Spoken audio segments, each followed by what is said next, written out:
Bete banget ya, gagal mulu. Tapi kan kita Royal Bestie. Gue yakin kita bakal comeback sih. Terus kita bawa pulang Piala M Series deh. Enak lu kalau ngomong. Tim lu kemarin juara. Tim gua gagal MSC, MPL runner up 2 kali lagi. Udah, jangan dipikirin lagi. Kita tuh jago kok. Kalau kata pepatah, kita tuh perintis, bukan pewaris. Gak nyambung sih. Tapi gua akui ya, generasi baru sekarang garis ganas. Respect sama veteran dong. Indonesia bakal comeback dan kita kasih paham sih.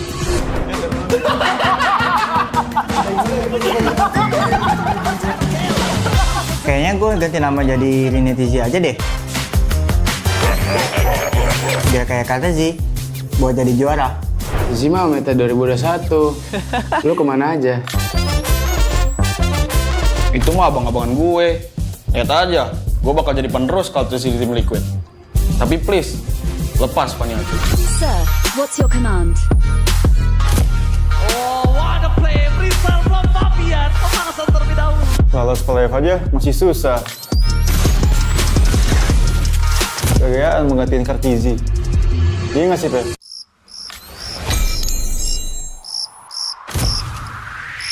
Meskipun gue gak pernah lolos ke playoff, setidaknya gue pernah dipuji ke Eral. Berhasil mendorong Vitorino menjadi korban hasil kali ini untuk mendapatkan kemenangan di dasar satu sama sekali dan Pedia. Udah jangan pada ribut-ribut, udah pada pernah punya cincin ini belum?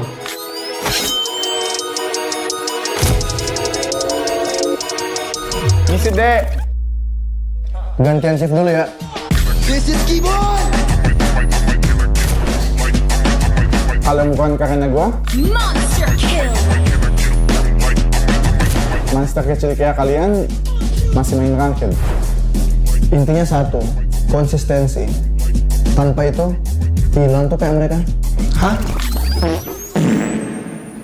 Kok kita sih jadi contoh jeleknya? Sorry guys, udah improve, cuma telat. Sorry.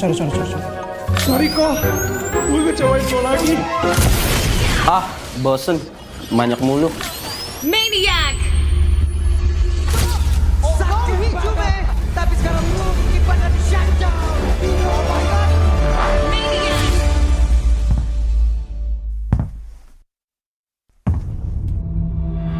Mau adu Maniac season ini? Pada saat daerahnya sendiri di kakak bisa tapi masih ada pergerakan di area dan di mana dirinya dikeroyok. Namun untuk sekarang bisa satu blessing duet.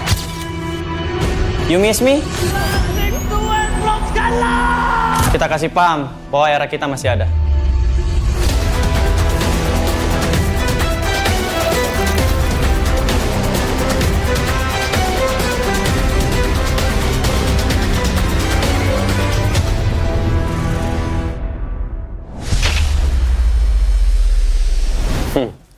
Lu masih ingat nggak ini siapa?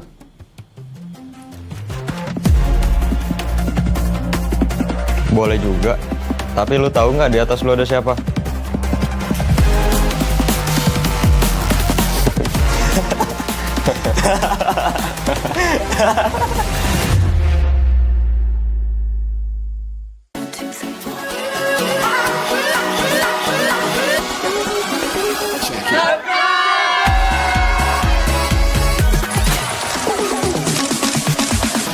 Ya, aku merem. Ulang dong.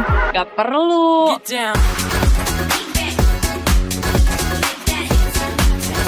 Guys, review.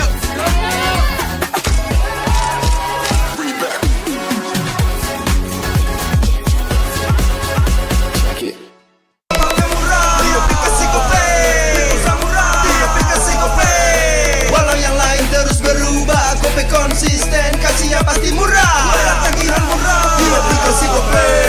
Transfer 100 kali per bulan. Download aplikasi GoPay baru, nggak pakai lama. Dompet andalan gamers banyak damage-nya.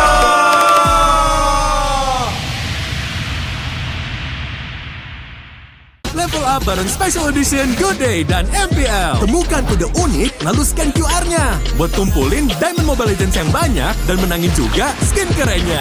Cobain semua variannya sekarang. Sebotol Good Day bikin GG Good Day. Yo, Good Day MPL. Woo, Good Day MPL. Woo, Good Day MPL. Yes, Good Day MPL. Woo, Good Day MPL. Yes, Good Day MPL. Yo, Good Day MPL. aku udah nonton. Fix, Hijin tuh jahat ke Minjun. Hijin kan emang gak mau pacaran sama Papamu, mamamu, biarkan mereka. Di granat! Boom! Ya, gue kena ghosting. Terus ditinggal nikah sama Hijin. Padahal mereka udah cium. Anak yang nakal. Saatnya kau dan aku Pakai simpati buat nonton, musik, games, belajar, sampai belanja. Bisa pilih benefit sesuai keinginanmu. Tenang. menang kalah, mabar bisa good time. Wah, good time Mobile Legends bang bang. Enak coklatnya, bikin semua bisa good time. Ini nih mainnya.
Bete banget ya, gagal mulu.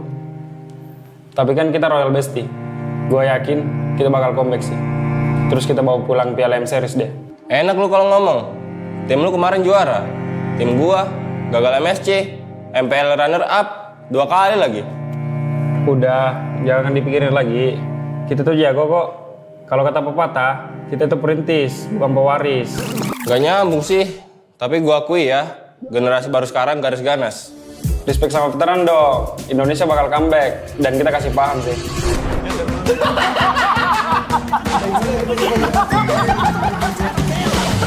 Kayaknya gue ganti nama jadi re-strategize aja deh. Biar kayak kata sih, buat jadi juara. Sisi mah meta 2021. Lu kemana aja? Itu mah abang-abangan gue. Lihat aja, gue bakal jadi penerus kalau terus di tim Liquid. Tapi please, lepas Paniatu. Sir, what's your command? Oh, what a play. Freestyle from Fabian. Pemanasan terlebih dahulu. Lolos ke live aja masih susah. Gayaan menggantiin Kartizi. Iya nggak sih, Pe?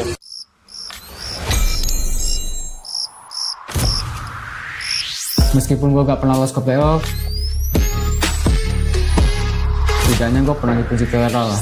Berhasil mendorong Toritonya menjadi korban hasil kali ini untuk mendapatkan dan kembali tidak tersentuh sama sekali dan Badian.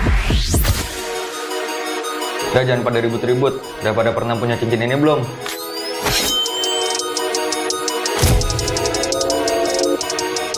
Ngisi deh. Gantian shift dulu ya. This is Keyboard.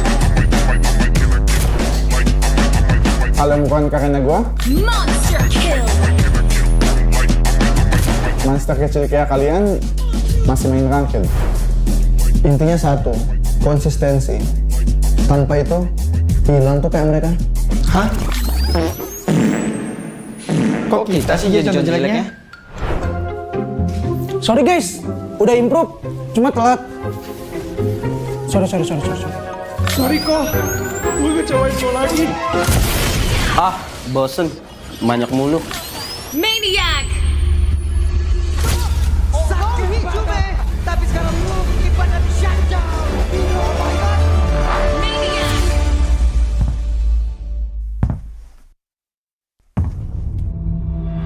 Mau adu maniak season ini?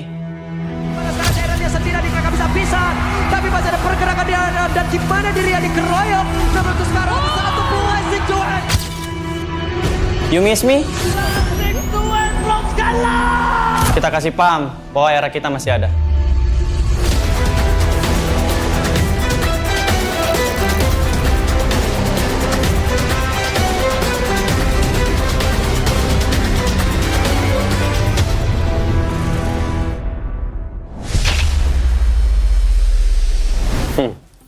Lu masih ingat nggak ini siapa?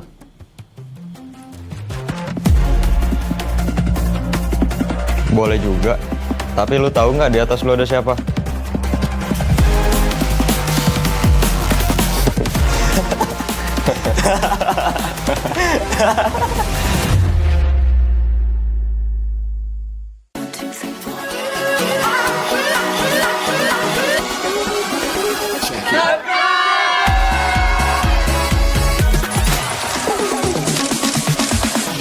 Ya, aku merem. Ulang dong.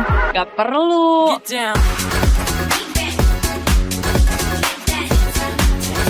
Guys, review.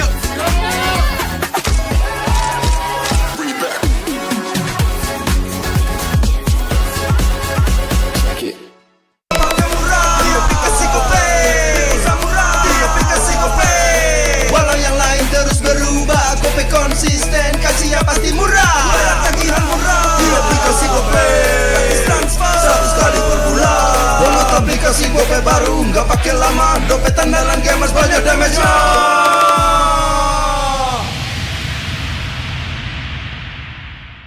Level up bareng Special Edition Good Day dan MPL. Temukan kode unik lalu scan QR-nya. Buat tumpulin Diamond Mobile Legends yang banyak dan menangin juga skin kerennya.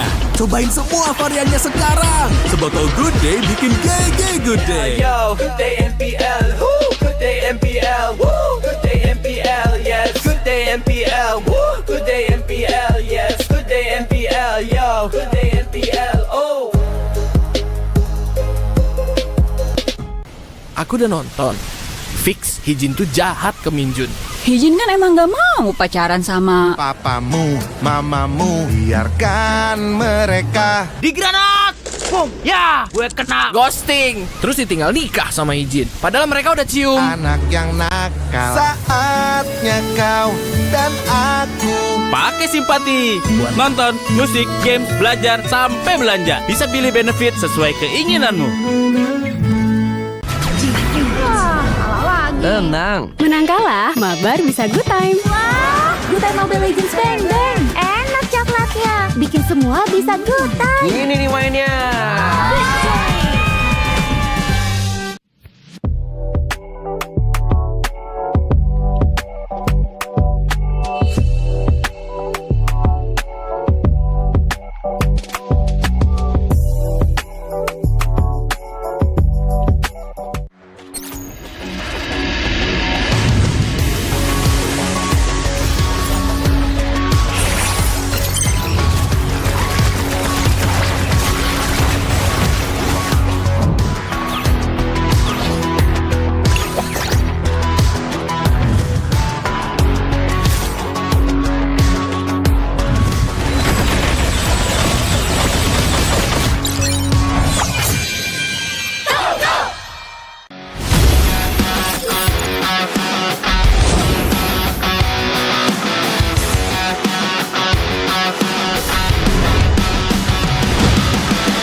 Bete banget ya, gagal mulu. Tapi kan kita Royal Bestie. Gue yakin kita bakal comeback sih. Terus kita bawa pulang Piala M Series deh. Enak lu kalau ngomong. Tim lu kemarin juara. Tim gua gagal MSC, MPL runner up 2 kali lagi. Udah, jangan dipikirin lagi. Kita tuh jago kok. Kalau kata pepatah, kita itu perintis, bukan pewaris. Gak nyambung sih. Tapi gua akui ya, generasi baru sekarang garis ganas. Respect sama veteran dong. Indonesia bakal comeback dan kita kasih paham sih.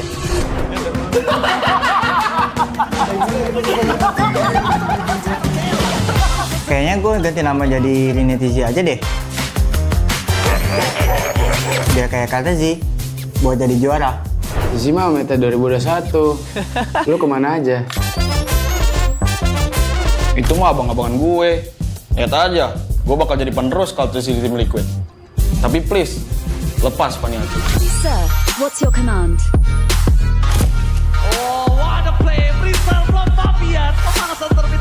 Lolos ke live aja masih susah.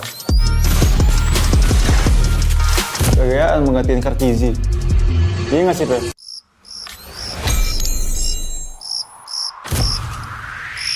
Meskipun gue gak pernah lolos ke playoff, setidaknya gue pernah dipuji viral lah. Berhasil mendorong Rizzo menjadi korban.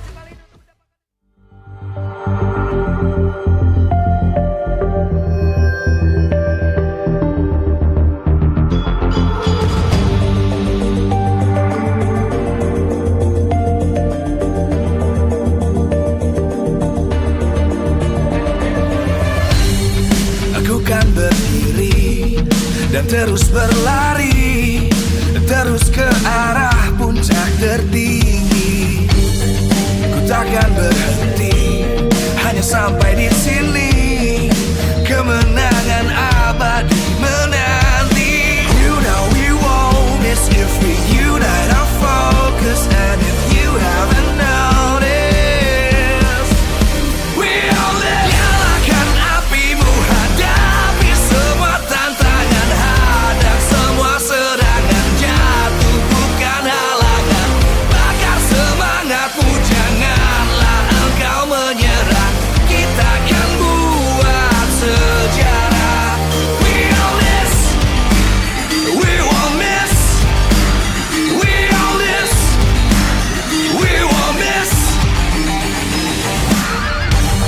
Saatnya beraksi, jalani ambisi. Aku kan menyawakan hari ini. You know we won't miss if we unite our focus. And if you haven't noticed, we all live. Nyalakan apimu, hadapi semua tantangan, hadang semua serangan, jatuh bukan halangan. Bakar semangatmu, janganlah engkau menyerah. Kita akan buat sejarah. We all this, we won't miss. We all this, we won't miss. We all this.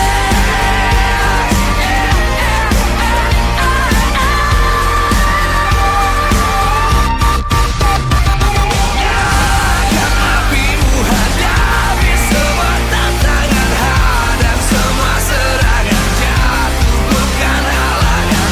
Bakar semangatmu, janganlah engkau menyerah.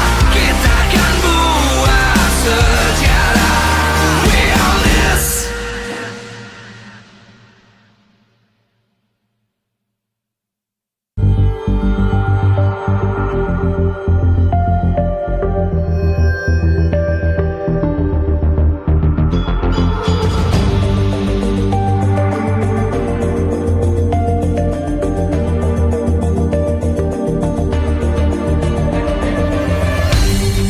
Aku kan berdiri dan terus berlari, terus ke arah puncak tertinggi.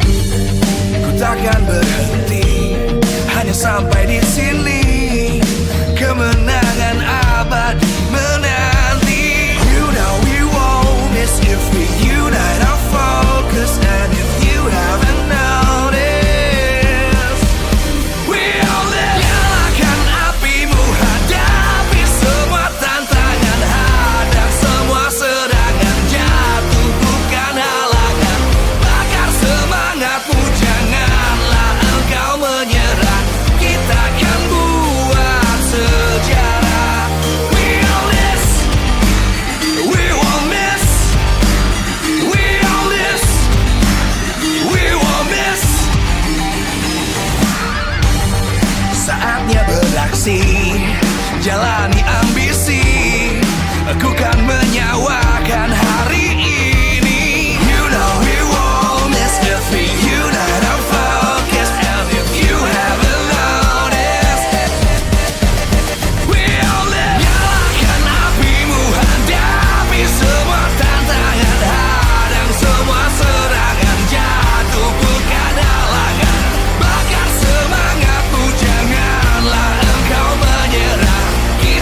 MPL Indonesia Season 16 is powered by Moonton.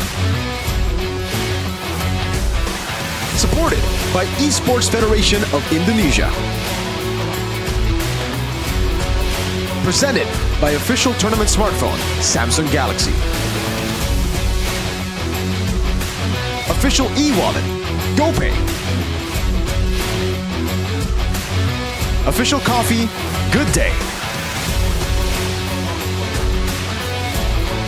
We own this.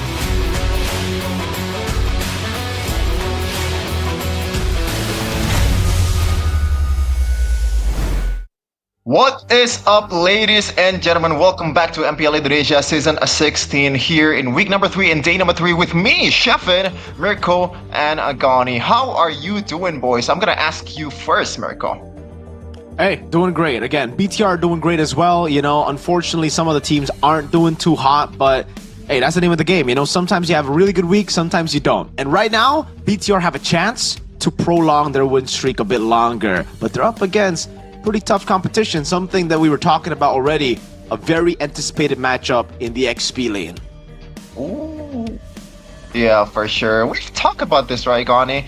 Yeah, it's Pikachu versus Vitality versus Dewa United. But first of all, I wanna, maybe talk about the rookies that's coming in from BTR. That is Ron, making its debut in Season 16. One of the few junglers that debuted in MPL Indonesia Season 16, like Yazuke, Zunesh, and Joe. Now, I want to ask you, Gani, like, what do you think about Ron's debut yesterday against Alter Ego?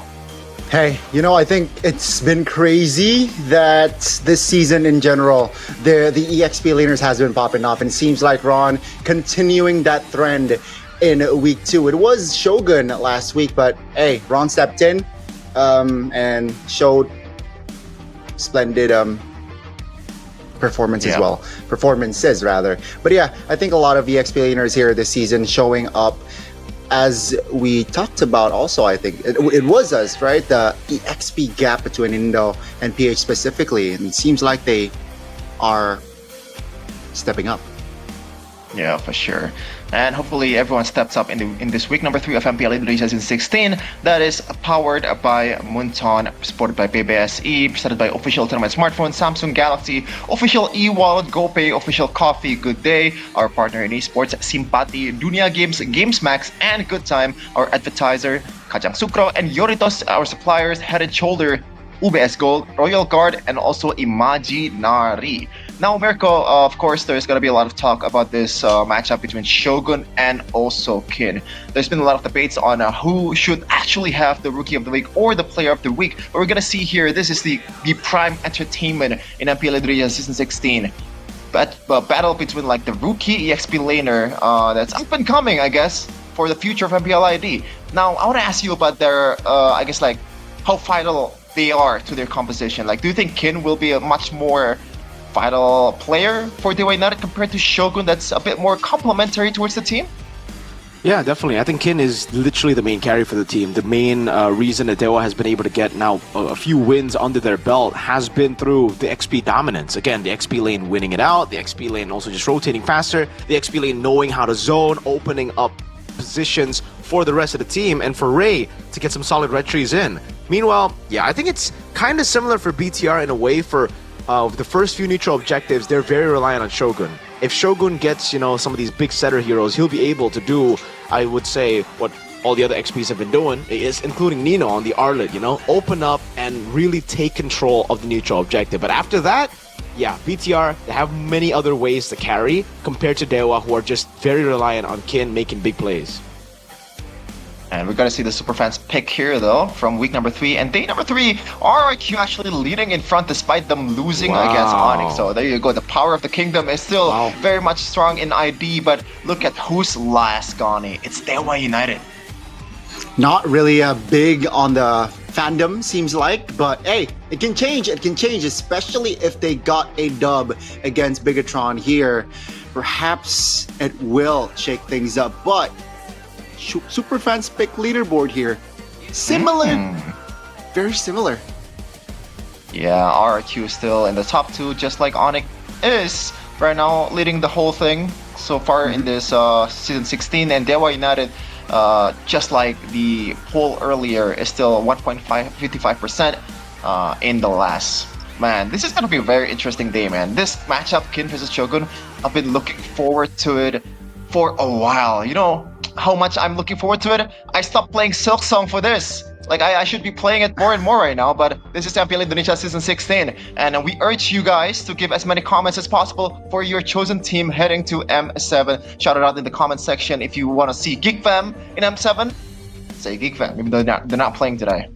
Man, Say I'm not having BTR a if you good want day right now. BTR.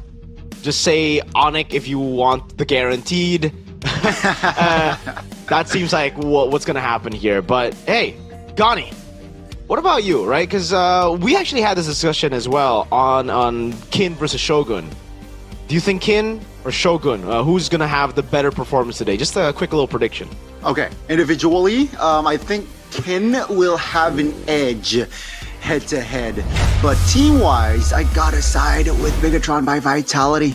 So I think that's gonna be the case here.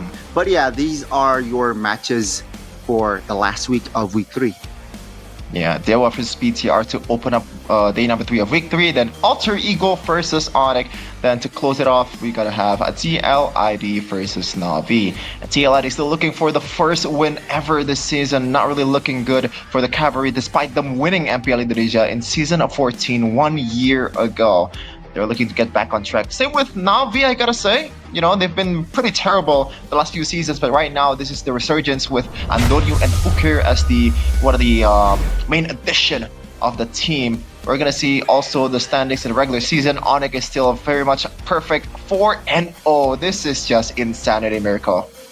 Yeah, dude, 4-0, 8-0 game win-lose. Doesn't seem like Onic can even lose a game, dude. They've just been so clean. Even when they don't get the best picks, when their opponents have the better draft, they know how to execute every composition so much better than their opponents. Evos, Bigatron, and the rest of them, except for Team Liquid, seem to be in a good spot because everybody can really just shift down and up. If Na'Vi end up winning today and BTR end up losing, both of them can swap in position. So that just goes to show you how close it is between number 2 and number 8, and then we have the 2 lone wolves, one up top, one below in the depths of hell. So TL really need to try to turn this franchise around, man. I don't know what's going on, but 0-4 is looking a bit too aura fire for my taste. I don't want to go back to the Aura Fire days, man. Even though there's a lot of nostalgia there. Players like Gorifa, like Clover, they were on Aura, but we're gonna see the new guys that is coming in season 16. BTR's new reinforcement. Swift getting Orbiter and run one match so far and resulted in 1 win. Compared to the other rookie jungler that we have in Season 16, he's been leading in terms of like the percentage, but granted, it's only 1 match against Alter Ego. Yasuke, 2 matches, 0 wins. Zunch, despite him winning 3 matches out of 5, it's still kind of iffy, wouldn't you say, Gani? It's kind of like Joe, too. It's still too early to tell, right? I think it's still too early to tell if you're talking about Ron. But yeah, I think Joe has a lot of potential here. So, and again, on paper, it's against Na'Vi. They gotta dig deep here later on if we want to talk about that. But I think, again, Bigatron should have an edge mechanically in this matchup. And Ron showed us in yesterday's performance. Yeah, and I think mechanically we also have a pretty interesting matchup in the gold lane as well, Mirko. Like you are the gold laner, so I want to ask you something. Like, how close maybe is to the top gold laner tier in Indonesia compared to the guys like Eman and Skylar? Oh man, mechanically I think he's up there, man. I think mechanically he's already within like the top 4 currently, but the thing is, it's not really just about mechanics, it's also about how your team enables you. And right now Dewa are kind of still struggling to find the team's identity. Are they a top heavy team playing for the XP more? Are they still a bottom heavy team? Because it seems like for the last 2 weeks they've been cycling on that, sometimes banking on the fact that maybe is a crazy Beatrix player, is phenomenal on that pick and is trying, well, the whole team to play around it, but obviously it didn't work against Alter Ego. Then shifting again to playing for Kin after Kin's debut and actually finding a lot of success, I think this will halt maybe's progression in terms of how we see him in MPL ID for the MM category. But later on, if the team really needs him on these weak side picks, I think he can still shine. So it's just unfortunate for maybe because now he has to take a back seat and wait as maybe if the team goes to late game, then he can turn it up. Yeah. Keyword is maybe, so they gotta try to make it happen for DY United, but we're gonna shift towards the maybe we'll talk about the mid laner right now because Moreno has been playing quite amazing, probably second to Sun so far this season as a mid laner, but against Octa, someone that brings up a lot of spice, a lot of variety in the mid lane. Let's see what he has to offer against Moreno, but Pikachu by Vitality, this is gonna be the lineup that they're gonna be fielding. It's Nile on the jungle. No more Ron, Shogun, Nile, Moreno, Finn, and also Eman. Seems like this is their main roster for this season, but let's see, with Nile, will they be able to get the dub? This is the Red Terminators programmed to win. Will they be able to do so today? Ladies and gentlemen, this is Bigatron by Vitality. Clean back to their strongest lineup with Nile in the mix. Let's see if they can actually, turn things around here again with a shaky performance yesterday against all odds, still getting a win in the STM Derby, in the Chaos Derby. Today, I still think Nile is the better choice compared to Ron. Yeah, but for United, this is their choice. Kin or Ray, Octa, Mueza, and maybe you could say this is their strongest five as well, Connie. DY United will deploy their best five this season, but will it be enough to grab that win to propel themselves in the standings? Will they be able to do so? Ladies and gentlemen, please welcome, this is DY United Esports. A team notoriously who've always had to shuffle the roster, even towards the mid-late parts of the regular season, finally finds their strongest five early on in the regular season for Season 16. And Dewa, they're looking clean. With Kin, maybe these side laners are the future for this team, so they gotta really bank on them. Let's see the audience topic voting though. Dewa versus BTR, whose win streak will continue. Dewa continue to their dominance. Looks like it's actually not so far off from BTR extends their win streak. So Mirko, a lot of trust towards, I guess this is especially Kin here from the PH viewers. Yeah. Kin's really got a lot of these viewers thinking hard, and it does seem like, again, for Dewa, they can utilize him, right? A lot of times we see crazy players individually like Kin, and it's unfortunate because some of the teams just won't be able to fully utilize the player's maximum output. But in Dewa's case, they have been able to. Coach Wright, again, doing a phenomenal job after Kin's debut, and that will also help them. We got to remember that the draft right now is a big factor in how teams get a lot of wins in MPL Indonesia. So first pick, second pick, this is going to be a big contention point, especially against BTR. Yesterday, we saw in BTR versus Alter Ego in the Chaos Derby, it was heavily blue side. 100% win rate on blue. Whoever got blue ends up winning the game. So maybe a lot more, try to just start off the draft as good as you can with the first pick. But we're going to see. The first pick is going to be on DY United, BTR. So on the away team will have the second pick. Same with their color. That's what they have in their store here. Gotta be honest with you, yesterday it was with Ron though. So is it gonna be the same with Nile being on that red, right? Seems like you mentioned it, Mirko, they prefer the blue. Will it change here? Yeah, it seems like DY United will open things up for that draft here. 1-1 and Moskov. And again, as expected in a way, they know how big the matchup is going to be in the gold lane. They know that BTR have relied heavily on Eman in the past, and they're trying to take it out of BTR instantly, but BTR have the same response. They think it's just Kin on the other side. Well, it is, the two Filipinos, man. Yeah, they're just giving each other's stars a hard time here, and also the Jushin band to close it up for Coach right here. For Coach Bam, there's still a lot of heroes off on the table. They can ban something like a Baksha here, or maybe a Lancelot, and Yi Sun Shin is still up in the air for them. Let's see what they have in their mind here. But yeah, interestingly enough, Mirko, Granger, one of the Eman's signature heroes, has not been doing too good in this patch, or maybe just Eman and Bigatron themselves not really playing it to the best of their abilities. Do you know why that is? Especially that Eman is very notoriously known for the Granger. Oh, I think it's just because of how much dive the compositions in today's meta have. Again, the Fanny just gets picked up instantly there, so makes a lot of sense why they banned the Moskov. It's not only a good pick for Eman, but it's a counter pick to the Fanny too. And now BTR will have to make some drastic moves. Do they go for the ban? Or sorry, do they go for the pick on the Badang early? Or do they risk not having it? Lancelot obviously going to be the take here in the jungle after seeing the Fanny. But it's a Phoveus take instead of the Badang early here. So a possible Kalea still for BTR for that red 3 pick. Dewa, though, have a chance to snatch it away or to pick up Gatot Kacha that does well against both Phoveus and Kalea.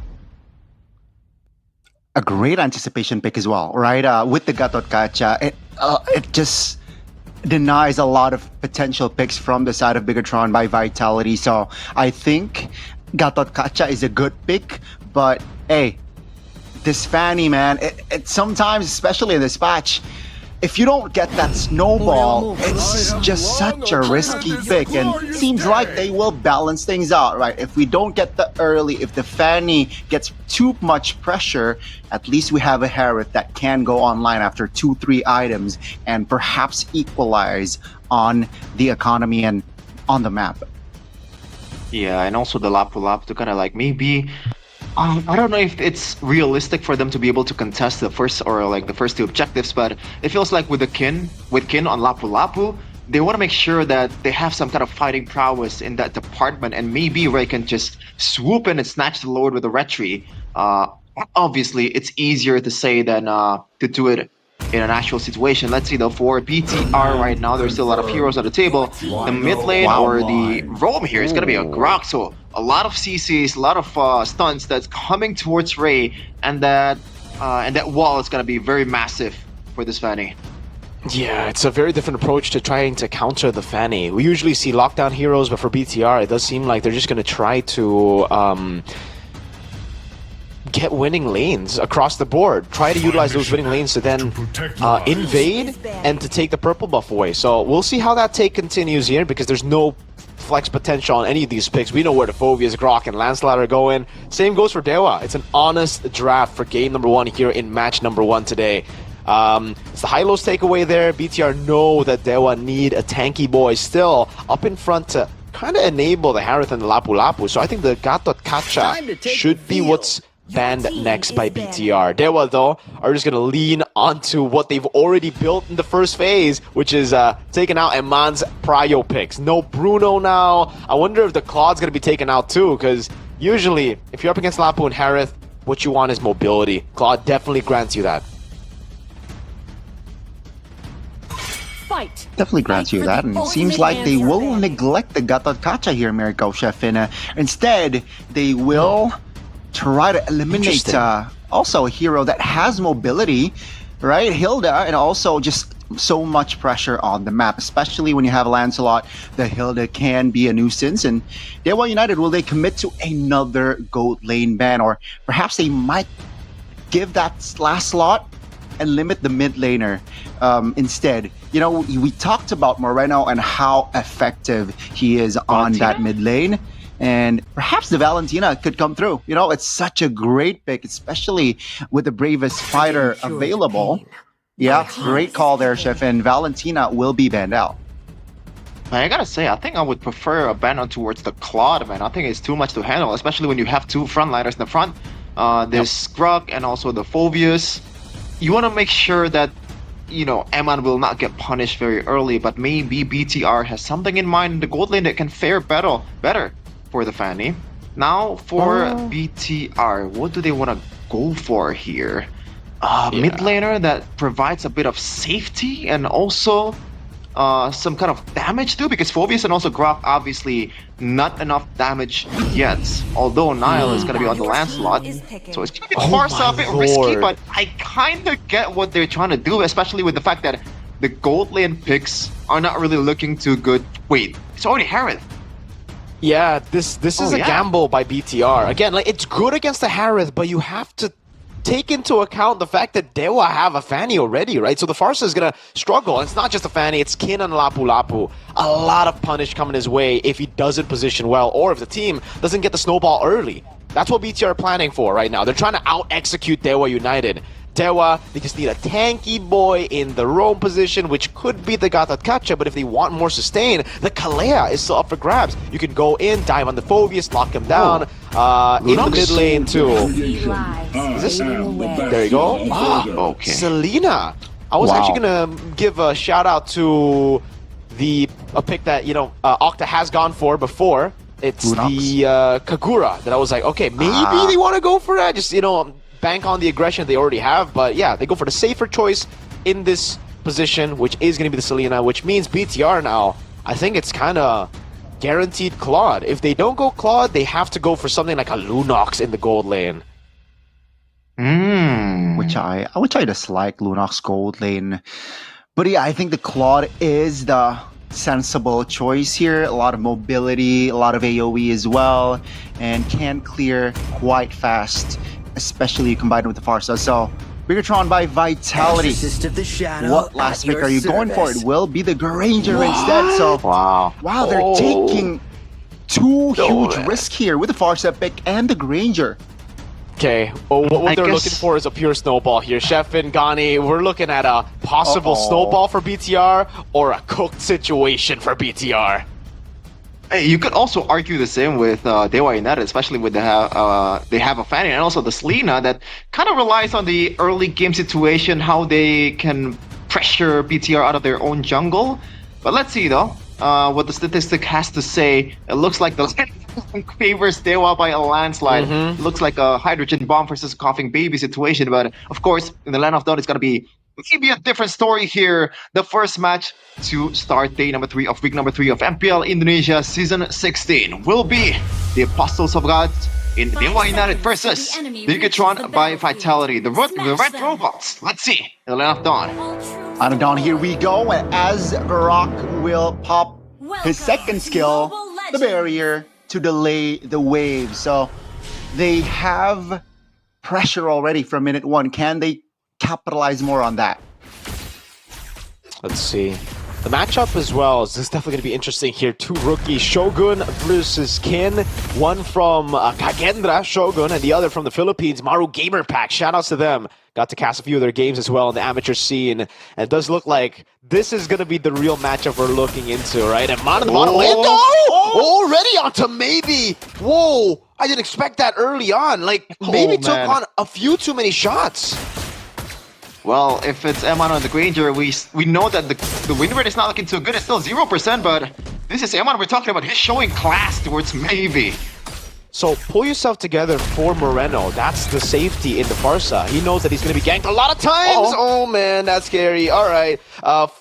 For the rest, man, Grok, a lot of movement speed plus the concussive blast. So really about winning in the lane, rotating early. So what I'm surprised about is the fact that Shogun didn't go for concussive blast. I thought it would just be pure river control with the shoves in lane, but he's gone for Brave Smite, which means he will be going for the safer option later on in the team fights as Ray tries to look for an angle here. Knows Moreno doesn't have flick. Yeah, it seems like he will try to be a threat here in the mid lane. A wings by wings pop, so that's also info and resource. Ray jumps in again, doesn't really find an angle, so he will not force it just yet. Turtle will be up soon. Yeah, a lot of respect from Ray towards the potential stun that's coming in towards from this Grok, man, and also the wall as well. You can see there, very, very dangerous even in level number 3. But level 4 is gonna be huge because that AoE ultimate that's coming in from the Grok will be very vital for them. Same goes though for Dewa United. They're gonna have some big AoE tools too. Kin mainly. Put your eyes on him with Moreno not having flicker. That's an easy target to go for Kin.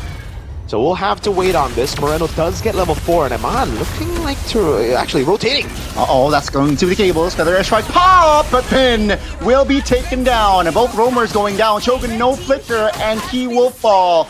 That's the pressure that Dewa United can bring to the table. 3 members off the board before touching the turtle. Well, that's just amazing coming from Dewa United, especially considering the fact that they have a Fanny and they have the total, the first objective game, Miracle. This is what we're talking about. The snowball is going to be very vital for both teams, and Dewa United is already up 1k courtesy of those that turtle, and also, gotta wait for a second, Moreno. Oof. That's a flicker burnt again. Where's that now? Caught though. That's going to be a quick punish. Great recovery there by Bigatron. Oh man, that from Weza, man. But Miracle, what happened in that first objective fight earlier? Yeah, they were very, very decisive with it. They went in. They knew that BTR would have the advantage if they will let BTR go in first. Again, with all these CC tools, with the damage burst coming in with Moreno on the side, they really just have to make a move first before BTR can react, and that's what happened. Shogun, Finn couldn't handle the damage that was just placed on him with those big ultimates. Again, Kin on the bravest fighter as well, doing a whole lot of work, as BTR will look to climb back. And yeah, as Gani mentioned, great recovery. That should have been real bad for BTR in the early game, losing out like that on the turtle and getting Nile down, so many of these Prio members down. If it was just Shogun and Finn, it's fine. But Nile got a kill, so he's back on track. Doesn't look like he's too behind. Ray? Be careful. It's a 1v1. Nile taking a lot of damage. That's the burst damage that Fanny can bring to the table. Almost got there with the wall, but Ray was able to get the orange and escape. Uh-oh. Interesting AOG, but that will lock Eman down under his own turret. The 4-man dive claims a life. Great. It really was interesting, Bonnie, man. Especially, I was just like, huh? What would you... So maybe like he was just trying to check where Eman is, but apparently he was still inside the turret. But it worked out anyway, Kin, though. So 1v1, it's gonna be 1v2. 1v3, Moreno coming. They want the kill. They desperately want. Feather Edge Strike popped. Everything popped. Seems like they will get the trade, the gold laner for the EXP, but take a look at the jungle here, right? Ray and Maybe looking to cause more problems as the turtle is up. Good hold by Mueza there. Yeah, great gank by BTR. Was able to bait out the flicker too. You can definitely see those mechanics on Kin. He did get taken out, but those little moves to try to get away, the flicker out too. They've actually bought enough time, Dewa, to try to contest this time with Kin. But remember, no flicker on Kin means that it's going to be quite a big struggle for him to get close to Moreno and Eman, who are the 2 main components that BTR needs to keep alive in the big team fight coming in. Well, maybe he's still in the bottom lane, Gani, but BTR, they're 5-man strong right now. They are committing with 5 men. Oh, Moisa caught in the tectonic charge. That's going to be Moisa deleted. Turtle taken by Nile. It seems like they want this fight. Finn isolated in front, still able to get out with the Fraser Spider. Oh, Fanny jumps in. Ray looking to cross problems as Moreno was caught.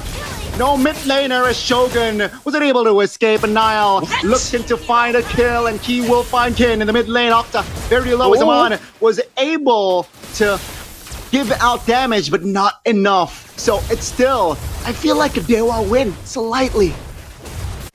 Oh man, I'm not sure about that. What do you think, Mirko? Oh, Eman might be in trouble, Ray. There you go. That should seal the deal.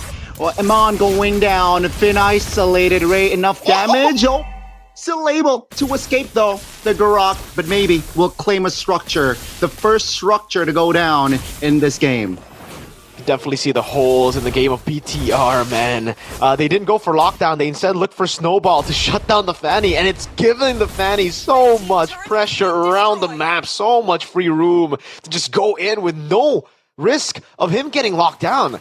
Yeah, that win, I think that teamfight win was for Dewa. BTR were able to stabilize though, and that was pretty solid. And then the nail in the coffin came in with Ray getting the kill on Eman. Really for BTR, again, I have to emphasize this and repeat what I said before the neutral objective battle. Eman and Moreno need to stay alive. These 2 guys need to keep on farming up, because if they want to have a chance against the Fanny later on, they're going to have late game damage. Right now, Peel, oh, hold up, Mueza. I don't think they should fight here. Finn, very low tectonic charge with a Purify in response. Maybe causing problems in the mid lane. That's the OOG locking Shogun down. Dewa United finding all angles to win the fight. And Nile, oh my goodness! Ooh, almost there, claiming Ray's life, but Ray was too slick with it. Yeah, that's a clincher for sure, but right now, Dewa United, they're up one member or two members here coming into the total, but it's Nile on the land side we're talking about here. Can Ray get this one? Or maybe Nile will steal it. Let's see, Nile very low. Will claim the turtle, but in the Mac line, it's going to be Ray stuck, trying to cause problems, but seems like no casualties from that fight. No, I might be wrong, Nile. Looking to find a kill. Mueza is going to go down first. Bigatron, will they pursue more? Bottom side, seems like they will rotate towards that lane. And that's going to be the Tiny Charge. Locking may be down. Ray almost isolated. Infernal Pursuit wasn't able to really connect. And that will be the equalizer. Technically, in the bottom side, Tier 1 taken down. Nile is a Chad, dude. Well played.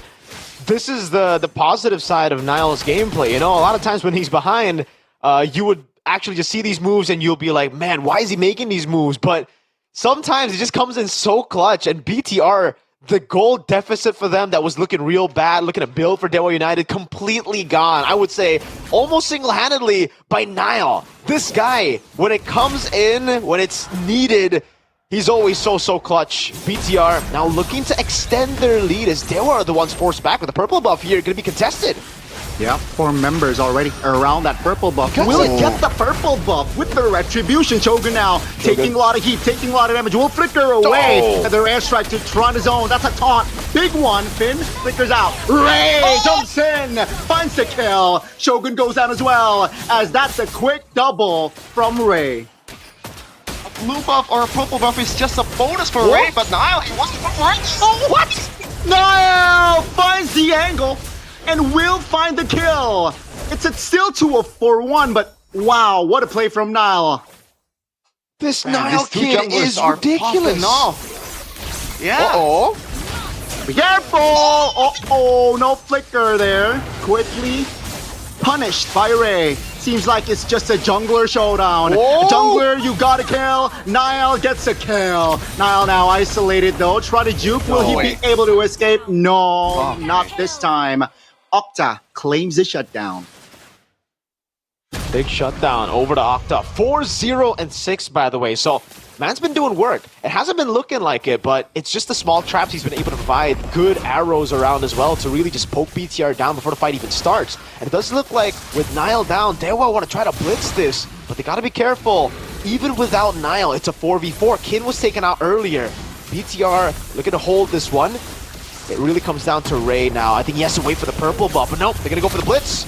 Let's see. Shaman Force popped already. Committed under the Lord. That's going to be the Feather Airstrike trying to steal the Lord, but no, Ray too clutch with it. That's maybe though. Almost taken down, but that's going to be Mueza. Falling for Saman very low. Still able to juke, but Ray, great cancellation! Oh my god! Shogun providing the right tools to peel, and he survives. That's going to be Kin isolated. 2 members of Dewa falling. So they got the Lord, but they lost 2. Yeah, they lost the purple buff as well, so is this even a W for Dewa United and Isle though? Too clean with it. Really too clean with it. It was a win for BTR. Nile! Oh, no! Oh my goodness! Under the turret! And wow! Style points for Nile in this game. Do I even have to talk? I mean, what could I analyze about that? Nile just went ham. There was no real reason for them to go for it. They already had the win. Most of the members of Dewa had to fall back, but he made the play, and now it's Mueza. Okay, who has to take a chill pill? Oh man, I don't know where to start. Would love to see a replay there because not only did Nile do so well, oh man, another fight. Okay, I'm gonna hold on this. And man, what a phenomenal fight he had earlier up top as well, saving the flicker for so long, despite Octa already being on him, and then utilizing it to flicker towards the team, towards safety, and towards a place where even if he gets picked off, there will be a certified, a guaranteed trade. With Octa being on 4-0, it would have actually been worth it if it would be a trade there. But again, BTR are really just playing on their mechanics, banking on their mechanics. Oh my goodness, the Amman gold lead is actually insane. It gets maybe 2K. Wow, And that's pretty much the tipping point for BTR's economy. They're up only like 1.2K, and 2K of them like it's Amman. Oh my goodness, the damage, the angle. It was perfect for Moreno. Bullseye. Great though. Oh, very cheeky here. Finds the purple with the retribution. Now caught lacking there, but on the purple, it's gonna be two members of Bigatron very low. Finn taken down. Shogun very low. That's Moisa though. Falling should be. Kin Mon finds the kill on that Sky Piercer. Kin has no flicker, but will be able to dodge. Ray finds the connection, but Amon shuts him down. Niall, is this too greedy from Niall? Great call there to back away. 30 seconds on the clock for the Lord. Amon, this might be a solo! Amon shuts Octa down as he will claim the extra Sky Piercer points. Man, they're not beating the Brawl Silver allegations, and I don't care if we have this. Like, let's go for it, baby. Hey, Brawl server or not, you have to give him props, man. This is entertaining. This is some real good MLBB for us to watch. 3,000 gold lead, Octa down, Ray down, Kin still trying to force it out. Now be careful. 4 members on the Lord's Pit. Moreno trying to rotate towards that side. Kin. Shaman Force already popped. That's gonna be Kin. Trying to give pressure onto Amon and finds it. Shogun going down. Amon loses immortality. Kin buying time as that will be Ray taking the Lord. Niall failing on that take. That's going to be the Feather Airstrike committed. Oh, goodness, Ray very low and will go down through the lethal ignition. Mueza now no skills on his kit. Will he be able to escape? That's to conceal everything, trying to escape. It's the same story. Dewa United getting the Lord, but they lose on the fight. Hold up. Octile. I don't think this is the right call. Shaman Force popped. And that will be it. Bigatron still able to find a team fight. Yeah, and that's the same story from what happened in the first objective or the Lord, man. Dewa United seems to get the Lord, but in terms of like the team fight, BTR has been dominating America. The windows that Dewa United has to work with is super, super small, and they have to make it work with the Spanny. Oh my goodness, maybe! Isolated there! The setup, the pick-off potential there was utilized. Bigatron by Vitality, man, connecting. Dude, okay, where do I start? Which question do I answer first? Seems like every time there's a question thrown, there's like a billion more before I could answer it. Real-time victory rate here, and again, all right, let's go back, slow it down, real slow. Okay, Lord, right? Let's talk about it. Tier 2 gonna be taken. All right, you know what? Never mind. Let's just give Gani the place to play-by-play. Shogun under the turret. Barrier, tectonic charge. Landing on towards one, but Ken looking to cause problems in the back. Enough peel though, and Kin will be taken down surely. That's a stun! Kin will not be able to escape this time as Mueza was isolated as well. 2 members, the tanky boys from Dewa, eliminated. Chefin, I don't think I need to talk right now, man. They're not trying to let the analysts talk at all, man. And they're still sieging right now in the mid lane. They will continue to apply pressure. Niall now looking for an angle. Niall finds maybe in the fountain right there, and that's not a good sign. 7K mid turret taken down. 45 seconds on the clock for the next Lord, and Bigatron Vitality, all they need to do is just stay disciplined, man. Man, this like dashing heroes from Dewa United is not having a good time. Ray has been amazing. There was a bit of mishaps there when he goes in against a Grok and a Phobius, and that's just recipe for disaster, but he got away somehow without, giving away his life, but maybe it's not having a game right now, Miracle. It's a stark difference from Eman and Maybe's performance right now. You really can't have a good game when you're up against a Farsight and a Granger and you've let go of the snowball that ultimately was the winning condition. Again, for Dewa United, they want to play it fast up to a point where they have the lead. And then there, they want to stabilize. They want to slow it down real bad. But BTR, I don't know if it was BTR or if it was Dewa that just couldn't stop the pace. Because, again, when it comes to these chaotic battles against a team that's behind you, and it's an equal trade, 2-1, 2-1, if it's never a really clean win, it's the losing team that gets more of an advantage, especially with Eman and the Granger.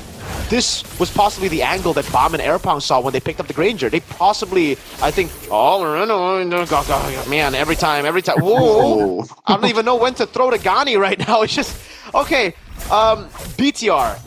That's what Bam and Airpong saw in the drafts. I think they kind of predicted that Dewa would be very messy as we get into the mid to late game. That's why they picked the Granger, knowing that Eman would get a lot of Sky Piercer stacks. Ray!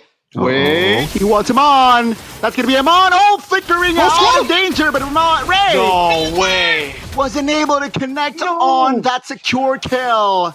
Just a flicker to survive, and that will be all. What the heck? He was like, why is the rose goal, dude? energy away. What? I feel like I'm cheated of a kill if I were Ray right now. Kin. Niall's trying to read it. Spots Kin. Spotted by Niall. Niall looking to cause problems perhaps here. Skin will back away. Bigatron with 5 here. Also Dewa around the Lord. Bottom side it's favoring Bigatron, so I think they can take their time here in this Lord push. Yeah, they'll definitely try to take their time. Again, for BTR, this is the time for them to slow things down. They've been really just all-inning every single team fight. And it shows. Now they have the lead. Ray's in the bottom lane. He finally shows on the map, and BTR have an angle to attack. But Dewa are playing this Lord dance really well too. They have held down on the Lord, not giving BTR a chance to actually commit to it. Uh-oh, that's gonna be Quinn rather committed and will lose his life now with a man up. Bigatron by Vitality looking to have more control. Ray is in the vicinity though. Looking for possible angle. That's a AOG. On towards Eman. No flicker by Eman, remember. But not enough damage as Mueza will fall. 5v4 in all. 3v4 now. As Shogun wasn't able to escape that time around. Lord still up. Ladies and gentlemen, mind you, this is the Evolved Lord. Man, no matter what happens, Eman is always performing, man. That 2 times by now, Mirko. The immortality by knowing that he is almost certainly is gonna die, and he didn't even end up giving away his immortality at a time. Yeah, I don't know what he sold though to buy the immortality. It might have been a core item there to just stay alive in the fight, knowing that he kind of needs to be in the fight. He actually ends up selling it again. Oh, no. I think this time he sold boots for the War Axe. Uh-oh, gotta be careful here. Below 50% HP on that Lord. Coming for a spot, Feather Airstrike as well. That's gonna be Ken jumping in, but Niall claims a retribution. Will lose his life in the process though, as Finn is very low and Ray tries a quick 1-2. That's gonna be up to flickering out, but Eman really wants that kill, and he will and should find 2. A quick 1-2 by Ray and Eman with the Lord. Bigatron by Vitality has an angle to end game 1. They do. They have Eman. They have 2 frontliners. They might want to delay here with Niall and Moreno up about 20 seconds, but do they even want to delay? It's only Ray, Mueza, and also maybe Mueza though. Mueza from the flanks. Mueza doesn't really connect with the taunt. That's a great peel, but maybe does enough burst damage to shut Eman down. That's gonna be Shogun isolated now, just trying to hold on. Will not be able to, as maybe again claims his life. Oh wow, Dewa United, what composure on that defense. Ray is absolutely mesmerizing, Mirko. This is against obvious. That's composition you're not supposed to do. Wow, and he's 10 right now. Well, I heavily disagree. Wait, this is a composition that's really good for the Fanny. Remember, there's no lockdown. Yes, Shogun has peel, but in a lot of these team fights alone in the late game, it's not enough to really just hold the Fanny off, especially considering that was a 2v4. Now, I don't think this is a bad game for the Fanny, or if it's difficult for the Fanny. I think this is one of those games where Ray can really let loose, and that's why he's been able to get 10-2 on the board now. Without him on, it looks dicey, but BTR will still have him and Shogun back up. BTR made the... Oh, man, Niall. Oh, my goodness, maybe. Does enough burst damage. That's going to be the AOG locking Moreno down with the top! response. That's the burst damage Dewa United will and can bring to the table. Niall, Hail Mary, great contacting. That's going to be Niall and Moreno down for 40. Now, Bigatron just with 3. Will they be able to defend him under the turret? Will be able to take a couple of turret shots. But again, the situation completely 180 now. Oh, Niall, man. To quote again, Genaro Gattuso, Mirko, sometimes maybe good, sometimes maybe subpar, and that was less than subpar from Niall. He should have just backed off, knowing that he has little HP to work with. Hey, those are the margins he plays with every single time. Whether he's ahead, whether he's behind, he'll always try to make the clutch play. And sometimes it gets him back in the game, sometimes not. Look at the way in the bottom lane, though. They were deciding to let this one go in the bottom lane, giving it all to the Lord. I think they will get it. No angles from Bigatron to contest. And again, Evolved Lord now, not for Bigatron by Vitality like a couple of minutes ago. It will be for Dewa United. Will it be enough for Dewa United to close this one out, though? Guys, 23 minutes in, and we have a total of 50 kills. That's crazy. This is just MPL ID at its purest form. But Mirko, is there anything that we should look out for the items? No boots for Iman. He sold it. He bought the War Axe. That was what we saw earlier. He actually sells the Winter Crown and goes full glass cannon too. Wow. And trusting the rest of the team to peel for him instead of having an item. For the other side though, concentrated energy with the Oracle too. This is peak Harith late game coming into the 23rd minute of the game with an Evolved Lord. Everyone's fully itemized. There's really not much to talk about, and it just comes down to how Dewa United strategize around this Lord. Do they go for the one straight push in the bottom lane? Do they try to manage the waves? Is the big question here, because BTR have many ways to deal with the side lanes just through Niall always being there. On the other side though, Dewa kind of have to stick together with the Lapu Lapu and the Harith, right? Like they can't really split, except for Ray maybe, but if you have Ray splitting up while you have an Evolved Lord, I think that's kind of lost in value. You want to try to utilize the damage reduction as much as possible together as a team.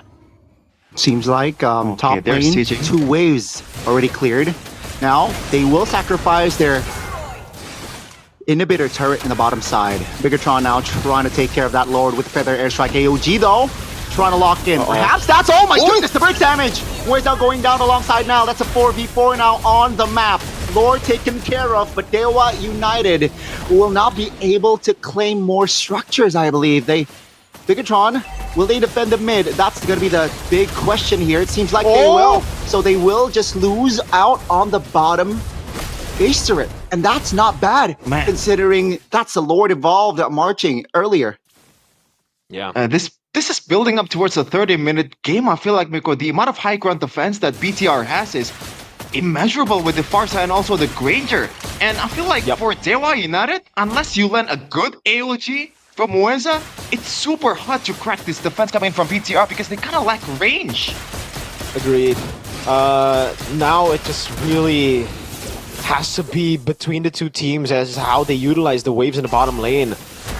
Because for both of them, they've lost the base turret. Now it's up to them to form up these slow pushes again. It's not an auto for BTR anymore. Niall is down though for another 4 seconds, and that's why Dewa are just gonna go all in, even with the bond force. Gotta be careful here. Finn taking a lot of heat. That's a flicker below 50% HP as well. That's a reset. Coming in with a conceal now.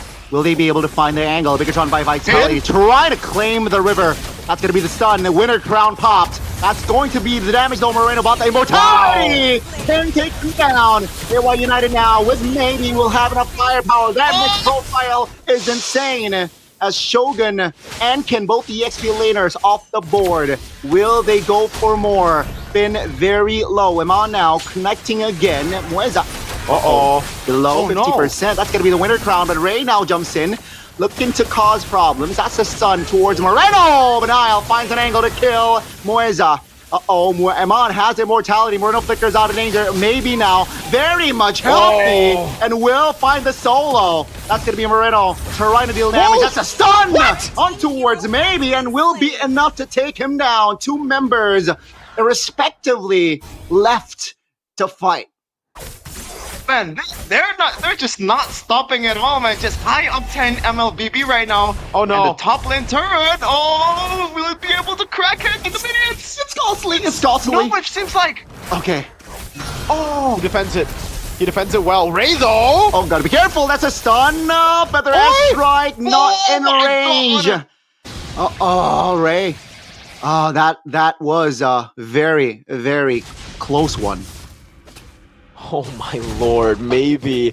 We were talking about him in before the drafts, Chef, and you were asking, when can we see maybe shine? Well, there you go. Once we get to a late game stage, you can see him shine again. He has full items. He can actually go all in. A lot of this time, he's been playing weak side up against a Farsight and a Granger, but still, once we get into the late game, it's tough even for the Farsight and Granger to keep that range, to stop the Harrod from gap closing, especially considering Dewa have everyone else who's already super tanky now. Kin with a Twilight armor buy, I think that's a solid buy. It grants him a solid, second in the team fight to stay alive for just a bit longer, for the Octa arrows to come through, for maybe Synchro Fissions and a Zaman Force to come through. And even for BTR now, the angle for them was to stop the Zaman Force, or to try to bait out Zaman Force and then play around it, right? Now you can't even do that. The Zaman Force is up every, 15, 12 seconds? So it's very difficult to try to bait it out. Even if you do bait it out, it's very easy for Dewa United to just stay back, hold on the Lord again, and then get the Zaman Force back up. Shogun flickers out. That's the Feather Airstrike invested up top, very low. That's gonna be Kin though, jumping in. Shogun and Kin face to face. Finn looks for an angle. Ray! Moreno very low but still survives, but the Lapu will not. That's gonna be Mueza isolated. Moreno bought the the winner crown rather. That's Mueza off the board. 3 members up only, but maybe definitely can find the outplay here with the damage profile that in Harrod skit. Bottom side will be pushed, will be pressured. Moreno will be sent down. Bottom. Is that wise though? Airstrike though. Just to clear. Will this be Dewa United just conceding the Lord? 4 members on that Lord. Looks like they have to, right? Any options? Yeah. Man. They get the Evolve Lord now. Oh, Moreno versus Ray. Excuse me? He actually is buying a lot of time here. Ray will have to go all the way or dash all the way to the cables, and he's actually going to try to look for a slow push. That's a Purify popped. Maybe very low. Iman finds the flicker, and that's Iman solo killing practically. Maybe. Now Octa loses mortality, bought the winner crown, but will not be able to survive. Ladies and gentlemen, after almost half an hour of game time, Bigatron by Vitality close this one out. That's a tough pill to swallow. You were this close to winning it out, and I feel like there's a bit of hesitation in that last Lord fight. Ray goes in, but maybe just stays in the Lord. Maybe he's just trying to just hold the Lord after they win the team fight. They go back to do the Lord, but it doesn't work out that well for them. A total of 63 kills, I believe, in a span of 30 minutes, Mirko. Welcome to the Brawl server, man. If that doesn't explain what we have in MPL ID, I don't know what will explain it. At least it's entertaining, though. You can definitely see the display of mechanics throughout the game. Moreno constantly swapping items. Eman, Nile coming in with the clutch moments as well. Flickering in the end to get the kill on Maybe was the nail in the coffin. And hey, you can't really even blame Dewa United for trying their best here to try to get something back, because it's difficult, man. There was an Evolved Lord coming in the mid lane. Ray was trying to spend lane too. They had to do something about it, and in the end, they tried something. They couldn't get it. They couldn't get anything on the board. They were slain one by one, but at that point, it was GG. Again, there was an Evolved Lord coming in mid lane. There was no way the Harith and Selena would be able to defend all alone, especially seeing the composition for BTR being that tanky in the later stage of the game, Shogun being able to peel. Oh man, there's just so much to unpack in that game because we didn't get to talk.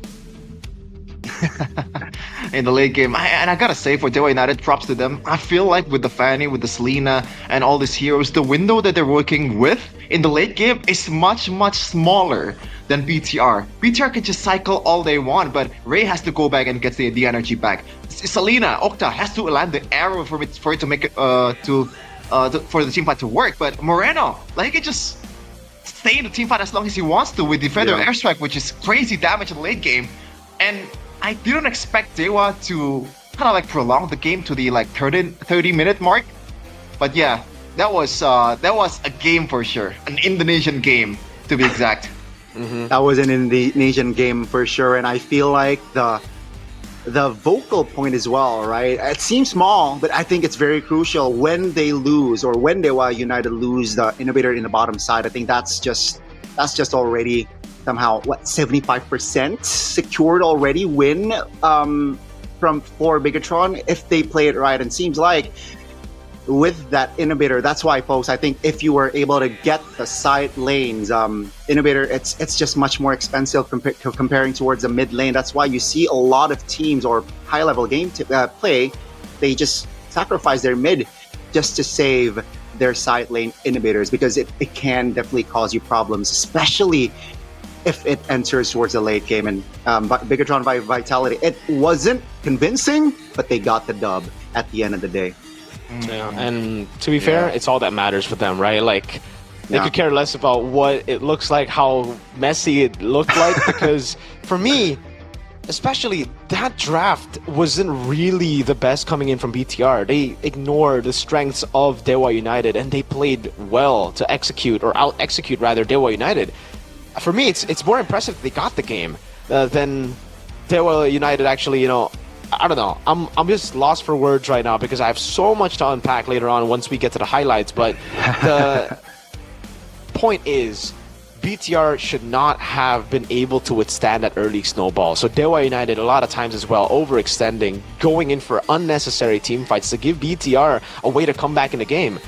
Again, gotta give props though to Bam and Airpong, because they saw the Granger pick when we didn't. We saw it, we were like, okay, this is too risky for a Granger. It has to be a Cloud, it has to be something that kind of lives in the chaos instead of a structured pick like a Granger. But I guess the angle was, they knew they were going to be very, very messy. They knew that they were going to give a lot of Sky Piercer stacks unnecessarily onto Iman, and that's inevitably what got BTR the win. Those executes came in clutch. Look at how tanky the boys of Dewa are in the late game. If it wasn't for the fully stacked Sky Piercer, it would have taken a whole lot longer to deal with these boys, man. Yeah, and I feel like it's just a trust towards Eman too. The fact that he's already working on multiple layers for him to make himself safe with all the peel. But we're gonna talk about the player of the game first, though, presented by official tournament smartphone Samsung Galaxy S25 series, which is Nael with a crazy 13, 6, and 16 KDA, a KDA that only happens in MPL Indonesia. There was some very questionable moments in the game, but overall, Nael, with his heroics, with his mechanics, he was stellar for BTR, Mirko. Really was, especially in the early to mid game. Late game, a few mishaps here and there that for me costed him his player of the game. Eman though stayed consistent throughout. Yeah, so many times Nile came in clutch, got the Lord as well in this position. But I'll have to say again, for me, the standout was really Eman, clutching every single time, getting these kills when necessary, and being able to outplay a lot of times Octa, outplay Kin even with the flicker out, staying alive. Yeah, this was the reason I had to, you know, take Nile out of my player of the game list a couple of times. Way too aggressive, putting himself in harm's way for no reason. After the whole team decided to disengage, there was no real reason to go back in. No one was really that low. But I can't blame him either, you know, he's trying to win the game. That's all he's trying to do. He has that hunger, and it definitely shows, even towards the later stage, because what's good about Nile is he can make a really bad play, but then he could recover instantly. He's just trying to win. That's why I keep on saying it's all about that winning mentality for Nile. It doesn't matter if he makes a couple of blunders, he will still be the same guy coming into the next team fight. And ultimately, that's what led BTR to winning this, right? The mechanics and the mentality. I guess we gotta give them props for the stamina too, to be able to be focused, locked in like that, swapping items left and right for a whole 29 minutes isn't easy, dude. The mental gymnastics, the stamina necessary, the mental stamina, the endurance necessary is quite mind-boggling. You guys try to play a ranked game, locking in for 30 minutes, it's tough. And then you do it in MPL, oh man, it's so tiring. Which also makes me think, like, how will this game affect game number 2? Because obviously losing this way is already a nail-biter from Dewa United. It sucks, man. You were this close to winning the game, but yeah. And you were playing Fanny for a whole 30 minutes, just micromanaging every cable that you take. Ray, I don't think he wants to play Fanny anymore in game number 2. They might be tired again. That's why the win here gives BTR a breath of fresh air coming into game number 2. This is why usually when we see a close game like this go 30 minutes, next game is going to be a stomp from either side because one of them gets a bit too tired here. And oh man, let's take a look at the itemization. The War Axe buy, I believe, for Eman, the later stage of the game there, didn't actually swap it out for anything else. Moreno was swapping through everything, bought the winner crown in the last team fight, went to Rose Gold Meteor even here to get some more safety. And it did well for them, man. They did a good job cycling those items, better than Dewa United. I think for Dewa United, the only time I saw those item juggles was Octa in the final moments. The other members weren't really able to swap their items fast enough a lot of times, and unfortunately that was the small margin that Bigatron had over Dewa United that got them the win too. Amazing stuff here from I gotta give credit towards Dewa United as well. It's just unfortunate they weren't able to find that win, especially knowing their conditions, knowing their win cons as well. Maybe they just needed to slow down after getting the snowball, dude. Really, that was very winnable for them after getting the early game pretty solid with Turtle 1. They got caught with the tempo, the pace built by Bigatron. But wow, take a look at the stats here. It's crazy. It's such an Indo stat. 36 kills on one team and 27 on the other. That's crazy. Hey, I mean, it's like 340k. What's the highest kill count for a professional match, dude, in MPL? Like, generally sure, speaking, but this should all be MPL like... or MPL ID? Let's say MPL ID. Is this the most? Because 63 is man, it's so much. It's a lot. Yeah, just 6 away from the magic number. But yeah, we're on to game number 2 here. Oh man, and it's just such a worthwhile experience for me because I've been hyping this game in my mind for quite a while. King versus Shogun, but we ended up with a Mr. Ray against Nile showdown, which is no less entertaining than that. Mechanics and also the cables, the punctures, the how ballsy Nile is playing over the course of 30 minutes. It is just a joy to watch. It is. But yeah, game number 2, maybe we're gonna just take it a bit slow here. Play a bit more, I guess, strategic Mobile Legends instead of the mechanical ones. But yeah, if you want to play mechanically, Gani, Miracle, you can have something that kind of supports your phone or your gameplay, which is Samsung Galaxy S25. Amazing. S25, again, just check it out. You can claim a voucher code here, MPL S25F. And you might get a chance of free travel adapter, 25 watts, guys. So check it out. It's a great phone. I haven't bought it though, so I just checked it and it's amazing. Well, I have the specifics for you, Gani, for me to convince you to buy it. It is equipped with Snapdragon 8 Elite for Galaxy processor, and it's already built on a 3nm architecture, making it the fastest processor in the current Samsung Galaxy lineup. With this amazing specs, gaming is going to be incredibly smooth and lag-free, and that's a tilter, especially if you're playing Fanny like Ray. You want to have something like this that really supports what you have in your fingers. I think after that, I'm gonna buy it soon, Chef. And so thank you for the notes earlier. S25, folks. Yeah, get on board. Check it out. And you guys can go. Not only that, get Gemini Live, the feature which lets you chat about anything gaming included. By the way, so go ahead, try it out. It's super easy. Just press and hold the power button, and voila. Gemini Live pops up. Hello, Gemini. I'm playing Mobile Legends right now, and I'm going up against a crazy Granger, crazy Farsa, crazy Nile. How do I win? You get your answer. Will you really get your answer though? Yes. Against It'll be like, yo, Granger, against a Nile, Granger, this is what you need. It's Nile, Gemini, brother. just surrender. That guy's a bit too good at video games. Nah. They'll plan a proposal for you to Onyx, buy by the way. Kyrie on your team and Onyx, the whole team of Onyx. That guarantees you a win, right, Gani? Yeah. Would you say so?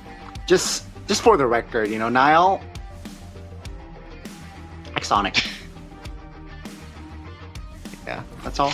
Izzy X Onyx. So would it be, Gani? Would it be good or bad if the X Onic beats Onic later? Oh my god, this guy. Hey. Oh my god. The cope is back, bro. After losing 0-2, I lost the cope, but after going 3-0, back is the cope. And it's as strong as ever. Yeah. You can also cope while also being stylish in the game with the diamonds. If you buy GoPay WDP freely, grab the special promo for superfans exclusively on GoPay games. Every WDP purchase gets you 100% cash back, meaning your balance will be fully refunded. Yeah, that's not even a lie. The most honest and affordable top-up prices. This is the most important thing, guys. The honest ones. Because if you get diamonds from a shady place, you know, it's not gonna do you any good. You'll get banned. Ew. You'll get. Yeah. Who wants to get banned, dude? What an L, man. Come on, guys. Come on. Hey, you don't want your account hacked. You don't want to get like unsafe, unofficial diamonds because that is whack. Especially when you get more value from the WDP that says right there is gratis. What is gratis, Gani? It's free. It's gratis. It's FREE. Essential ammo for you guys, gamers, to keep playing smoothly, of course. Buy phone credit with the new GoPay app as well. It's always cheap. Thank you. You're welcome. We all are essential. Hey, especially now. We are the best trio in terms of MLBB skill in the English desk. We gotta remind everybody that every time we play, this is the trio that is good at video games. True though. And they're good at video games too. Coach Airpang, shout out to him. Ex-Geek fan, by the way. Nile, ex-Geek fan, by the way. Man, Luke, ex-Geek fan, by the way. Can you guys stop stealing Geek fan players? Like, is that something that yeah, don't worry, I'll can stop. do? You know, you're not doing too hot, so I don't think I'm gonna take anyone. Would you take Maloyski though? Oh, I would take Maloyski. Yeah, it doesn't matter how bad Geek fam are. Maloyski is the only one that I'll be like, you know what? Anytime I will take that man. The switch up, Gani. The switch up. Would you take Maloyski, Gani? Oh, Would I take now Maloyski? that's a tough one. Hey. You know what? For the laws, I would. For the laws? What do you mean for the laws? Hey, he's still a great addition. What do you mean? Yeah. I think you could just slot him as an analyst with CW. I think that could work, but we're on as a head coach, face. he's literally mini Eb. Might be. Oh yeah, you're right. But we're on to the drafting phase though, presented by official tournament smartphone, Samsung Galaxy S25 series. It looks like BTR does not want to deal with Race Fanny anymore. So is Coach Wright with Niles. So proper respect from both coaches here, Mirko. Yeah, solid stuff from both coaches. Really reading into the game from game number 1 to game number 2. Adaptations being made. 1-1 Lanceman though means that they're actually going to double down on the Eastern Shin. So Jusin is up for grabs here for BTR. Baksha as well. Few good picks here for BTR. Now do they decide to go for the Baksha to flex later, or do they just pick up the Jusin, giving Dewa United a chance to play utility? Which means, by the way, if Dewa get utility, they can go for a strange pick on Octa. A possible Kimi, Lunox for them opens up a lot of avenues with the Baksha. So BTR, is it the flex or is it the prio? Which one do you go for? Flex is Baksha, prio is Jusin, or do you want to just go for pickoffs, which is Kalea? I don't think so. With the Gatot still being up for grabs for Dewa, doesn't look like the Kalea is first pick prio. So, yeah, just those two. My only issue with the Baksha pick, right? Especially if it goes to the hands of Niall, man. I just don't like this guy with a utility kind of hero. So and for that reason, Donnie? I think 70% will not go to Niall, right? Oh, yeah, exactly. For that reason, that's why I think it's not going to go to Niall. But right as I say that, Kalea gets picked up, which means this could be a Gata Kacha angle for BTR. And that will mean the flex will have to happen for the Baksha unless you put Gata on XP, which is also not really the best pick for Shogun. Yeah, not only it's not the best pick for Shogun, I just don't like Gatakacha EXP overall. Maybe just a bit lackluster in terms of like the fighting power in the lane, and also, yeah, he's just man. Like CC can just bully you out of the lane. Fovio is amazing in the team fight, but Gatot is just like one and done AOG and you're out of there. And most of the time you're not even out of there. You get punished. Let's see though, BTR. Do they want to flex here? I would think not. That would be a given towards the Rome, but what is the other pick here? It's gonna be a Moscow and also Selena from Moreno. So, man. Okay, these two are, I would say, signature picks from both the carry of VTR. Okay, there's the Beatrix though. That's the combo that United wanted to go for. Now, both junglers are going to have their heroes limited down, and I think Dewa will get more of the value there as we get into Red 4. They're probably going to ban out 2 more junglers. I think the last one that's available. Dewa banning on Gatakacha. It really depends, because right now, if you go Gatakacha, that means Nile will have to go on the Baksha, and I think up against Beatrix and Farsa, you would want to have an assassin. True. Yeah. I think they're gonna have to go for like Haya, Joy, these 2 picks that can really like dismantle the backline, especially considering they already have a Selena and Moskov, so they already have a layer of dive to help the Joy or the Hayabusa, whatever they decide to go for, to deal with the Kalea. It really looks like a Baksha Rome so far with the Selena pick, right? The popular combo Shield Unity on towards the arrow, the stun is quite long if you combine it. So yeah, Bigatron, they will limit the EXP this time round. With the Uranus banned out, they have identified that, hey, Dewa United, they have strong bush control, but not a lot of hero or Kalea cannot really peel in the front, right? So Dewa United seems like they will still ban the Gatot Kacha out. I'm wondering what's going to be the option here for Shogun. I would expect something that's a bit more utility. He had played the Cho, he had played the Hilda, but they're banning Uranus for themselves, knowing that even if they pick Uranus, it's not going to be any good against a Beatrix and also Kalea. That's just a body bag for you to play. So now, is it going to be something that's... man, why is my mind going towards the Yuzhong? I don't like it against a Kalea, but I think the against easy a Beatrix answer and also Farsa? Yeah, it's actually really good against Beatrix and Farsa, but I think the easy answer would just be the Lapu Lapu, no? Like, you still have a lot of damage. This is 2 immobile picks on the side of Dewa, and you actually also have anti-CC against the Kalea. Yes, it's a bit more difficult because you have to pop Bravest Fighter and then the second part of it for you to get the anti-CC, but at least it's an answer, right? There's no other real answer. Unless they want to go glue, but I think Dewa might snatch it away from them. Oh! They go Terizla here. It's I don't good like that. to deal with the Baksha, but that's about it. Now BTR, again, Lapu Lapu is up for grabs. They could also just go for, oh man, I think we got it. Benedetta XP, Baksha in jungle, and then you go for... What roam do you go for though, Lee? I personally... Yeah, I gotta think about it. Maybe just the Hylos. Hylos is also pretty solid here, no? Oh, you're right. You're right. So a lot more bodies on the front, and also a way to punish this composition coming in from Dewa United. But is it gonna be true here? Coach Bam is taking a while here. He knows that this is gonna be a big decision. It's gonna be a Joy and also Lapu Lapu, as you mentioned, Miracle. That's it's the initial choice for us, right? Baksha roam into the Joy Lapu Lapu, but that would have been cool too. I think they've learned from week 1 to never give Nile a Baksha though, so hey, credits to them.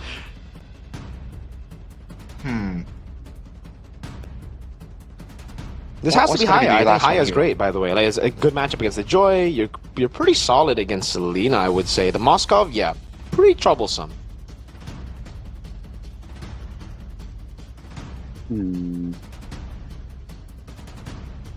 Is Ling a bit too crazy here? I think Haya would be wait, why not Frederick, right? A counter to Joy.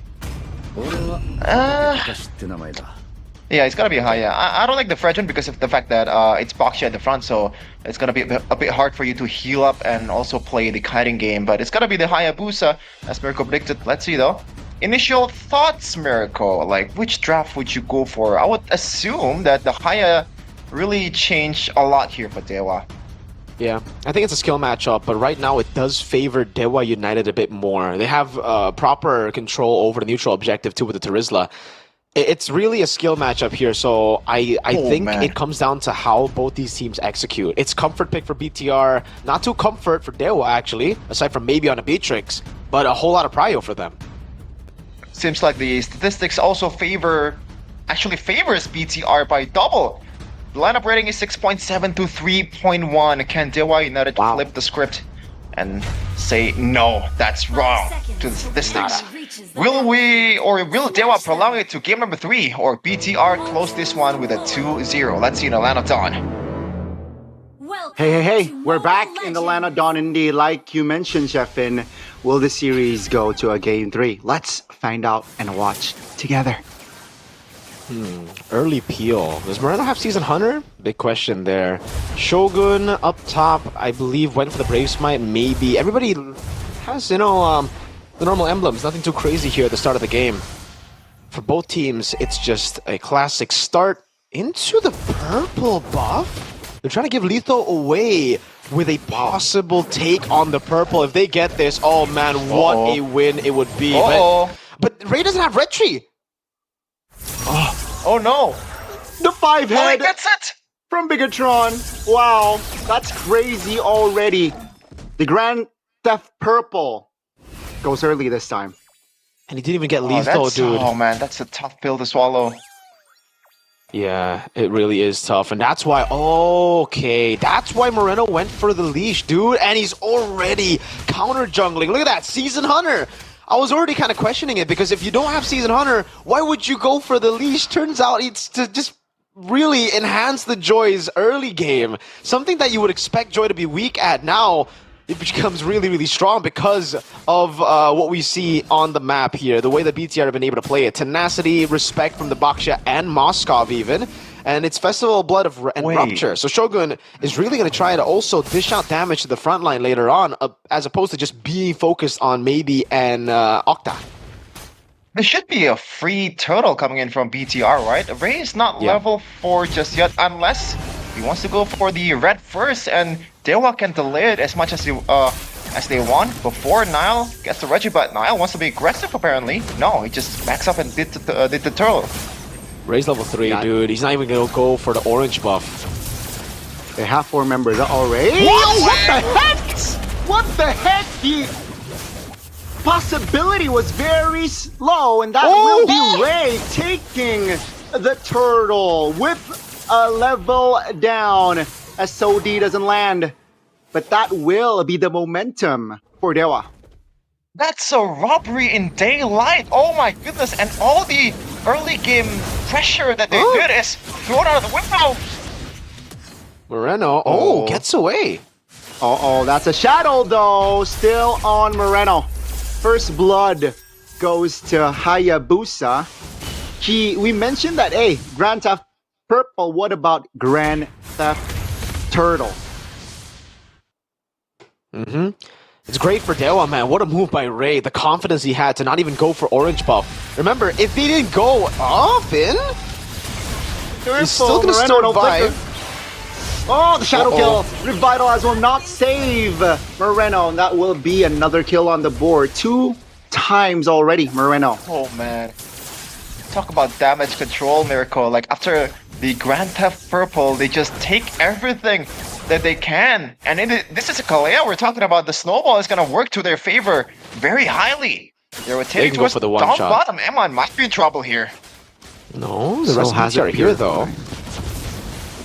Shield Unity. For the airstrike invested early.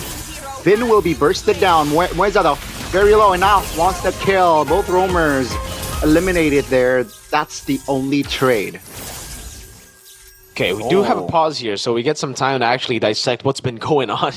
Yeah, hey, if Dewa didn't actually get that turtle, it would have been really, really bad. So the fact that they took that gamble, I think, really messed with BTR's expectations. It really subverted what BTR had for themselves.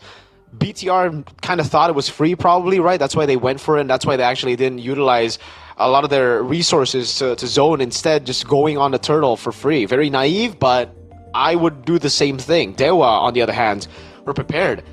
On a Hayabusa, when you're level 3 like that, you would usually just expect to farm, to look for a trade on the other side, but he knew that it was just over if he didn't try to turn things around, or it didn't try to go in.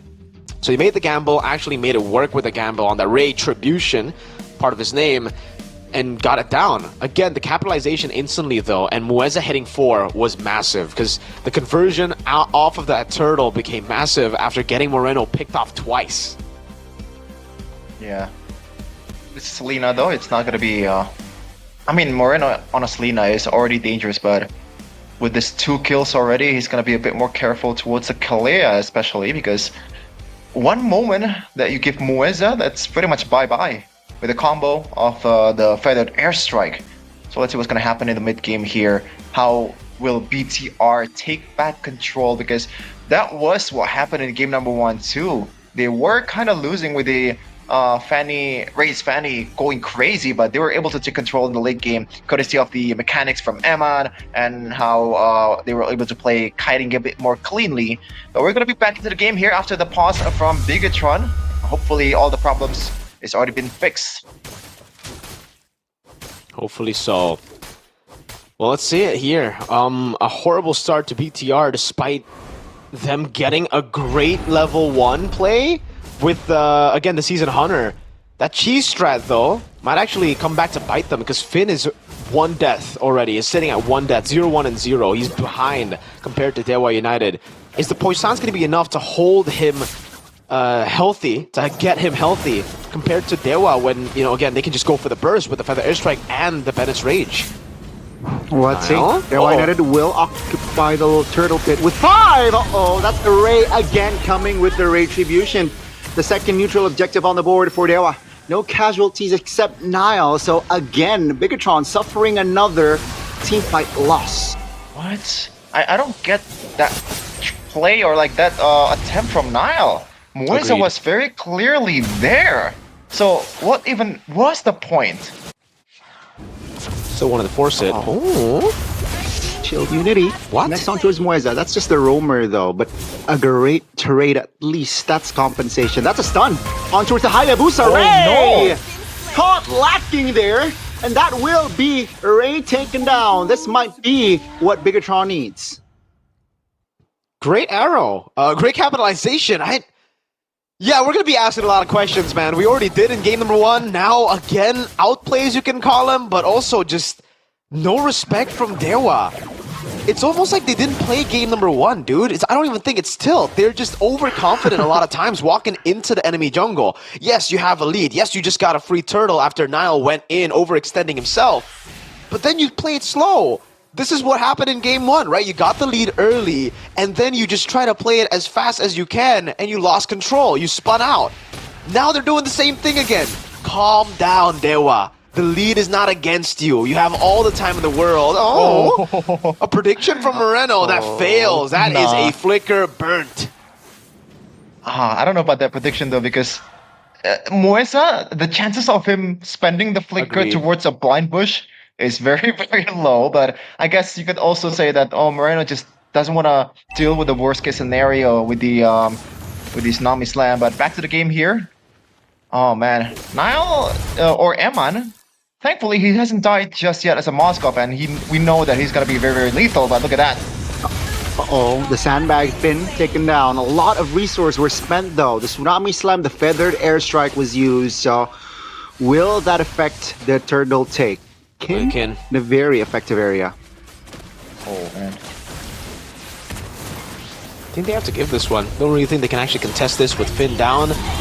And there you go, Dewa. Playing it slow now, learning from their mistakes. Nice steal by Kin, and now they're looking for the top turret. Oh, SOD lands on towards... Oh, Octa! Isolated there with the SOD, but still survives. Feather Airstrike pop, but that will be the end of Octa. Ray actually was caught as well, so no damage dealers left except maybe for Dewa. They want the dive, they want the commitment. That's going to be just Shogun holding on strong. Dude, what? And that will be still 2 members off the board for Dewa. Don't compliment them. Don't compliment them. This is... Dude, you gotta stop with your curse, Mirko. You gotta stop. One time they do well, and then they just... What is going on, dude? Why are they overextending so hard on Shogun of all people up top and Finn? Eman's getting so much off of these, man, on the Moskov. He's getting mid lane turret, bot lane turret, and a kill earlier. I'm at loss for words. Dewa, they've got the mechanics, but it seems like they've only got mechanics. Yeah. Moisa, though, don't go for it. Don't go for it. Just back off. You have 1.k gold lead. Just set up a proper engage, a proper pick-off with your Kalea because she owns the pushes. Like, it's quite unbelievable. Dewa United has been messing this stuff up with this much pressure that they have with these two frontliners in the front. And, you know, the margin of error is actually pretty high, but they messed up real bad to the point where BTR is right now is quite back into the game. They're so back, dude. The gold lead should have been 3-4K by this point for Dewa, but it's instead just 1 lower. Yeah, they have the proper setup too for the next neutral objective. Perfect turtle for Dewa should again mean that they have much more map control, much more to play with. But right now, it's BTR who have more map control due to the mid lane and bottom lane tier 1s being taken out. They have a structural advantage despite the early lead for Dewa, and now an arrow landing too. They want the fight though. Tsunami Slam committed. That's going to be Shogun this time, not Finn, who is the casualty. And that will set the tone down, both for Bigatron and Dewa. 5v4 with the Lord up. Uh-oh. Do they spot him on though is the question here. No, they don't. They're actually just going to go for... Iman's going to stay too. He's going to walk all the way down. Finn. Oh, he wants to connect. 3v2. Revitalize pop too early. Right now, will reset the Lord, and seems like both teams will rotate towards that Lord. Half HP already. Now, Bigatron, that's a knock-up. That's an arrow landing, but that's going to be the Lord. SOD landing him on, jumping in, maybe. Very low, but he's able to find the kill. A little too aggressive by Emon. And that will be a 5v4 as Finn now eliminated. Shadow kill in the mid lane. Array very low. Will be punished. In the mid lane now, Moreno looking to hold on. Will be able to escape as the Lord marching top lane. Kin in the mid lane. Gonna hold on. Oh, that's a brave spider though by Shogun. Will not be enough to cause problems. Clutch positioning by Octa and friends. Wow, it looked pretty good coming in from Shogun there, but apparently they had to pay the price. Dewa United is up 3k right now, and they got the Lord too.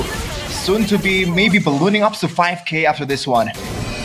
Yeah, alright, so they're back on track. This is where we were expecting Dewa to be from the early game. And again, it was through BTR making some very crucial plays to try to turn things around that unfortunately just didn't go their way. Great moves across the board, but this just goes to show how prio the Kalea is, right? Like, we've been seeing Kalea ignored so much in MPL ID, but then you see the sustain coming in this game that has really messed with the calculations of BTR. Great bravest fighter, great stun coming down as well. But with the additional sustain, they were able to survive. With all these picks as well from Muezza, they've been able to stay afloat. What? Okay. Muezza with the zone. You don't know what they have in their store, man. You gotta brace for all mishaps here. Octa. Be careful, Octa. Wings by wings pop. Now. Caught isolated with Finn. Not a good side, but now also able to find an angle to escape. Shadow kill in the mid will clear the wave and deal damage. And that will be maybe finding the kill, locking Shogun down, claiming another structure in the bottom side now. No Holy Shield for the inhibitor. No Holy Shield indeed, as Nile now will clear the mid. Seems like this time a slight misplay because they will sacrifice their bottom tier instead of the mid. Oh man, that timing is impeccable coming from Dewa United. They got a free turret in the bottom lane out of that. The Holy Shield just pops up in the right timing. 12-minute mark before the minion hits the turret, Mirko. Yeah. So they get the base turret with the first Lord technically, right? They got the siege down that really just halted BTR. They tried their best to walk up, but every time they do walk up, Dewa United just has so much more to play with the Kalea. Again, something we mentioned in the draft itself, you know, these matchups individually playing a big role in Dewa's win here. And they're going to start to suffocate BTR, taking away the resources, unless Nile walks up with the red tree here. But even that will be risky. I don't even know what BTR need to do at this point. They just have to hope that Eman carries them, right? Like, Nile needs to continue to farm, Moreno needs to look for these arrows to try to turn things around. But in the end, it really is up to Eman to carry this game. Yeah, for sure. How to stay safe also, because Nile does not have Purify, so he is very, very vulnerable on the team fight, especially when the Kalea still has the Tsunami Slam. Eman has to land a solid SOD from the far lane if he wants to really carry BTR at this point. He's recalling though, he doesn't want to take the chance, and it was a good call with Ray rotating down bottom. Now, they have a decent up to good wave clear with Eman, but other than that, the mid lane, the jungle, doesn't really provide a lot of wave clear here when everyone is crashing out, Mirko. It'll be really, really tough for them, man. Again, Dewa also don't really care about the Lord. They know that this might not be an end angle. Mueza! Uh-oh, they're looking to create the end angle themselves.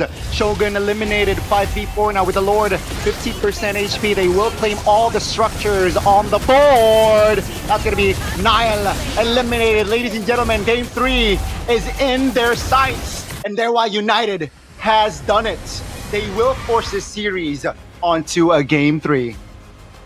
And you know what? That was, especially in the late game, that was quite clean. But before that, there was some mishaps. But I wonder, like, would you agree, Mirko, that so far out of these 2 games, Dewa United has been the better team overall? Over the 2 games, I don't think so. Over this game, for sure. They were the better team. They understood the assignment after making those crucial big mistakes that almost led to a Bigatron comeback. Yeah, they just took a step back. They noticed, you know, oh, guys, why are we playing it so fast? Why are we constantly looking for 5v5 fights when we have a Kalea, Beatrix, Varsa? We can just go for slow pickoffs, play with our pace, and we have a Terizla. Even if BTR decides to go in on us, we have good re-engage later on, right? That was really what built the lead back to them, what really got them the Lord. And again, for BTR, the big question mark was, for me, I don't know, like after getting that initial comeback maneuver, making those big plays instead of playing it slow again. Like the Joy and the Moskov, this is mid to late game power spikes that they're playing with, but they instead just look for the all-in constantly, trying to gamble their way back.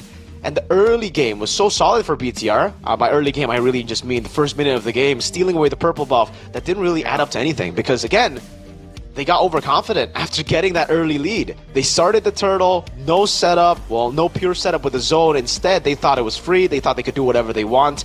Ray came in clutch with the retribution and got Dewa back to safety. Yeah, amazing stuff coming in from Dewa United, especially with that steal, man. I still can't believe, because in a world where that still did not happen, we could see a sweep coming in from BTR. That's how important that was for Dewa United. We're gonna see the replays though, and some of the stuff from ways that we see is decent. You know what? The frontliners, they were able to punish with the Beatrix Kalea combo, but it's just it needs to be a bit more clean in certain parts. You know, that also goes to some of the stuff from Nile and Shogun here. The calculations are just a bit off for them to make it work. That's why for me, I think the better option for them would be the Shogun Benedetta. And player of the game here, started by official tournament smartphone, Samsung Galaxy S25 series, goes to Kin with a Terizla that I kind of doubted in the first, in the first time that he picked it, but he made it work. You know, not really the loudest MVP game out there, but he was kind of clean too. I think overall, out of all the members that's playing for Dewa United, Kin made the least mistakes. Great targeting too every single time. A lot of sets were opened by Kin as well. This rookie, man, so much potential. For real.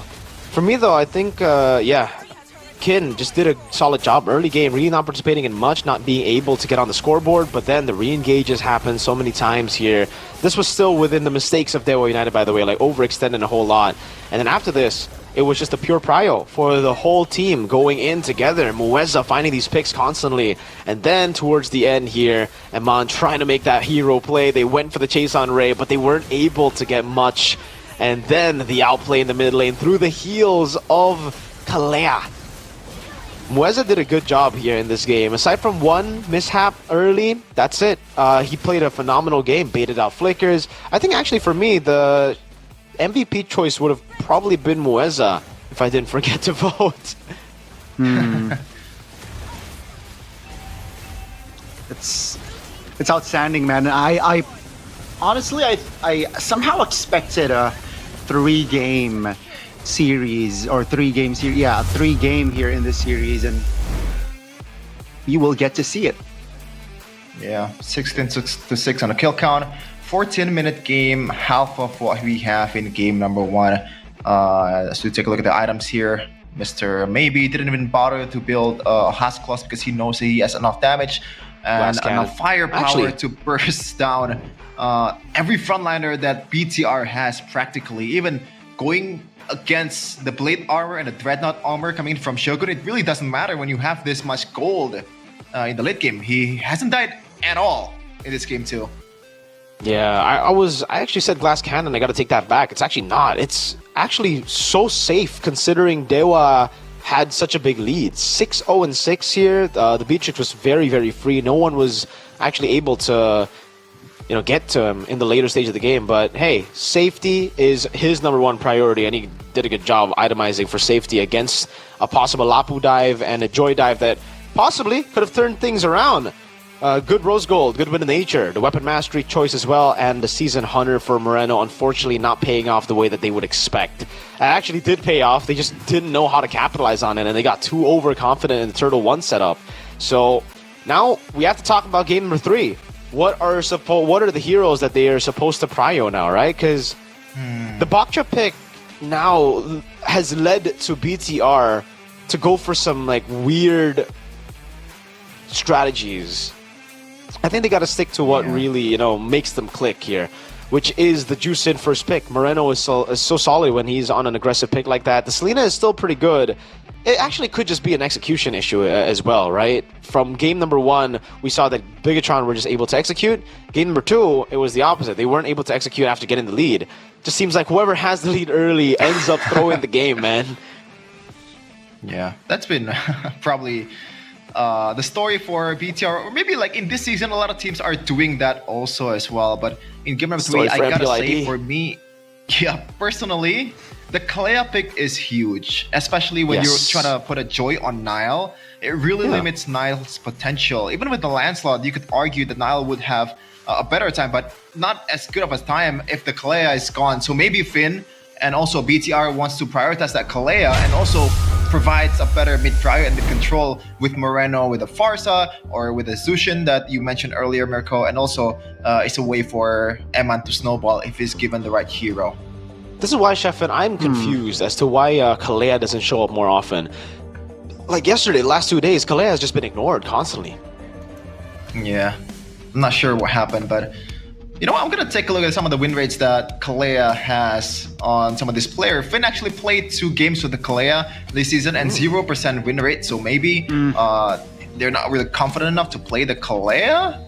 I'm not sure. For Mueza, before this game, it's still 0% too, so I don't know what's happening in MPL ID overall with Kalea. It seems like a really simple hero to actually could execute. Wouldn't you agree with Connie? Because you're the Rome player here.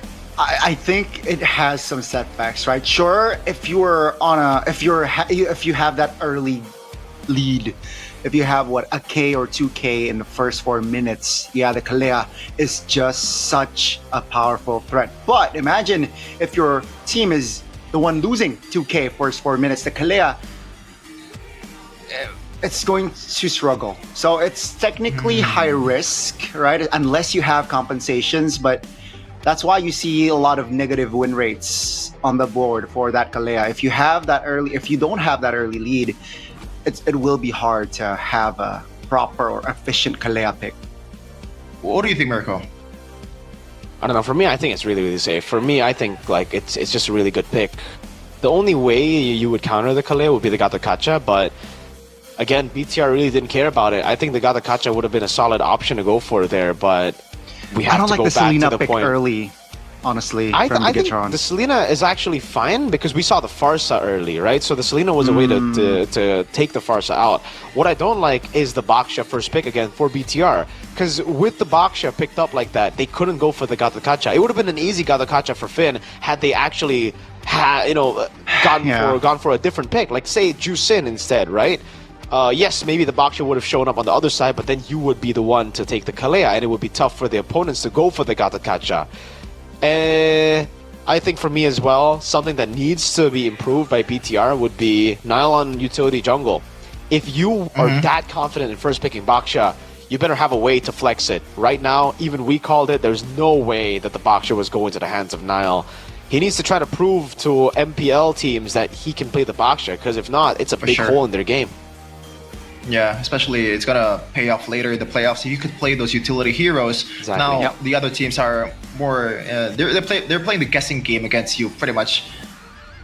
Yeah, we're gonna see some highlights though from what happened in game number 1 and game number 2. Pretty fun game overall, especially game number 1. It was high octane. As we're gonna take a look at it right now, just a lot of team fights, and I believe it was 60. Or was it 73 kills? 63 kills overall. Yeah. Insane game. Insane indeed, dude. 63 is a crazy number. I don't think we've ever seen it here in Season 16 just yet. Not even the last 4 seasons. And again, it was just high octane from the start of the game. Both teams really wanted to go in. To repeat what I said, it was also kind of like Dewa letting go of their lead. They had such a good lead in the early game, but then they constantly went for fights that ended up being really good for BTR. They had Eman on a Granger that can rack up stacks. They had Nile who can attack from different angles too. So hey, if you choose to go for these random fights, it's BTR that can capitalize. Again, we actually got to see that in the late game, that Dewa was the one that could hold down the late game with the Harith. But it has to come through a clean team fight. They have to play it together in the box of Dewa United. We got to see that steal from Ray. Amazing stuff. What a decision by him, man. Pulling off that gamble that was win or lose. Because imagine that situation being the same, but Ray having lost the Retri battle. Easy orange. He wouldn't have Retri, he wouldn't have orange, he wouldn't have that topside jungle, and he'd be done. But he still went for it. It just goes to show you the confidence they had, that BTR would not set up, that BTR would get overconfident, and that Ray would land that retribution. Okay, question though, like, do you think overall, you know, of course he did it, but overall was that, thinking it in retrospect, is that a good decision coming in from Ray? It's a high risk, high reward kind of play, you know. I think. I mean, yeah, it's good if they pulled it off. It's bad if they don't. Yeah. Oh yeah, again, amazing stuff coming in from Ray. He's been popping off with the assassins, but let's see though if he wants to play the utility more, because that's been also a problem with both of these junglers actually, Mirko. You've criticized this guy for the longest time for being the worst jungler in ID at that point of time, at that patch season when assassins was not relevant at all. But right now you have to play both 14 games. was it? So, 13. yeah. 13. Yeah. Seems like I think he's grown a lot. Geekfam jungler, you said like like they're the best, the worst jungler. I don't know what you have against Geekfam, man. Is this a personal agenda? I don't know. I don't really have an agenda because I love Beloy. It's because I want GeekFam to succeed that I am just super disappointed, because they get the junglers at the wrong time every time, man. Except for Maykids. I actually said Maykids is really, really good. Best jungler last season for me. But yeah, with Ray, with Vincent, it was always like bad timing. They got Vincent in the assassin meta, they got Ray in the utility meta, ended up being the worst for both of them. And hey, luckily, they kept on using GoPay though throughout those years that they were kind of bad on utility and assassins, because with GoPay, they've been able to level up their game, brother man. Look at the way they play now. Well, Ray on assassins, again, he's always really good on assassins. It's just utility. Yeah, and there's gonna be a lot of utility that's coming too from GoPay. Vote your champion. Unfortunately, I've been voting Geekfam for the longest time, and they're not champion just yet. Maybe Goni can speak about this a lot better, man. Just like previous seasons. Have you gone on a motorcycle, Goni? Hey, that's the thing. That's the thing. This is the thing, guys. All right. In case you guys didn't know, out there, viewers, you know, there's a chance if you just vote your champion through GoPay, you can win prizes as well. 16 electric motorbikes, 16 gaming phones up for grabs, and of course, there are other rewards like MLBB skins, GoPay coins, headphones, and also power banks, just to keep playing MLBB. So yeah, check it out. Sounds like a good time, Gani, or maybe a good day. You know. Hey, you know so what? What is it, Chefin? Good time or good day? Good day. Speaking of, going off cam a bit. Oh no, I don't have a good day here. Can you throw it to I can me? just give it to I you. don't think you Yeah, can. here. Take it. No, that's not getting. Okay. No cap. Wait. Wrong side. Okay. Grab it. I got it. Here. I got it. Take it. I got it. Okay. I'm putting it Where down. is I'm it? putting it down. Alright. What? I'm putting it down. You gotta drink. Give it back, dude. Give it back. No, I want to drink You it. want to see a magic Really? trick? You want to see Bro, a Give magic it back. I trick? want to drink. No. Here you go. Alright. Stefan, Yeah. you want to see a magic trick? Go on. You see the cap here? Yeah. Wow. Wait, that's actually pretty cool, G-Man. Where did you Yeah. learn how to do magic, dude? Damn. Oh, do it again. The cap, the viewers back at Oh. home. Wow. Some gaudy magic. Oh my god. Insane. Wonder if I can do Oh that. god. It's back. It's back. It's all, I it's can all do it good. too, Gani. It's I can do it too. I can do it too. Look. You can do it too? Bah. Oh, no, I can't. Nah. No. You're not him, Mirko. You're not him. Oh, no, nice try though. You can Nice only try. hope to be Go gaudy. higher. Oh, Yeah, go well, that's just higher. out of There you frame. go. Oh. Okay. Oh, nice magic Man. trick with the You know the boys. All right. Seems You know pretty the fun. trick, I wish I man. could join, man. I wish I could join. Where's your Aw. good day, dude? I haven't bought it, man. I plan to buy it after You get- all of these games. Bro, to you can get to free get me through diamonds the and night. skins. What are you doing? Like, you can get value out of it, dude, with a unique code in the back of the bottle. Why are you not getting the value? Okay. Get the value, Stefan. Again, I'll get it after the cast. All right. Yeah, I'm you better. stuck here. Unless you want me to just get away from here and buy Good Day right now, I can do that. If you guys want to do. Okay. Hey, you can do it in the break, man. We're gonna have a long break. Actually, pretty short break because the first game was 30 minutes and we're gonna see a 3-game series here. You're right. Yeah, hopefully both teams can reset and also think of like a good way to maybe just abuse the other team's lack of utility jungle. Well, it applies to both teams, so I'm just yapping here. Anyone knows what topic we want to talk about here? Because I'm running out of topics. Hey, maybe we can talk about Kin and Shogun. I don't think we've talked about them at all. Oh yeah, you're right. You're right. So, you asked me earlier, Mirko, before, Kin and Shogun, what do you think? Yep. What do you think, Gon? No, what do you think? Kin or Oh. Shogun? I think, individually Kin. I agree. Shogun's Yeah. more of a team player, and so far we have been seeing that. So, let's see. First, home team is going to go for first pick selection. Dewa going to the blue side that, by the way, for some reason is sitting at 0%. For some reason, it's always like this at MPL ID, dude. It's never constant. It's never like, okay, blue side always gets it, red side always gets it. I don't know. Do teams on blue just... Well, for BTR, they are on their comfort side. For Dewa, it's actually their bad side if we look at the win rates. Interesting.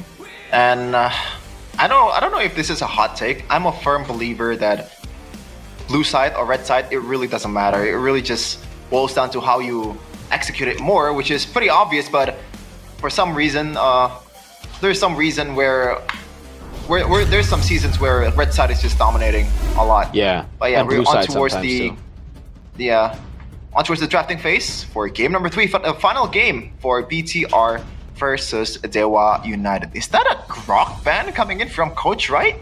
Yeah, a lot of respect to the things up. Grok. Was one of the big picks that got them the win in game 1, to be fair, so we can't really blame them for going for that, for respecting that right now. What's your command? The Lancelot, though, also with the Wanwan, it seems like they're going to be sticking to the same things. Now, will Dewa go for the Baxia? That has been, well, at least for BTR, not too good. For them, pretty solid. Let's see it.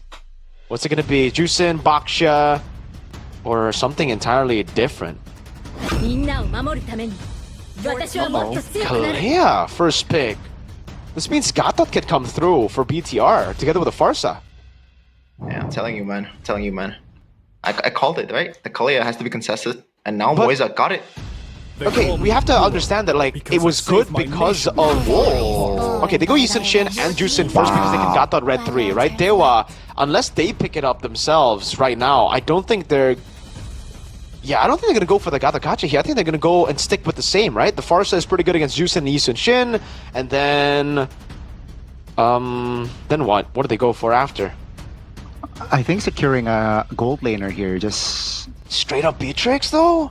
I think the trade-off is worth it against a Gatot Kacha. Even though you're gonna get punished with the AOG, it's still worth it for the fact that you can combo with Mueza. And if you can get a early snowball, that would be good. Now, the problem would be how you secure the mid-trio because it's up against a huge Jushin. Ooh, they go for the Farsa and Beatrix, so I would say a bit too greedy, knowing the BTR kind of. For me, it's readable. For me, it's them going for Gatot Kacha, but maybe there's something different in mind for BTR here that would lead Dewa to believe that they would just go for, again, the same composition. Keep in mind, Baksha is completely ignored here because I don't think the situation is good, especially for Bigatron after that second game. And Dewa seems like they have their own plans. So yeah, after banned out, first game, second game picked up, third game neglected. Should be the Gatot Kacha, right? Seems like Bigatron are just discussing a couple of things or two. Oh, wow. They will steer away from the Gatot Kacha. Instead, they will lock in the Phoveus. What do they have in mind? Yeah, the Phoveus gets hard countered by the Kalea. I think they gotta ban glue at least, because this could be an easy glue plus glue plus Kalea combo. Yeah. And you can pretty much slot in a lot of heroes in the jungle. Hayabusa still works. Oh, already banned right away for Coach Bam. Now, what else is a good dive against a Yi Sun Shin, also a Jushin? Or do they want to just go pure front to back and complement maybe's potential? Like picking another front line? High loss against a available. Jushin. Oh, I don't know about high loss though. Oh, for BTR? Yeah. Oh, yeah. Against the Kalea Beatrix Farsa though, that I don't know. It again I mean, just what else? relies on them winning early. Yeah, I mean, there's not much else. I would, with them not having utility jungler, it's also tough to call the Benedetta this time around. So yeah, I guess there's no other choice here except for the kid. The Hylos is the kid, by the way. It's a signature pick for Finn. All right. Okay. Okay. So last ban for Bigatron, will they lock in or will they go for another jungler ban? That should be the sensible move here. Another dive that I can think of is Kin with Lapu Lapu. That would be the same route that they went in the first game after the opponent locked in like 2 backliners. But it's gonna be the Uranus for some reason. I guess it does quite well against the Phoveus in the lane. And the Choban coming in, it's a flex ban too towards BTR, so I'm on board with that, especially with the fact that it's a Beatrix, a hero that cannot use a Purify. It should be the right ban here. BTR though, is it just Hylos there? Is there other heroes? Yeah, it's just Hylos. Yep. Okay. Banking on the Hylos. See how that works for them, because Dewa United now in XP will probably just go glue. They've ignored the glue, and I think it just comes through here for Dewa United. Then the jungle for them would probably be... Okay, they kind of took away the Joy. The Joy is no longer going to be like a choice for BT or for Dewa, right? Because of the Phoveus and Hylos. No protection from They go Baksha. There you go. All right, Baksha glue. Should be glue. I guess Lapu Lapu would be my preference because they lack a bit of damage in the early game, I guess? Let's see though. Because like when you're playing a Baksha, I guess that's kind of falls in the same line. Oh, against a Jushin also Hylos though. That's just asking for you to get put up in the air. Huh. Okay, last pick here for BTR to be the gold lane, and I think the Granger actually makes a lot of sense here, right? They can obviously still go for the Moskov, which will be better this time around compared to the Moskov last game, just because Dewa don't really have any side control. So once they're fully all in for the team fights. If they don't get the team fight that they want, it's done, right? Granger, they want to replicate what they did game 1. Will it be Hanabi. locked in though? They want mobility, right? Claude is... BTR. Big Hanabi.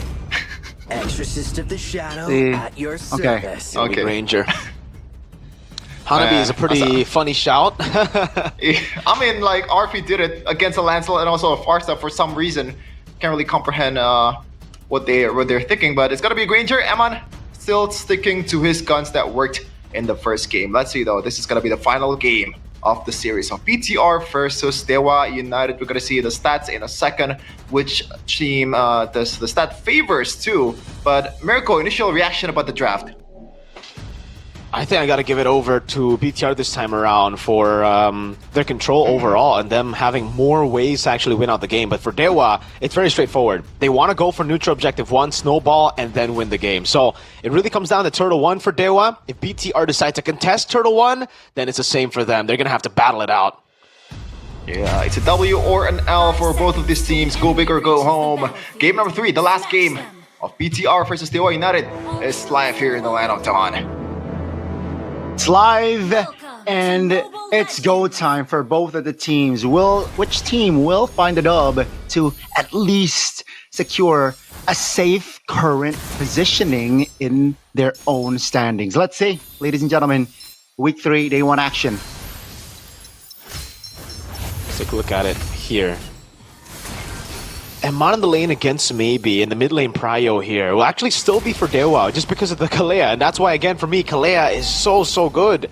Ray with the box share should be able to control the lethal Wanderer, and a BTR shouldn't really contest for this. They know that they'll lose out in the battle, especially with the Kalea and Farsa in the mid lane. They're just gonna have to go onto their own jungle. Finn revitalize early. Wait, Mueza.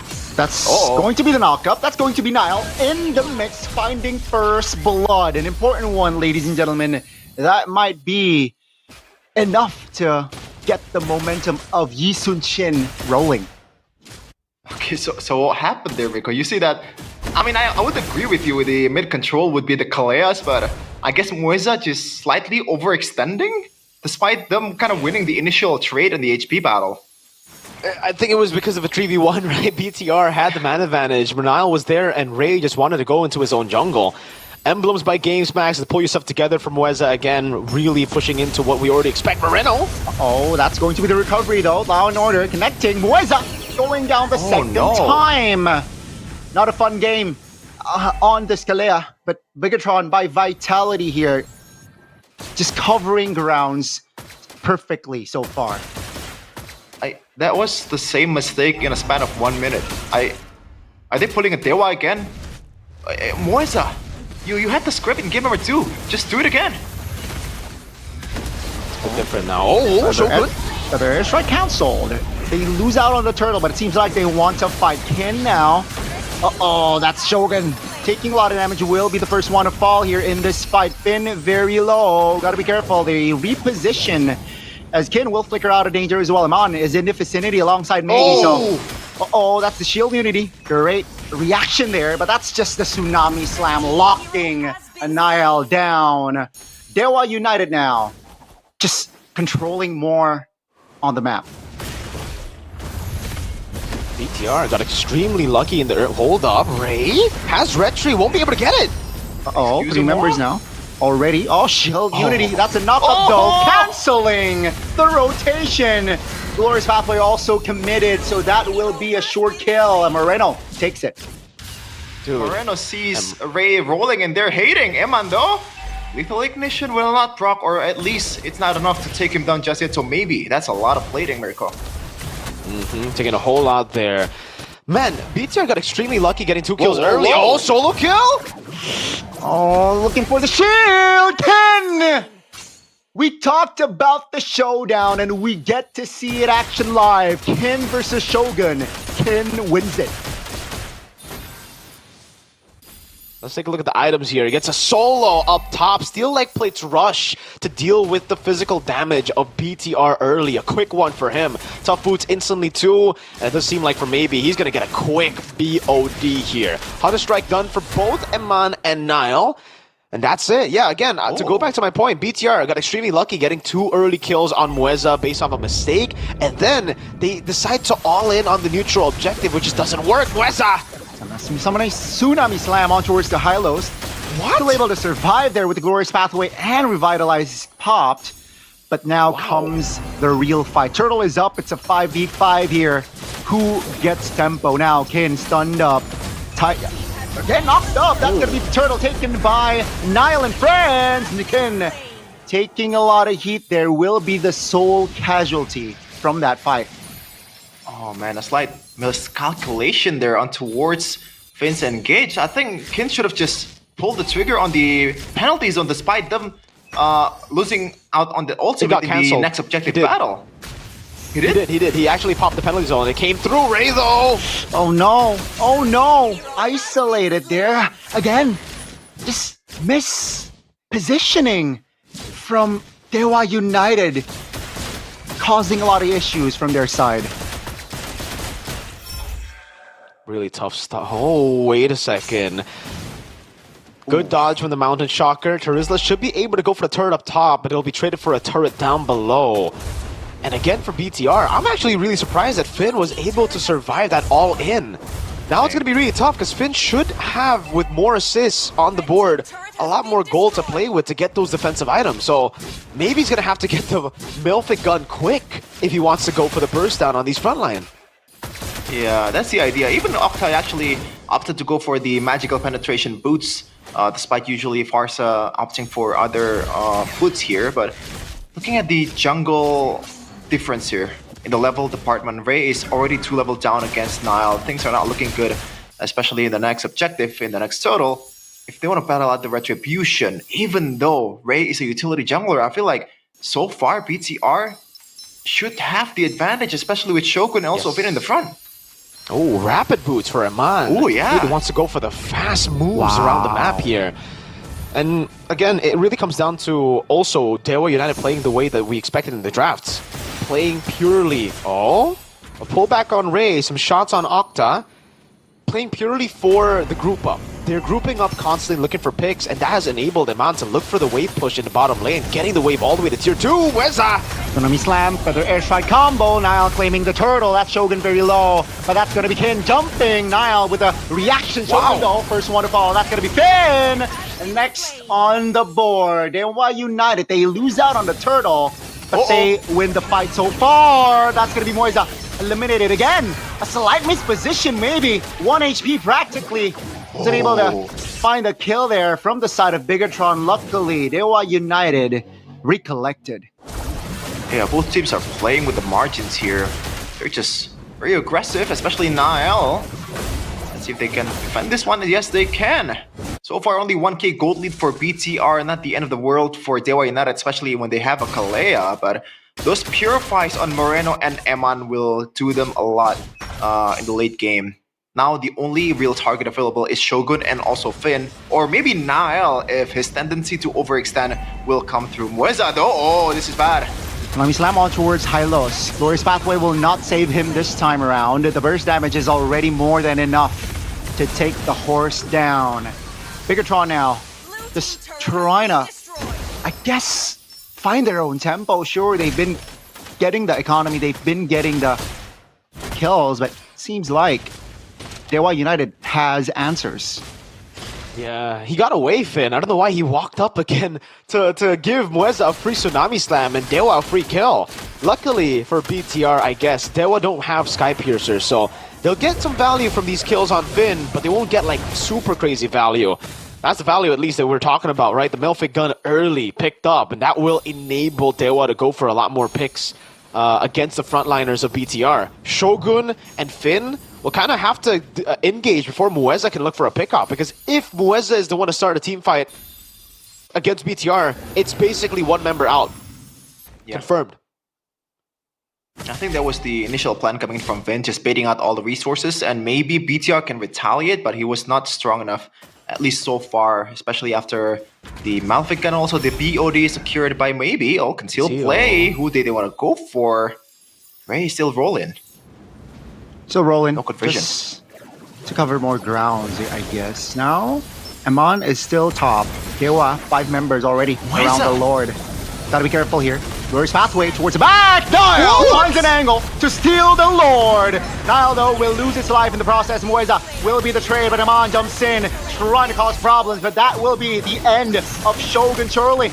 Oh my goodness, still has an angle to escape, but maybe now in trouble. But that will be the Lord for 2 members of Bigatron. Oh man, that Mueza jump is quite unnecessary. I think you should have saved that when Nile wants to actually contest on towards the Lord. It kind of costed them BTR getting the Lord, man. He has to be a bit more clean with his approach. They were getting messed up by the chaotic engages of BTR. Again, you can see different angles of attack for BTR there. With Hylos popping the ultimate, it was tough for Mueza to make a decision. He was kind of choosing between peeling for the team or going in. In the end, that got Nile enough of room to actually walk up and get the Lord, and that has resulted in BTR now building into a 2,000 gold lead for themselves, and Mon getting structures left and right. No, Gonna get the that's Holy huge. Shield, I think, up top too. No, Kin's there to hold it off right before it lands onto the Holy Shield. But yeah, BTR are back on track, despite Dewa being the ones to win out these team fights. BTR just stuck through the clutch retry of Nile and got the dub. Yeah, and I think the fact they have two marksmen and also a Jushin is a proper way to retaliate when Finn and also Shogun potentially is going down towards this Nami Slam. So BTR has a solid way to win out the team fight, although so far Dewa United has been getting the better of them. 2.3k gold lead for BTR right now, going into the 12-minute mark. The long lane, that last turret that Eman got was really huge. Now that the Lord is on the bottom side, so they don't really have to play the long lane quite often here, BTR. They have all the advantages in the world. See what it is for BTR that can take this lead into a win, because for Dewa, it's again straightforward. They just need to play with a pickoff. Mueza needs to be very decisive with the way he engages, and if he does get a decisive pick, it should be a guaranteed one. I think everybody... Oh, Shogun buys the Twilight Armor and actually might stop the all-in kill over the Shogun. It really depends on how they... Okay, that's an interesting buy. I think the Immortality should be next for Shogun, because he knows he's just playing for utility at this point with Phoveus, right? He's kind of like a bait to Dewa United. If Dewa don't check items, this could actually be bad for them. If they randomly go for Shogun, the Twilight Armor... Oh, he actually doesn't go for the Immortality. Instead, builds more onto the steel leg plates and robe. So, trying to just survive the burst instead of using the Immortality to get a big fight. Gotta be careful, that's a Shield Unity on towards Amon. Rapid boots doing the work. Oh, Tsunami Slam on towards Shogun. Oh, this time it will be enough from Octa. Finn now isolated, technically, taking a lot of damage as well. But Amon, Amon dies from that jungle creep, I believe. A slight mishap there, and that's gonna be Bigatron losing out on tempo while the Lord is up for Dewa. Amazing way to just pretty much locked Eman down to the ground, and that retry is just chef's kiss coming in from Ray, man. Eman didn't expect the retry to deal that much damage, and that's the power of that purple retry. And they're cruising through the mid lane here. Dewa United. Straightforward again for Dewa. You just have to engage first, and then they get a guaranteed pick. Despite Shogun having Twilight Armor, leg plates, and robe, it wasn't enough to, help him survive against Dewa's pickoff. So that's why for me, again, it really should have been the Immortality for BTR. I think after game number 2, they should have adapted to it, but again, they find themselves in a tough spot, and Mon tries his best to deal damage there, but Dewa, especially in the early game with Poissons, with the damage reduction from the body of Smith of Kin too, is too much for BTR to deal with. They have only physical damage. You gotta remember that right now. They don't have a lot of magic damage. Moreno is more of a utility pick compared to a damage pick, so there's not much retaliation they could do just with the Granger and the Yi Sun-shin up until they get items like, well, Eman needs to get on the board with the Sky Piercer. Nile needs to get those penetration items. And I think Nile already has some kind of penetration right now, though. Oh, Mueza! On towards one, Shogun burst it down, melts it down. Ladies and gentlemen, Dewa has an N angle with the Lord now above 50% HP, but it seems like Dewa United, they will take it slow here, not being too greedy, not getting too greedy, as they will look for the jungles of Bigatron by Vitality. And I like that. They can go again. I think the ultimate should be up pretty soon for Mueza. He has the fleeting time, and it should go time for Mueza again. Yep, now it's going to be Moreno popping that Purify. Gotta be careful though, they will lose out on that inhibitor. Now Shogun's is in the picture. Glorious Pathway, quite effective there. Oh, Moreno pops the Lantern Flare! Knocking two people up and eliminated by Amon. A quick 1-2 by the gold laner from the Philippines. Okay, so they got the inhibitor turret in the mid lane, Mirko, and losing that much hero. And I think that's not really that bad of a trade for Dewa right now, right? Yeah, not bad at all. I think it's actually still very, very good. It could have been better, again, for them to just back away instantly after getting those base turrets, but it's still good. They got proper structures that will never respawn, only for the price of those tanks, and there was no bounty given at all. Most of the bounties, or all of the bounties actually, are on the hands of Octa and Maybe. So right now, it's still very, very good. It'll still be BTR having to clear the side wave, having to set up perfectly before having to fight against Dewa, who again can just make the decisive move to go in on Shogun and to win out a 4v5. BTR, they had an angle to play with the side waves earlier. Dewa, very straightforward from the start of the game, from the start of the drafts. You knew exactly what they were going to go for, which was, again, just go for the pure team fight. BTR haven't been able to utilize that macro at all, and that's why they find themselves in a sticky situation. And now even, they're just going to go for the normal setup again. Mueza can go in. Gotta be careful, that's going to be... Oh, a lot of hurts coming! Glorious Pathway though, hindering a lot of movements, but Shogun go falling first. That's gonna be the trade, and Nile comes clutch again and again. Maybe though will punish multiple members. That's going to be Amon isolated there with the Poissons and Octa just stunning him. Amon nowhere to go. 3 for 2. But Megatron, they got the Lord. They got the Lord. The Lord coming down to the bottom or the top. Can they make something out of this one? Dewa, they have the tools. Let's say Lord is up. Seems like they will neglect it. They will neglect it here. Shogun up in 5. Minions should be their main priority. Let's see, they have the clear. Another wave is coming in the mid though. What will Bigatron do? Lord now will be the focus of Dewa United. And yeah, Dewa United will back off. I don't know. For me, it's just like Mueza is overcomplicating things by going for Eman. I think even he should know that Eman has Purify in that fight. It was a free kill on Shogun. It's always a free kill on Shogun. He got Shogun knocked up. I guess the targeting, either he tapped his skill or he actually did want to go for Eman. I don't know which one was worse. Tapping your skill against, BTR, or actually going for Eman who has Purify. You basically made yourself kind of useless in that team fight because you go in, you get the Tsunami Slam, but it's purified out of, and you're just standing there alone. BTR now have an angle to attack because of it. That's a big stun, but no damage follow-up. Uh-oh, under the turret, Shogun taking a lot of turret damage, and that's gonna be Finn and Shogun off the board. Even with the Lord now, Bigatron will fight with just 3. Can they claim the inhibitor top? Lord charging. It seems like Amon will secure it with the minion. The bottom side here, Nile just wants to take it. No angle to take the structure down, so they will have to be satisfied with taking 1 inhibitor. I don't know if my eyes deceives me, Mirko. Maybe I'm seeing it wrong, but did he just ult it again on towards... This time it's Shogun. It was the right target. He got on Shogun. Usually, but Shogun was like 0 HP at a time. I don't think it's super unnecessary to use that. At that point, he just panicked, right? He tried to tap, and they got it. They got whoever they wanted, whoever was up front. For me, it's just so surprising for both these teams to not adapt to anything right now. It really, like for BTR diving in there, okay, they got a structure up top, so Eman was able to get some value back.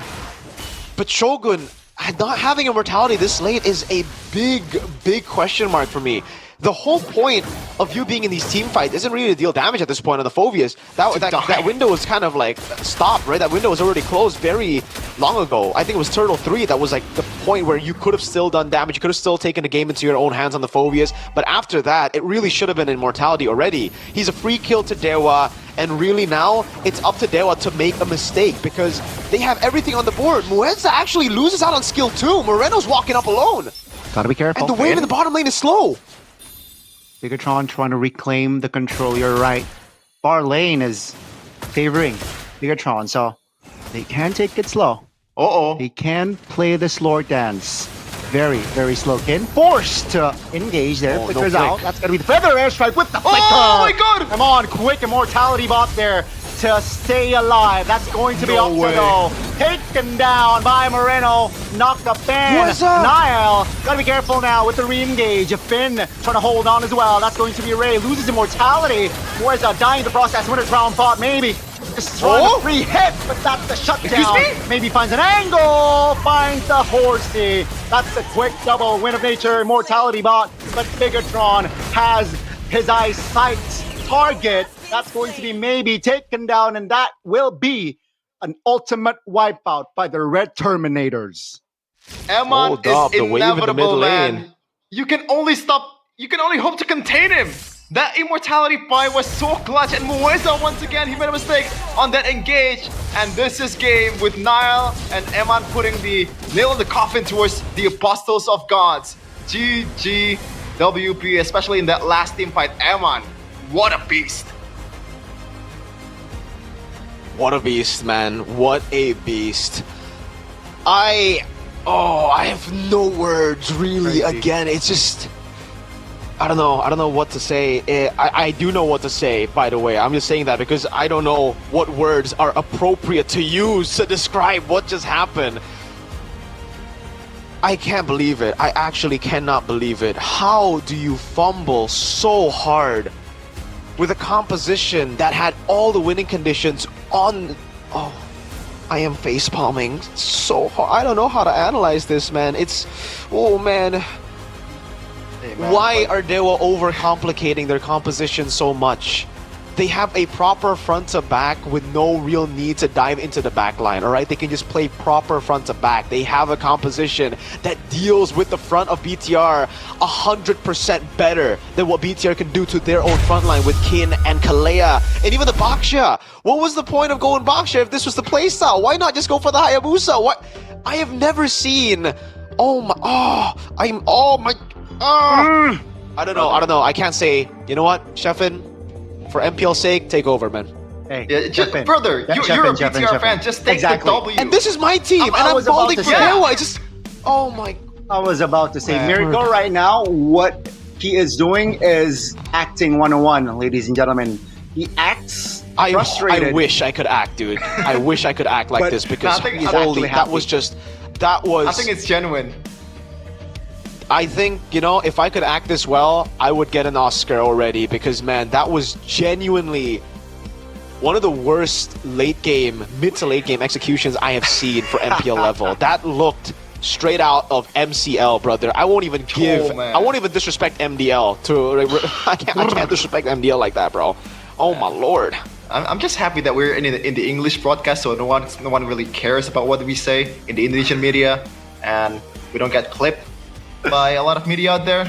You know, for being real, this is what English Stream brought to you, man. We are being real. We know when our players are playing underwhelming, and it was a very even underwhelming is an underwhelming statement in itself. Like that was pretty bad. You know, granted, I gotta say that Octa flicker towards Eman is almost good, except Eman with the item swap is just way too clutch. Like So that could have intelligent. changed the game. Just the instinct, Emaniac. You know what? At this point, the only thing that can bring my mood back to okay is if I get free GoPay coins. Oh, how do you do that? Go pay coins for free? BBJ! Hey, In this guys, economy? ladies and gentlemen, all right? Hey, you want GoPay coins, we will give it to you. Today, MPL's trusted wallet will be giving away GoPay rewards with worth up to 5 million rupiah in GoPay balance. So just scan the QR code now, right now. Okay, any one of you guys want to participate?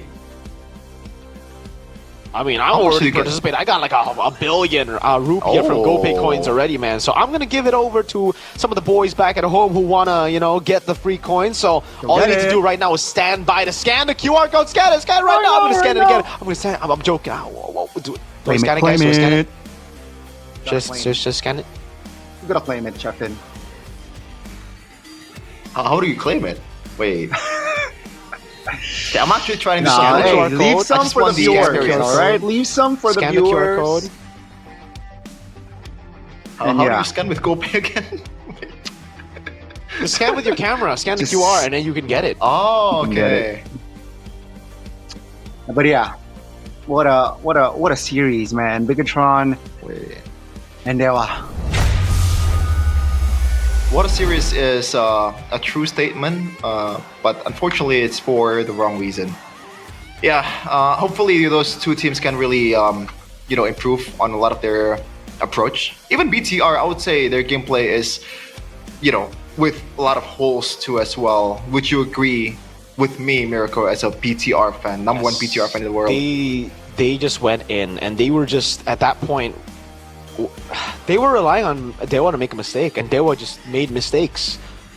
I can't believe Shogun didn't buy Immortality. Like, it took him 7 deaths to think about it. Like, no, oh my. Especially being the main guy to be targeted down, you need that Immortality. If not Immortality, maybe win a crown, right? So when you see Mueza jump on a wall, you just tap win a crown so that it becomes a struggle. He has to make a move. Clearly, it was pretty easy to deceive Mueza in the later stage of the game. So if you had winner or Immortality, it would have already done what... Okay, maybe I'm reading too much into it. Maybe BTR just know that Mueza will make that mistake, and maybe they were just 5-head for that. Nah. They're playing in 2 layers, Shogun, because he knows that if he gets Immortality, he wouldn't get targeted. That's the layer that we're working right now. I'm just playing But devil's everybody advocate else here. had Purify. The only guy then you would go for Hey, would maybe be Nile? Nile, and then he was so far back it was impossible for yeah. Mueza to go for that pick. No, like, you know what? The frontliners of BTR did a good job at holding it in, holding the front line, but again, the Immortality would have held the front line even better. We have an interview here with BTR members. And Miracle, the number one BTR fan, will translate for us. So, go for it, Rob. Ini 3 game yang sangat berat buat kalian. Eman, this is a very Gimana difficult ngeliat 3 games for kalian you. Bisa balikin keadaan di game yang ketiga. What happened? How did you guys turn things around in game number 3? Kayaknya kita harus benerin targeting kita dari game 1 sampai... We have to fix our targeting from the previous games. And we did it in game 3. We fixed our targeting. Bawah nih ya. Kalian adalah tim dengan 4 match selalu 2-1. Kira-kira You guys have won all your matches in 2-1 fashion. So what's up with that? Why do you guys always win 2-1? Why can't you seem to get a clean sweep?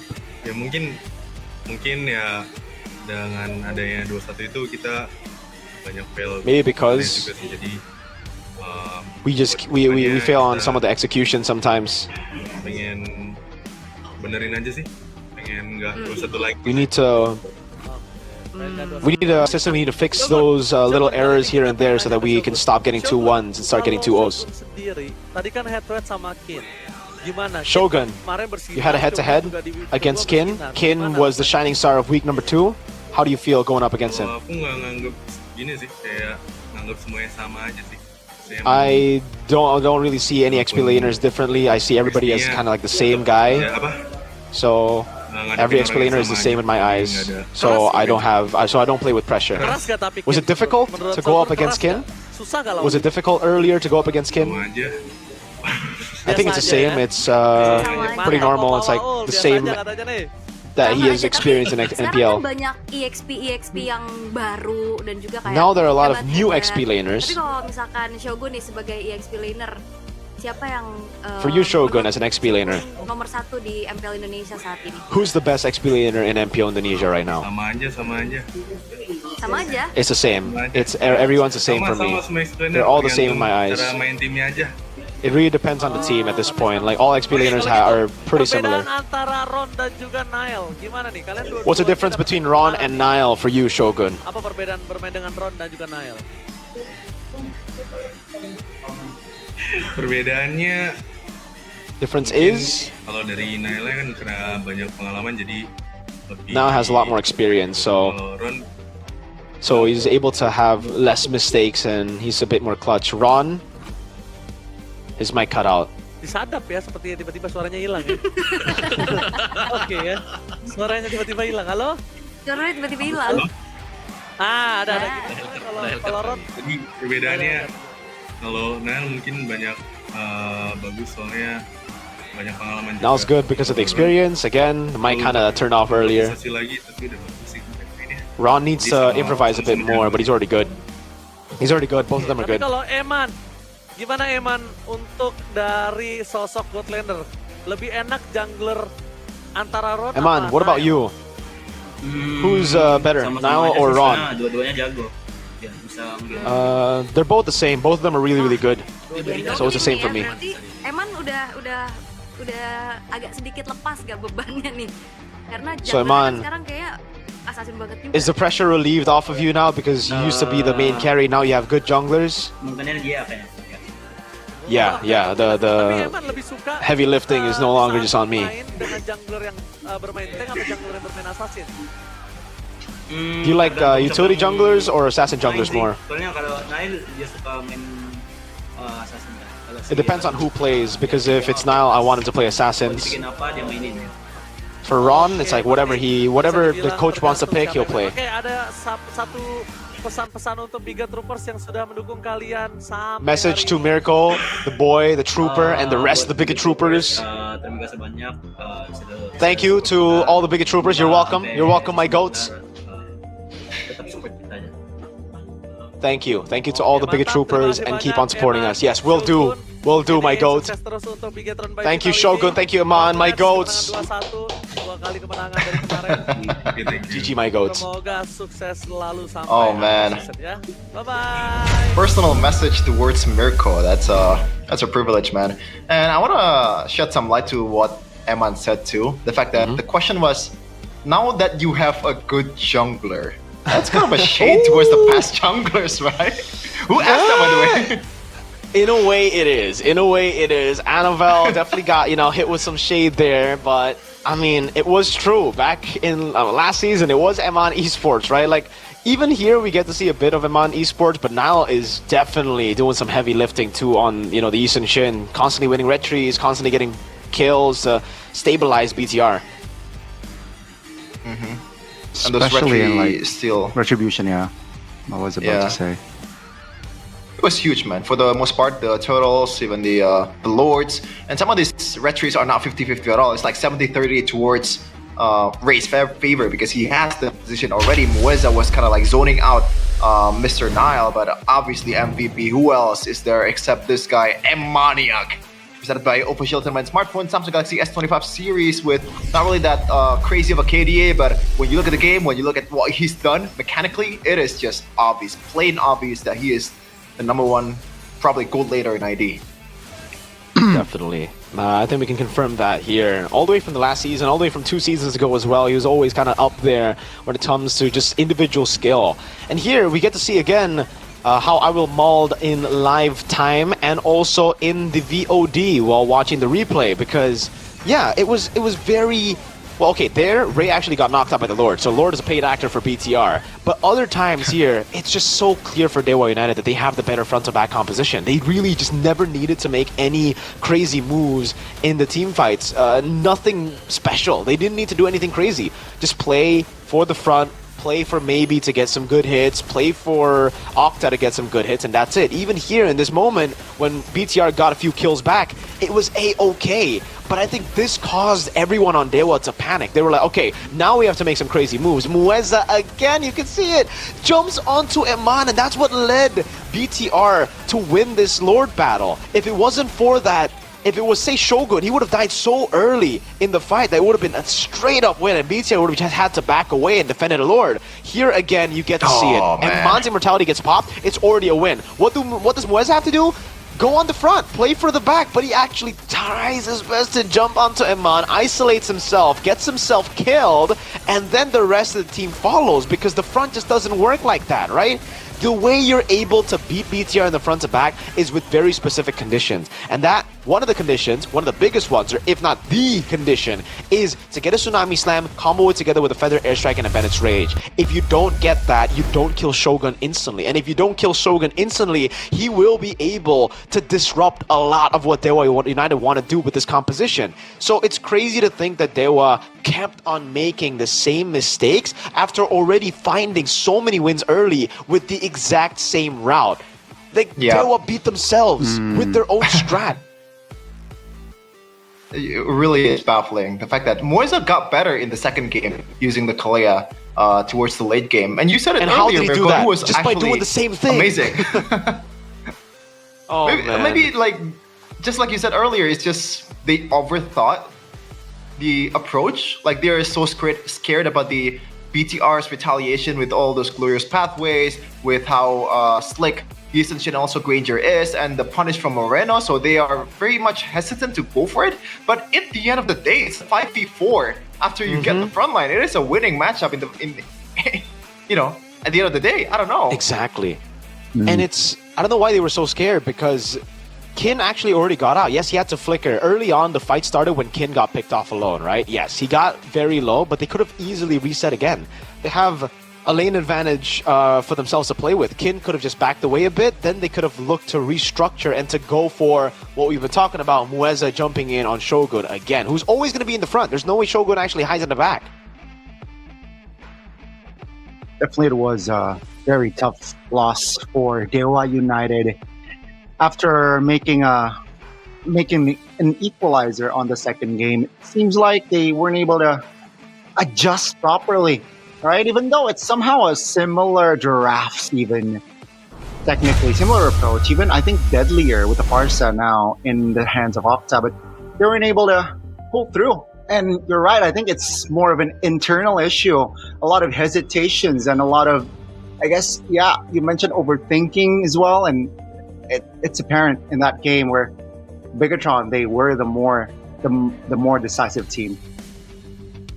Oh, I wouldn't. I guess they are the more decisive team. But would you agree that they are decisive in that matchup, Mirko? Yeah. I think Dewa were the ones decisive, but sometimes the decisive move led to their demise. Because, oh no, just stick to the wins, guys. Don't try to overcomplicate things. It's not. This ain't. You know. I don't know what to compare it to, but yeah, just stick to the game plan. Stick to what has already worked at the start of the game all the way to the end. There's no real reason for you to try to make different win conditions happen. Oh man, yeah, Coach Wright is definitely going to be as mad as me, maybe even more so, because dude, that was not a bad draft at all. Yes, it was very one-dimensional in a way where they just wanted to go for one thing, but they got that one thing constantly. I have a nitpicky kind of question though, like because I feel like Kin in that last game, he was on a Turisla, right? In a composition when you rely on the Beatrix and the Kalea combo, like the Turisla doesn't really see a lot of use for the most part, from what I see in game number 3. The Turisla is purely to guarantee turtle takes. So you just walk up, especially against the Eastern Shin, the Turisla will just penalty zone into the Eastern Shin, and it's almost guaranteed, especially with Kalea. It should be almost impossible for Nile to get in, but he actually somehow still got in with skill 1.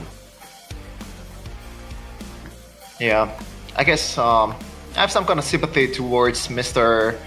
Wright here, and we also have a lot of sympathy with Simpati, you know. Well, what is Simpati, Goni? Because I feel like you've been for the longest time. I think I've been using it from a decade ago, if not more, right? So guys, you need to get your Simpati now and enjoy tons of benefits from streaming, gaming, shopping, you know, music, to safe internet browsing. You know, you gotta keep it safe. It's all here. Simpati, baby. What's even more exciting, every Simpati purchase gives you MLBP Diamond voucher to help you push rank like a pro and be stylish as well. For just 35,000 IDR rather, you'll get 3 gigs of data plus 30 minutes of calls and SMS. So grab yours now at the nearest outlet or visit tcell.id/Simpati. Hey, Simpati is the best for you. Check it out, Man, boys. that sounds like a good time, Marco. It is a good time. Hey, speaking of good time, Mr. Sheffin, are you having a bad week because GeekFam went winless again? No worries, can't Sheffin, relate. because with good time, you can have a good time, win or lose, right? With a lot of flavors. Here is the double choco one. Gani, I believe you have the original one too. Is that the original or is it just double choco? Well, I'm going to get a bite of this as you promote this product here. Guys, the double again, choc. enjoy good time. how's your favorite team? Win, lose? Maybe you can't ask Chefin because you know the answer, but it always can be a good time. The delicious chocolate makes everyone have a good time. Here, check out my earrings. Hey, go for a second. What are you doing, Chefin? Second good time of the day, There you boys. go. Second piece I'm just of trying the to cookie. pick what's under the table. Okay. Seems It's like you good. got a pants on, Connie. It's good. I saw yesterday Mirko pulled out milk, and that's a great combination. Oh. That's a great combination. Yeah. You brought a We're all milk? in for those kind of conversations, man. Like, so. I love Yeah. some good time. And now you have a good time too, now that MPL Indonesia will be back offline next week. Watch live at MPL Arena. These are the we're back. matchups. Mr. Ukir, new mid laner of Na'Vi, will take on Lutpi. Not really the lane matchup here, but Lutpi played an amazing game against RRQ. That final slash Thank you. towards Fanny, like, I don't know if Thank that's you, thank you. calculated. I think it's not, but you know, it's like fishing for maybe like a base and you get a shark in the end. I didn't ask Sometimes for I this. wish my XP laner, Cough Chefin, can play like Lutpi. Whoa. That's true. I suck at Arlet, but what who doesn't suck at Arlet is Roundel and Maybe. Okay, that was a bad bridging because those are not the XP laners. Those are mid laners. Roundel, Yeah, he but- hasn't played. Yeah. But maybe they're good. Maybe it's just because they're playing different roles, they haven't found their talent. Maybe you just figured their talent out, Sheffin. You're right, Chefin. And Jules Niall can play trying to Badam, figure by out- the way, in XP. Yeah, you're right. Last season. Gobs can too. Gobs has been kind of weird, recently. I don't know Hey, what's going hey, on hey, with him. hey, Shogun, by immortality, brother. How about Zunash, Connie? Oh, What about Mueza. Zunash? What about Mueza? He will Rashi's take on favorite Malloy. Rashi's favorite player. Yes, sir. Why is that? I don't thought know. it was Rashi's Dixon. really. Thought You it was saw- Dixon. Who? Oh, you're right. I think it might be Dixon. Yeah. Shout out to Dixon, dude. Part of Dewa United too. So, shout out. So Connie's goat is Mr. Highs. Rashi's goat is Mueza and Dixon. Who's your goat, Mirko? The whole lineup of Bigatron. Okay. Well, we'll take a break though. After this, we have a lot more amazing matches coming in our way. So don't go anywhere. Still, tune in for MPL Indonesia Season 16.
Bete banget ya, gagal mulu.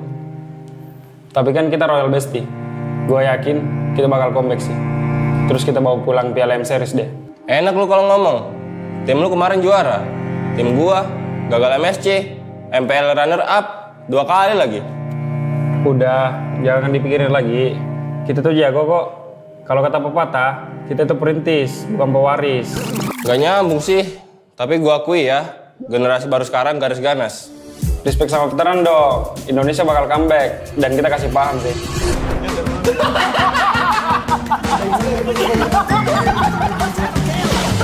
Kayaknya gue ganti nama jadi Rinetizi aja deh. Biar kayak kata Zi, buat jadi juara. Zi mah meta 2021. Lu kemana aja? Itu mah abang-abangan gue. Lihat aja, gue bakal jadi penerus kalau terus di tim Liquid.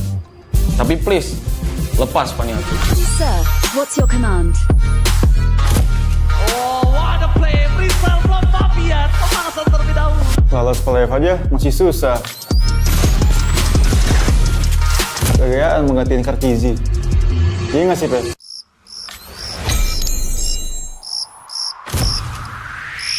Meskipun gue gak pernah lolos ke playoff, setidaknya gue pernah dipuji ke era lah. Berhasil mendorong Vitorino yang menjadi korban hasil kali ini untuk mendapatkan kemenangan di dasar satu sama sekali dan Pedia. Udah jangan pada ribut-ribut. Udah pada pernah punya cincin ini belum?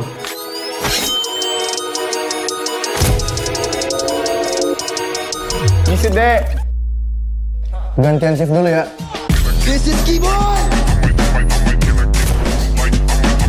Kalau bukan karena gue, Monster kill. monster kecil kayak kalian masih main ranked. Intinya satu, konsistensi. Tanpa itu, hilang tuh kayak mereka. Hah? Kok kita sih jadi contoh jeleknya? Sorry guys, udah improve, cuma telat. Sorry. Sorry kok, gue ngecewain lo lagi. Ah, bosen. Banyak mulu. Maniac. Satu hijaume, tapi sekarang mungkin pada Shanja. Oh my god. Maniac.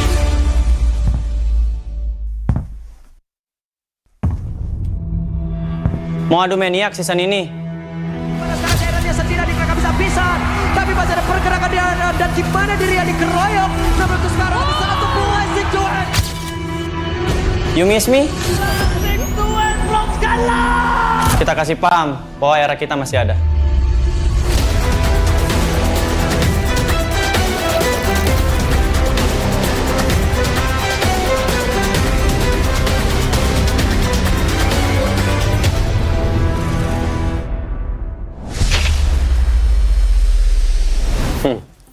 Lu masih ingat nggak ini siapa?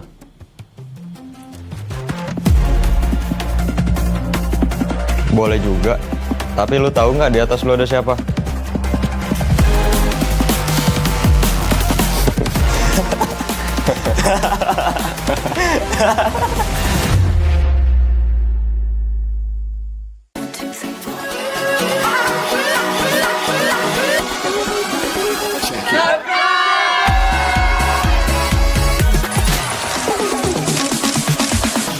Ya, aku merem. Ulang dong.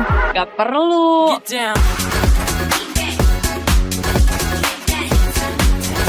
Guys, review.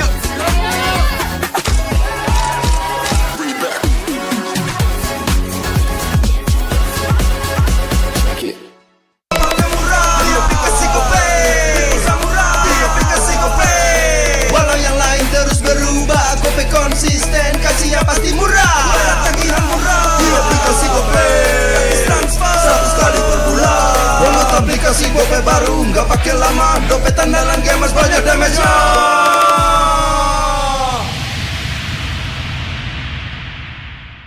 Level up bareng Special Edition Good Day dan MPL. Temukan kode unik lalu scan QR-nya. Buat kumpulin Diamond Mobile Legends yang banyak dan menangin juga skin kerennya.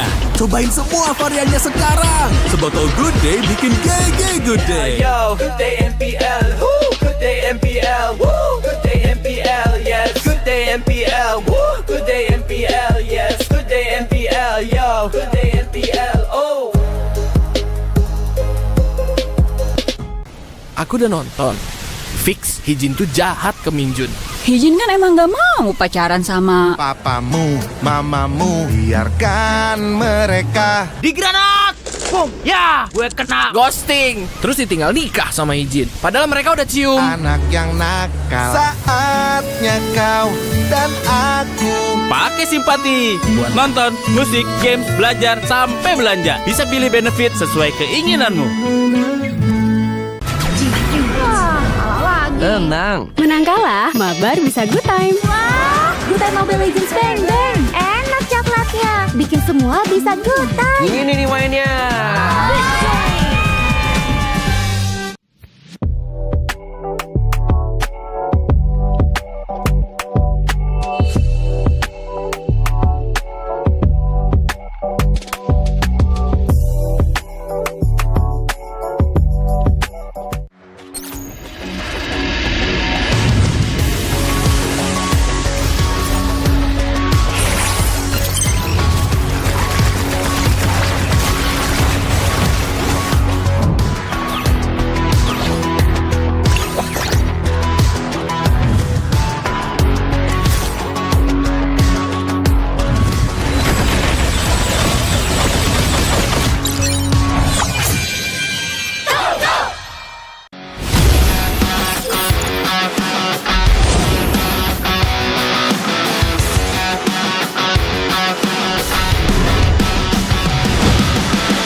Ya, aku bareng. Ulang dong. Gak perlu.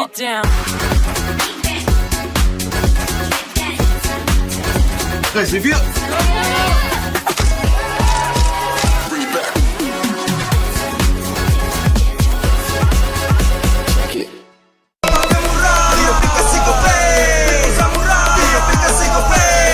Walau yang lain terus berubah, Gope konsisten, kasihnya pasti murah. Tagihan murah di aplikasi Gope, transfer 100 kali per bulan. Download aplikasi Gope baru, nggak pakai lama. Dompet andalan gamers banyak damage-nya.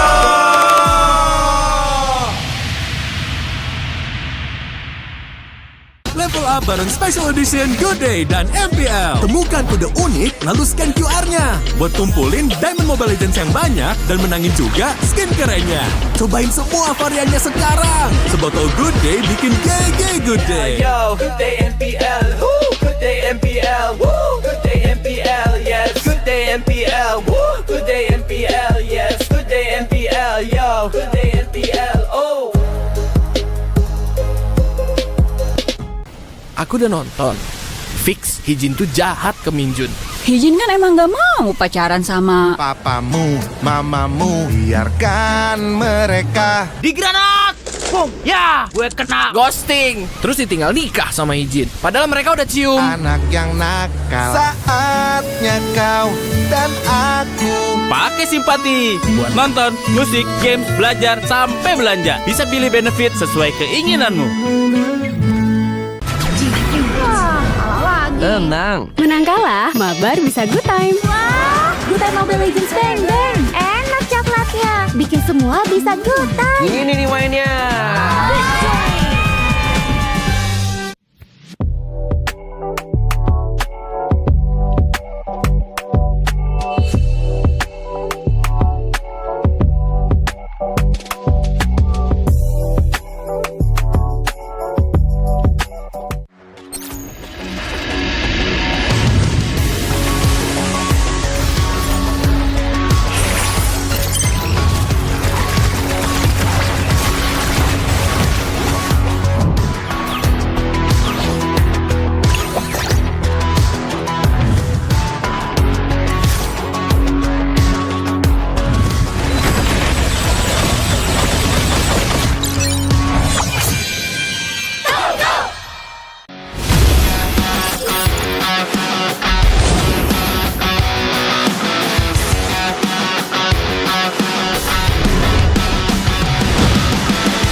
Ya, aku merem. Ulang dong.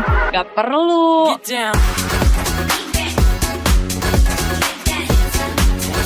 Guys, review.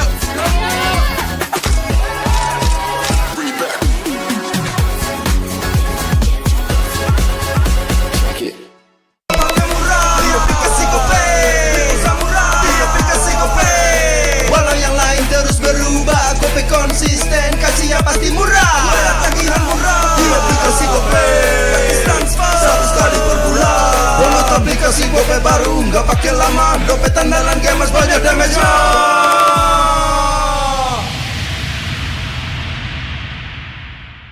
Level up bareng Special Edition Good Day dan MPL. Temukan kode unik lalu scan QR-nya. Buat kumpulin Diamond Mobile Legends yang banyak dan menangin juga skin kerennya.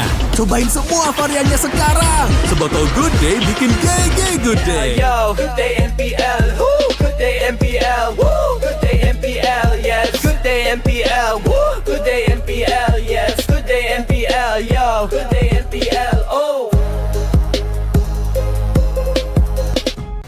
Aku udah nonton. Fix, Hijin tuh jahat ke Minjun. Hijin kan emang gak mau pacaran sama Papamu, mamamu, biarkan mereka. Di granat! Boom! Ya, gue kena ghosting. Terus ditinggal nikah sama Hijin. Padahal mereka udah cium. Anak yang nakal. Saatnya kau dan aku Pakai simpati buat nonton, musik, games, belajar, sampai belanja. Bisa pilih benefit sesuai keinginanmu. Tenang. Menang kalah, mabar bisa good time. Wah, good time Mobile Legends Bang Bang. Enak coklatnya, bikin semua bisa good time. Ini nih mainnya.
Ya, aku merem. Ulang dong.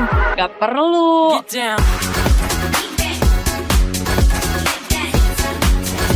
Guys, review.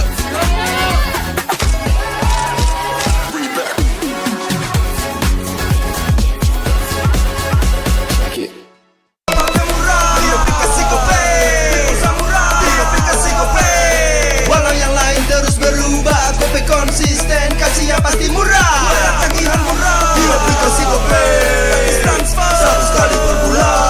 Download aplikasi Gope baru, nggak pakai lama. Dompet andalan gamers banyak damage-nya.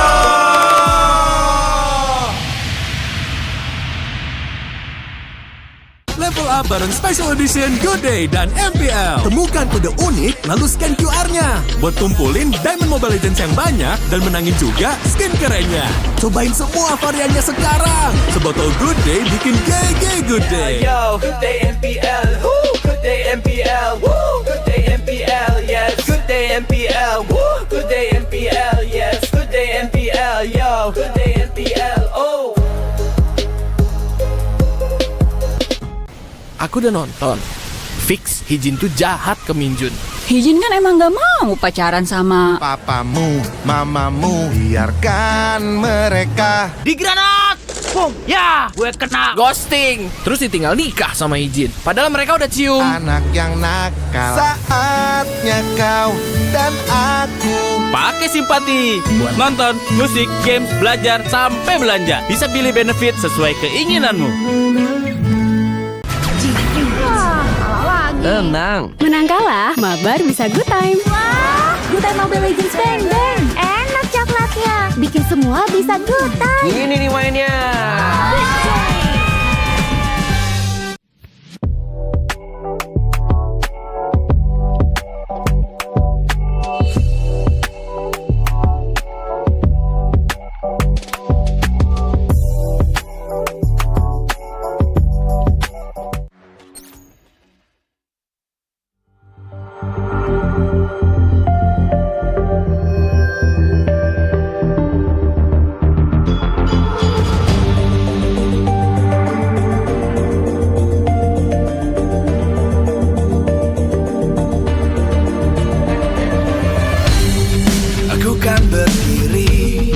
dan terus berlari, terus ke arah puncak tertinggi.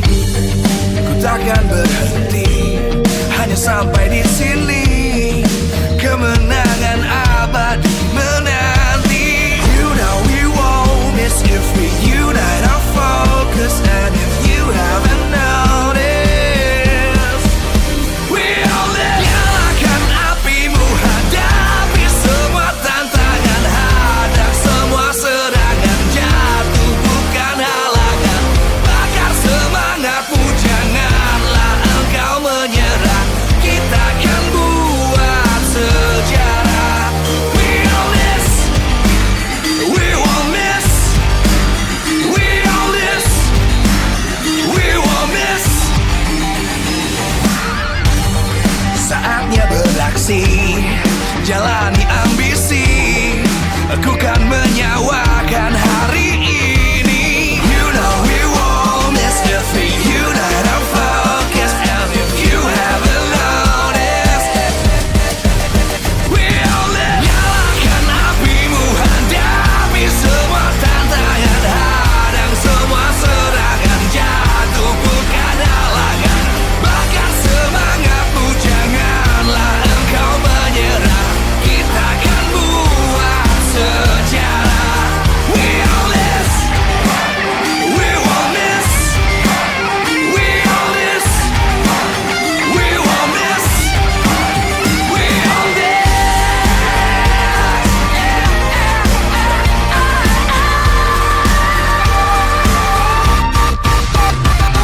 Nyalakan apimu, hadapi semua tantangan, hadang semua serangan, jatuh bukan halangan. Bakar semangatmu, janganlah engkau menyerah. Kita akan buat sejarah. We all this.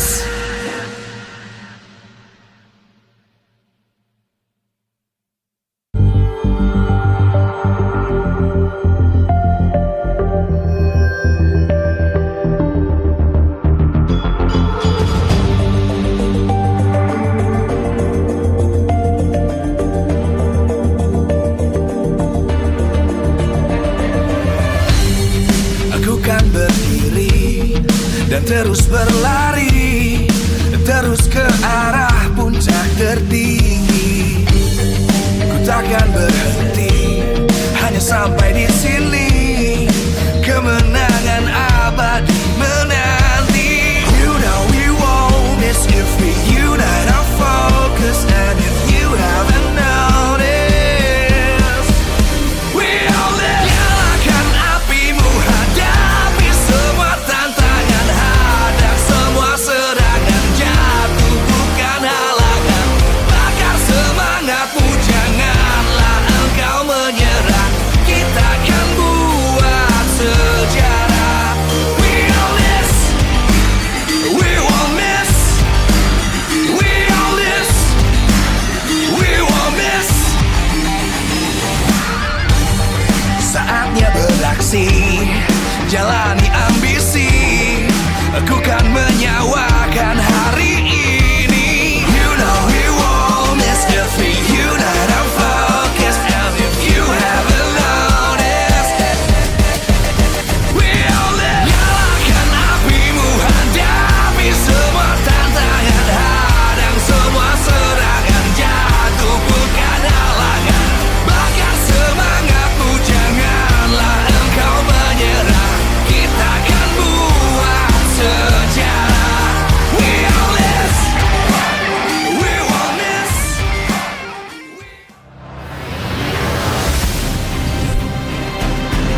MPL Indonesia Season 16 is powered by Moonton. Supported by Esports Federation of Indonesia. Presented by official tournament smartphone, Samsung Galaxy. Official e-wallet, GoPay. Official coffee, Good Day. We own this.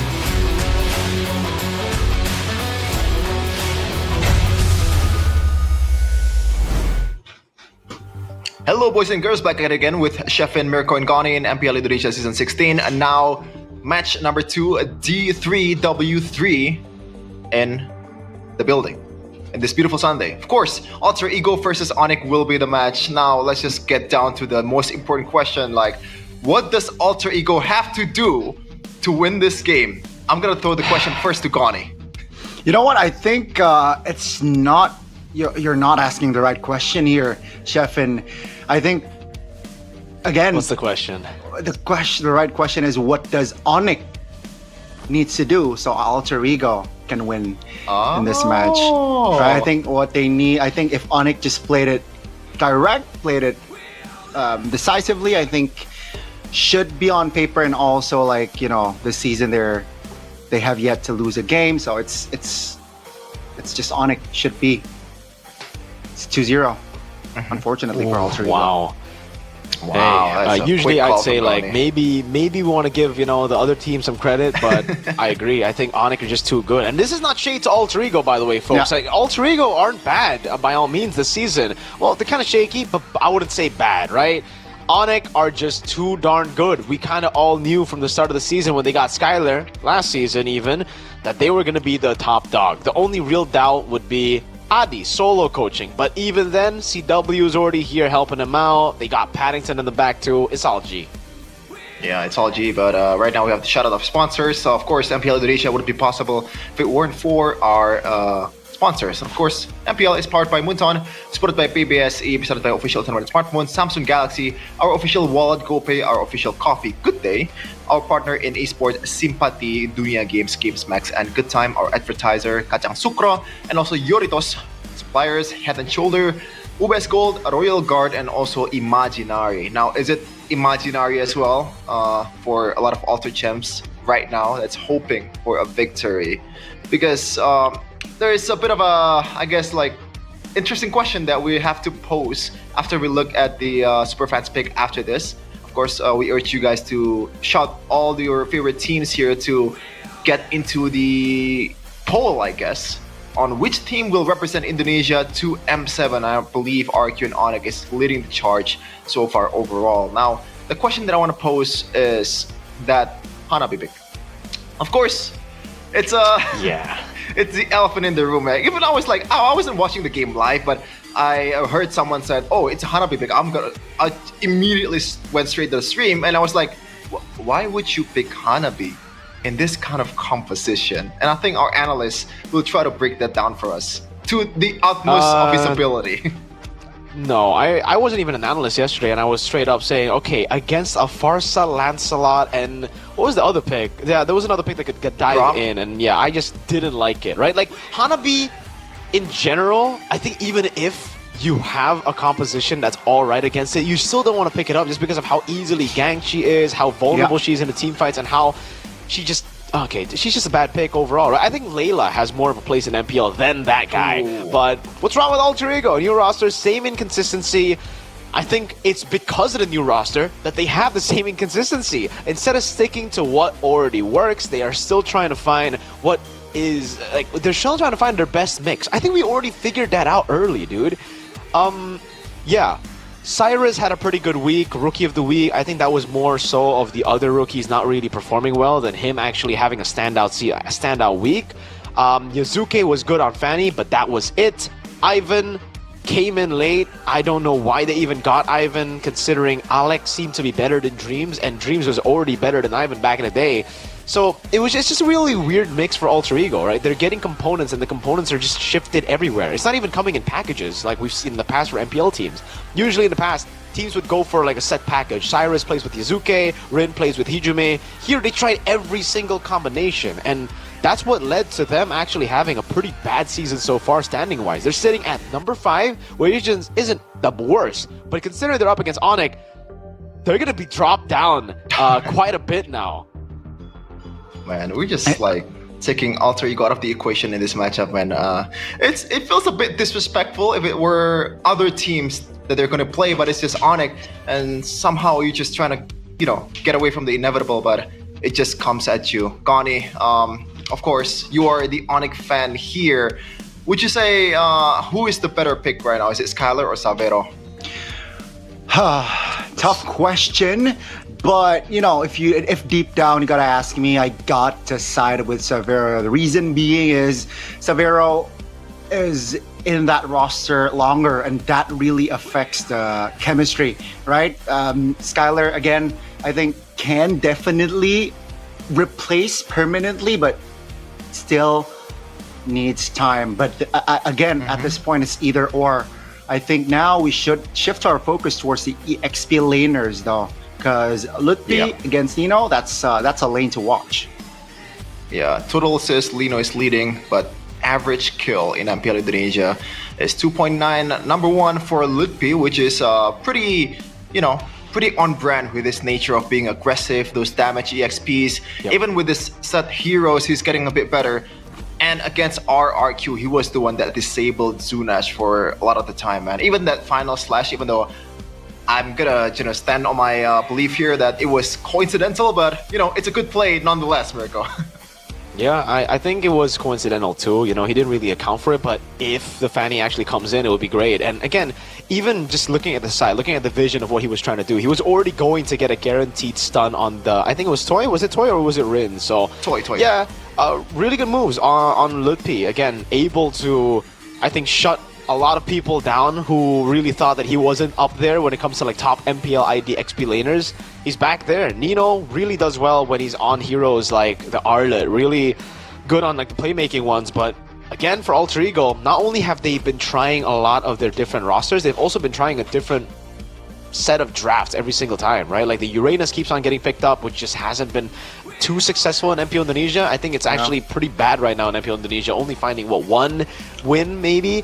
Only Kin? From my memory, at least, it is only technically one win. And it wasn't Kin. No, Kin also just plays on the Lapu Lapu, Arlet most of the time. I don't think I've seen him play the Uranus. I think that was Mark. Oh yeah, Rez. Rez was the only one with the win. But yeah, Mark did play the Uranus. Yeah, we're gonna see though the lineup for both of these teams. Who are they fielding in the lineup, Don, for this matchup? First of all, it's the Yellow Porcupines. It's gonna be Lutfi, Kairi, Sant. Looks like Savero will start the gold lane with Keyboy for the mighty Onyx. It seems like Skylar will sit this one out after taking the dub yesterday against his former team. Now, with Savero, this lineup won MPL last season. This lineup takes Onyx 4th place in MSC. Will they be able to perform again today against the three-face mask? This is the Yellow Porcupines though. This is Team Onyx. Let's take a look at them, man. Looking confident as ever in that gaming facility. Is it even a gaming house at this point? Oh man, they look very chill there, but on the other side, Alter Ego has no right to be chill because they're up against Onyx. It's Nino, Ren, Hijume, Alec, and Arfi. So safe to say they are building their most experienced lineup, or at least best lineup. Seems like Hijume and Ren will be deployed again today under the banners of the three-faced mask. Will they be able to surprise us today? Will they be able to surprise the world? Grabbing a win is what they're looking for.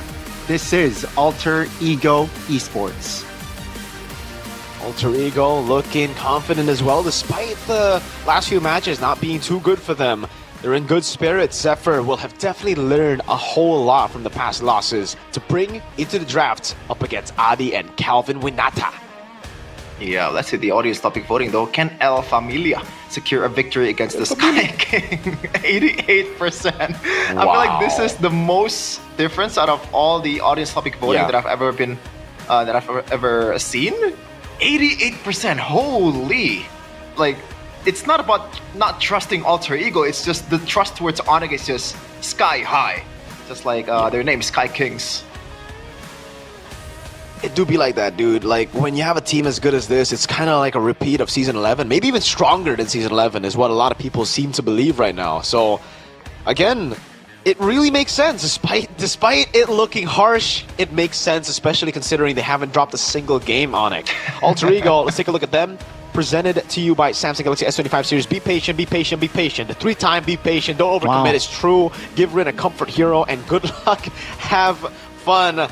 I gotta take credit for that one. The scriptwriter asked for a keys to victory from me. I said good luck, have fun. Yeah, again, it's disrespectful, but Onyx are just Onyx right now, especially after dominating RRQ, a much more consistent team. It's looking tough for Alter Ego. Onyx, though, anticipate a flex hero pick for Rin and limit Arfi's farming space. Those are the two conditions that I think Alter Ego could actually still utilize to get a game off of Onyx. So, if they do what the keys to victory say to do, I don't think Alter Ego will have an angle here. It really depends now on Onyx if they want to experiment or if they want to keep the streak alive. Will they be able to keep that streak alive, Sheffin? Seems like good odds here for the side of Onyx being just being solid and being themselves. It's honestly unfair, you know, seeing Onyx and how... Yeah, you tell them, Gunny. You tell them. how they play MLBB, and it's still 100% what? First pick, second pick. The only team to have this sort of stat in Season 16. Okay, what are the chances that they go through the season without suffering a single, not match loss, but game loss? What are the chances, guys? I mean, it's there. It's there, but I want a number. For what? Sheffin? 100% They're game not win. dropping a game at all. Of Alter Ego getting a game? I think the chances are quite like low, throughout the whole season. For Onyx. Oh, I think For the chances are quite low for not dropping a single game throughout the season, though. Like, Yeah, I know. They can go for the invincible season, but going 0 game losses? Oh, that's a bit too crazy even for me. Yeah. Arsenal done it. Arsenal are invincibles. Oh. But yeah, drafting phase, let's go. Yeah, presented by official Ultimate Smartphone and Samsung Galaxy S25 series, but that's a very interesting ban coming in from Sever on that show, especially the fact that is Keyboy active on the show right now? I feel like I didn't remember Keyboy pulling a single show. I might want to look at the stats here after this. Huh. Yeah, I haven't really. And it's not really a flex pick for BTR either, right? Yeah, I don't think I've seen it yet here, but let's see. It's gonna be the pick on the box shelf for Alter Ego. Onyx probably gonna go for the Farsa here and the Kalea. Did they go for Farsa Kalea or did they just go for Lancelot? Yeah, pick up the Lancelot first. Arlet is open. Flex Prio. The Arlet is up for grabs too, and the Phobian is left open. I think the CC with the Lancelot should be the best choice right now for Onyx. Just a way to punish the box and also be a bit more mobile and a bit more flexible in their approach in the team fight. And right on cue, Lancelot and CC. Now the question would be Alter Ego, how do they respond, especially with the CC pick? The Uranus is banned, so Arlet would be the definite choice here for Mr. Nino, and it's been working so far against the Lancelot. It does bring a bit of a trouble for Kai. Who they want to pair it off with? If they want to go Cheese, Angela would be something that they can choose, but Harith is the option here. Oh, I'm still trying to identify why they banned the Joe out if they want to deploy this sort of set in their first phase, right? So it's gonna be the Harith. Can definitely rock the Purify if Cho is open, but hey, let's see the response from Onyx. I think they can go for their own gold laner. Yeah, I was about to say they can go for their own gold laner here and will be the Granger. After seeing him on that Granger, it seems like Onyx, they will try to replicate the Granger to increase the win rate. Interesting that they didn't go for the Farsa here. I guess because they want to still put respect on the... Well, it could also be picked up Red 4, to be honest with you, now that I'm thinking about it. So Onyx, do they want to try to limit some of these mid laners away from Alter Ego? Maybe take away the Valentina, set up for a proper Kalea pick, ban out the Kacha too, and then play for the pick again of the Kalea plus the burst down from the Pharsa later on. Or they want to just limit the jungle now, trying to call. Whoa, Wow. that is okay. Definitely didn't expect that. Out of all the picks we were talking about, the chip gets banned out. Something that maybe have been coming out in scrims that we don't know of. Yeah, especially with the fact that Baksha is open, you would kind of assume that they don't really need that much of a rotation power, or like that kind of like pick potential. But on the other side, it's gonna be the Grok. Seeing a lot of rise towards the Grok here, in the banning phase or in the picking part. That's Keyboy for you. 8 games, 100%. Just the normal Onyx stat. Yeah, I mean the kit and Grok, especially after the revamp, is a little bit annoying. So yeah, a lot of roam bans here. It seems like the second phase. Onyx, what will they go for that last ban? But okay, another potential hero that definitely can disrupt the mobility of Lancelot, right? That's the Hilda. Okay, it's also a pretty good matchup against the CC, but that means they're actually also not taking away the potential of Alter Ego flexing the Arlet, which I think is just not a good choice to go for, but alright.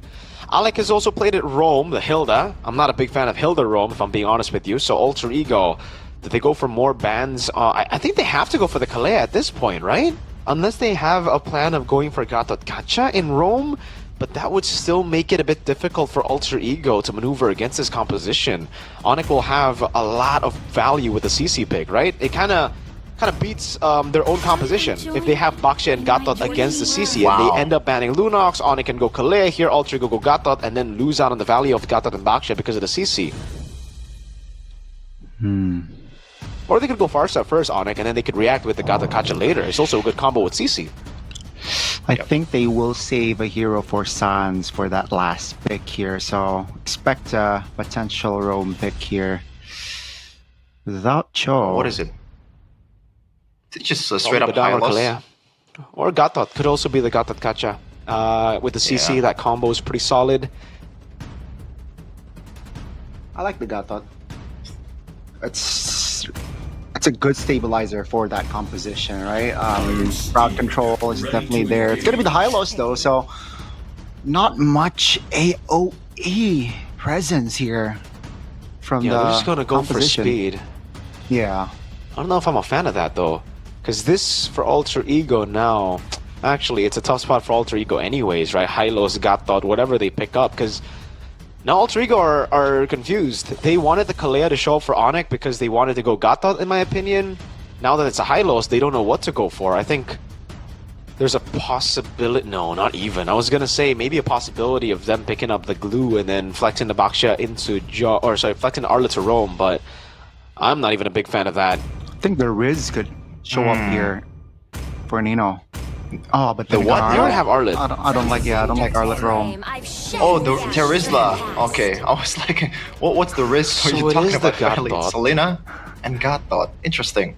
So this has been a very standard, I guess, like draft for this patch, right? There's not much big surprise, probably except for the Selena. That's probably the outlier out of all the picks here. For Sans, like I think he can pick whatever he wants, man. They're still gonna win, but what's the best option here? Against these frontliners, I guess Eve could work, but dive potential from the Gacha is actually something to watch out for. I think Lilia. Yeah. Lilia is... I agree. I think if they want to punish the Gatot and Baksha, Lilia is pretty good gun, yes. I like that. Okay. But they go for the Eve instead. The safer choice, it's also purple, so... hey! Yeah, it was either Pharsa or Yve, the safe choice. The crazy choice would be the Lilia to really punish down the Baksha and the Gatot. But again, Onyx have already dealt with the Baksha and Gatot through the CC pick very early, and Alter Ego, it became very apparent that they wanted the Gatot Gacha, dude. That's why they didn't ban Kalea either. And that's why Onyx went for the Hylos instead of the Kalea.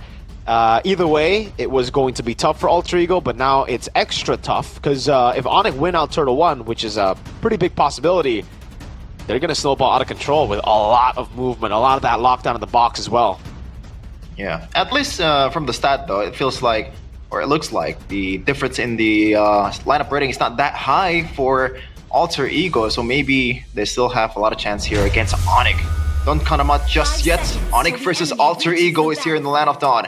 Can Alter Ego pull off the upset against the clear #1 contender of ID? Let's watch and see together as we enter the Land of Dawn. Spells nothing too crazy, and yeah, it will be Alter Ego starting purple. Sun's hovering around. Okay, the veteran versus the young blood here. It's crazy to see that Hijume is still young blood, but he did make his debut in Season 11, so technically it does make him young blood. Everyone lower than Season 10 will be a veteran, but everyone after Season 10 is still a young blood. So Hijume also, in terms of MPL experience, hasn't really gotten full time in playing MPL. There were a couple of seasons where he was actually inactive, and then there was that time in Dewa where he was just there, out of the lineup, and then suddenly next season we see him in Alter Ego. Emblem by GamesMax, though, a whole lot of tankiness here. 2 firmness plus a tenacity for the Gatot Kacha. I don't know if that's going to help him. It will in a way, but Lutpi's still going to shred him down. Good tenacity and vitality for Hylos too. Keyboy really trying to find the value here against Alter Ego, who have a solid draft, but have no answer to the Hylos right now. No answer to the Hylos, and it seems like it's building up towards a good Lutpi and also a Sans game, but carry, they should be a kill. That's a revitalized pop though, and they will disengage Rin. Not level 4, no Poison, so we'll just hover around to provide reinforcements, as that's going to be Jasonic controlling the top. No casualties so far, no first blood here, so both teams just playing it slow. Yeah, but the value is still on Onyx with that revitalize, and presumably the next objective fight, there's no revitalize coming in from the Gatot Kacha from Alex, so it's gonna be bursted down quite easily. Rin might be a bit too first overextending here. They want to target Keyboy, they got it. That's gonna be the first blood here for Alter Ego. And Onyx will lose a man. That's going to be Kyrie though. Oh my god! Landing the arrow. Hijume there. But Kyrie, 1 HP, survive. That's going to be the green light for Alter Ego to take the first neutral objective in the Land of Dawn. Okay, there you go. A way to use the Baksha in the early game. A lot of teams are not doing that at all. They're just super aggressive and using that shield unity and also the arrow combo that Gani mentioned in the previous match, Mirko. Yeah, good stuff by Alter Ego. We were talking about the first neutral objective being very Alter Ego. It's just later on for them. How do they capitalize and how do they convert on the objectives? Town prediction by Gope. It does seem like everybody agrees that it is going to be a 2-0 for Onyx. But you gotta hold your horses here. Usually when the predictions look like this, the game gets turned around upside down. So, again, Alter Ego could very easily still just build a lead off of these turtles. It's just Onyx can capitalize on any little mistake that Alter Ego make. Lutpi will get immense value as we get into it. It's just now, how does Onyx handle Nino? Do they poke him down with Yves? Do they poke them down with Granger starting to participate in a lot of the turtle fights? Or do they just wait? Running him down would be a pretty good option, but the punish is immediate coming in from the whole team of Alter Ego, especially the AOG. There is one worry that I have, Miracle, which is they kind of lack physical damage here. Aside from Nino, there's not much physical that's going to come out from Alter Ego. Is that a concern, even though they have a Harith in the late game? I think they have enough magic damage. You know, you gotta take into account that everyone, well, yeah, the physical damage is the question, right? I don't know right now. Like, the Arlet should be able, just through the base damage alone, to be a solo threat. But once we get to the late game, yeah, it'll be very easy for Onyx to itemize. They can just go 1 Dreadnought armor into straight up full magic defense to deal with the rest of the team. You can also expect Keyboy to go for maybe the triple down on magic defense, Radiant, Athena, and Oracle. Yeah, that's an option for sure. Sabero 1v1 against RP, just chugging up all the HP away. Rin looking to get the second objective. Let's see, seems like the retribution will be for Kyrie. Now, that's a good placement on the real world manipulation. Revitalize will not save Kyrie. Hijume jumps in. Severo, though, connecting as well. Keyboy will be taken out, but Alex will have no kit to escape alongside Rin. 2-4-2, both junglers and roamers off the board. The neutral objective for Onyx still 2v1. Lutpi pops the vengeance. Will he be able to escape with the final slash? it will seal the deal. But take a look at the mid, very vulnerable. Onyx should take the mid turret here. Wow, so it's value for Onyx right now. It's gonna go down for sure here. A lot of map control has already been secured here for Onyx. Even the Alter Ego did a really good job punishing some of the members from Onyx, but Onyx retaliated well, Mirko. Yeah, they get a kill back, they get a turret as well, structures on the board, but Alter Ego are doing a very good job again at controlling these neutral objectives to play out how they want it to play out. It didn't really play out as expected for them in terms of securing the neutral objective, but in the way they team fought, it was the best they could do. They just want to throw bodies as much as possible to Onyx and hopefully get the win. With Onyx rotating over Savero, Lutpi getting the value that we were talking about from the early game, this is where it becomes kind of dicey for Alter Ego as we get into the mid game. Lutpi, though, will have to hold out a bit for before he can go in aggressively again, because this is where the Arlet really starts to take control of the lane, and Rin is going to go in. It's a 3-man gank.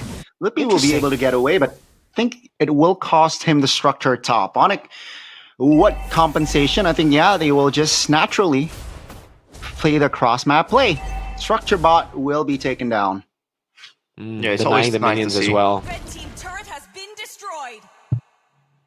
Blue team turret has been You know how Onyx was able to maybe just like punish some of the, not really punish, but damage control from Onyx is always apparent in every game they play. If they lose out on the objective, they always try to find something on the other side of the map.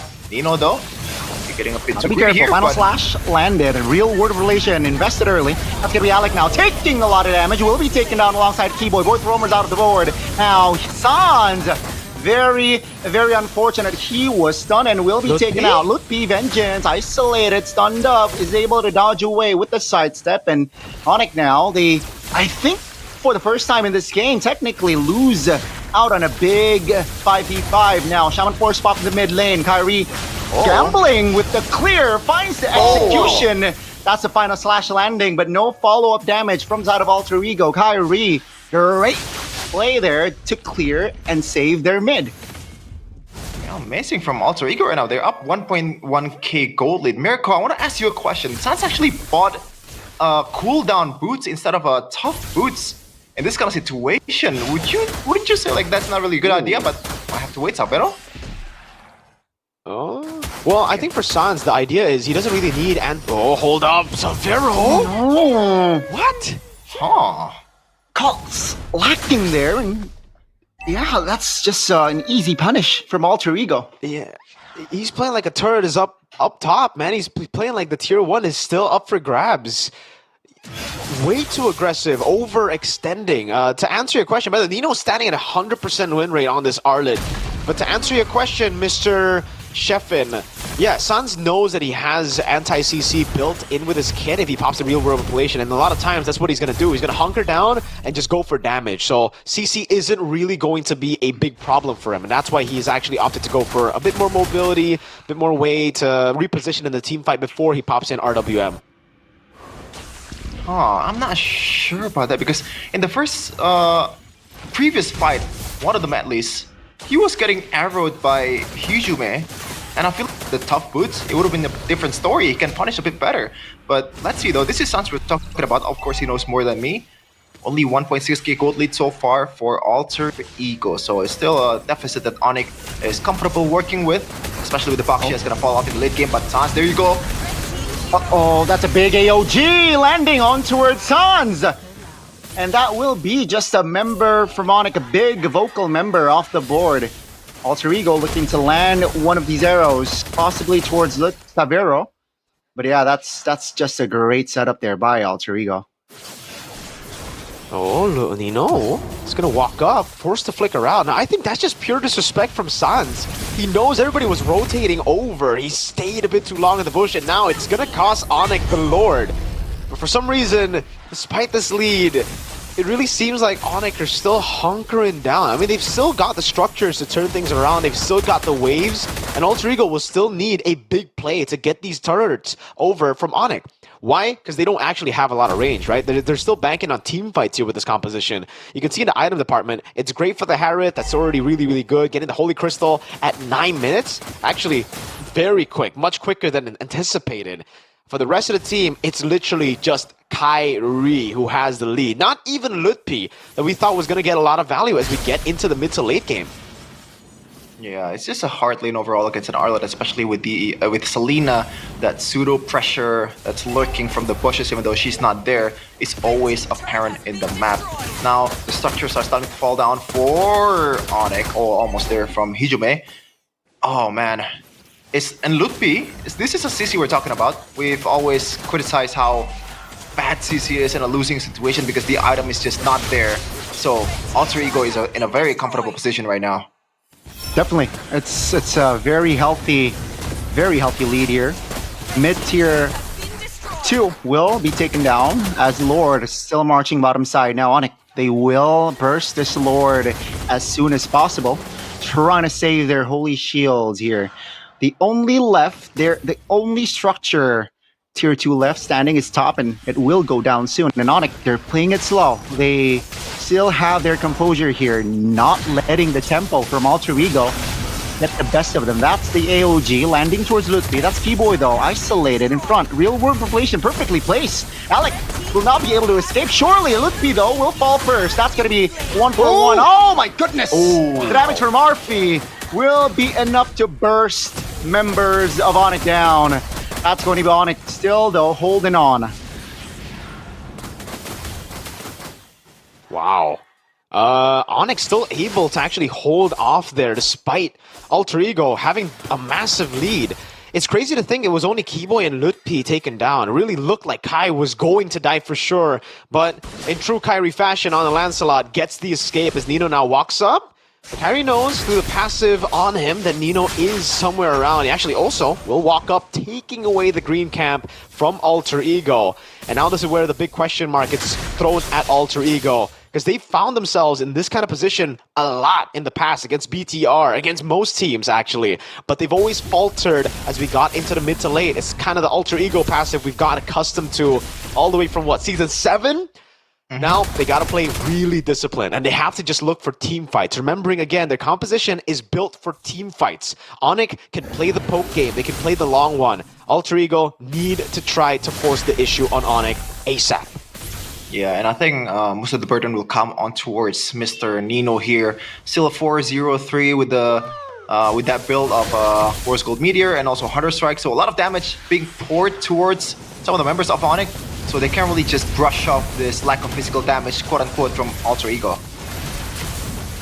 With Kyrie not around the Lord Spit, I think it will. They will secure it freely. And the second Lord here for Alter Ego, without their tier 2, I think they might take a couple of base turrets here if they play it right. I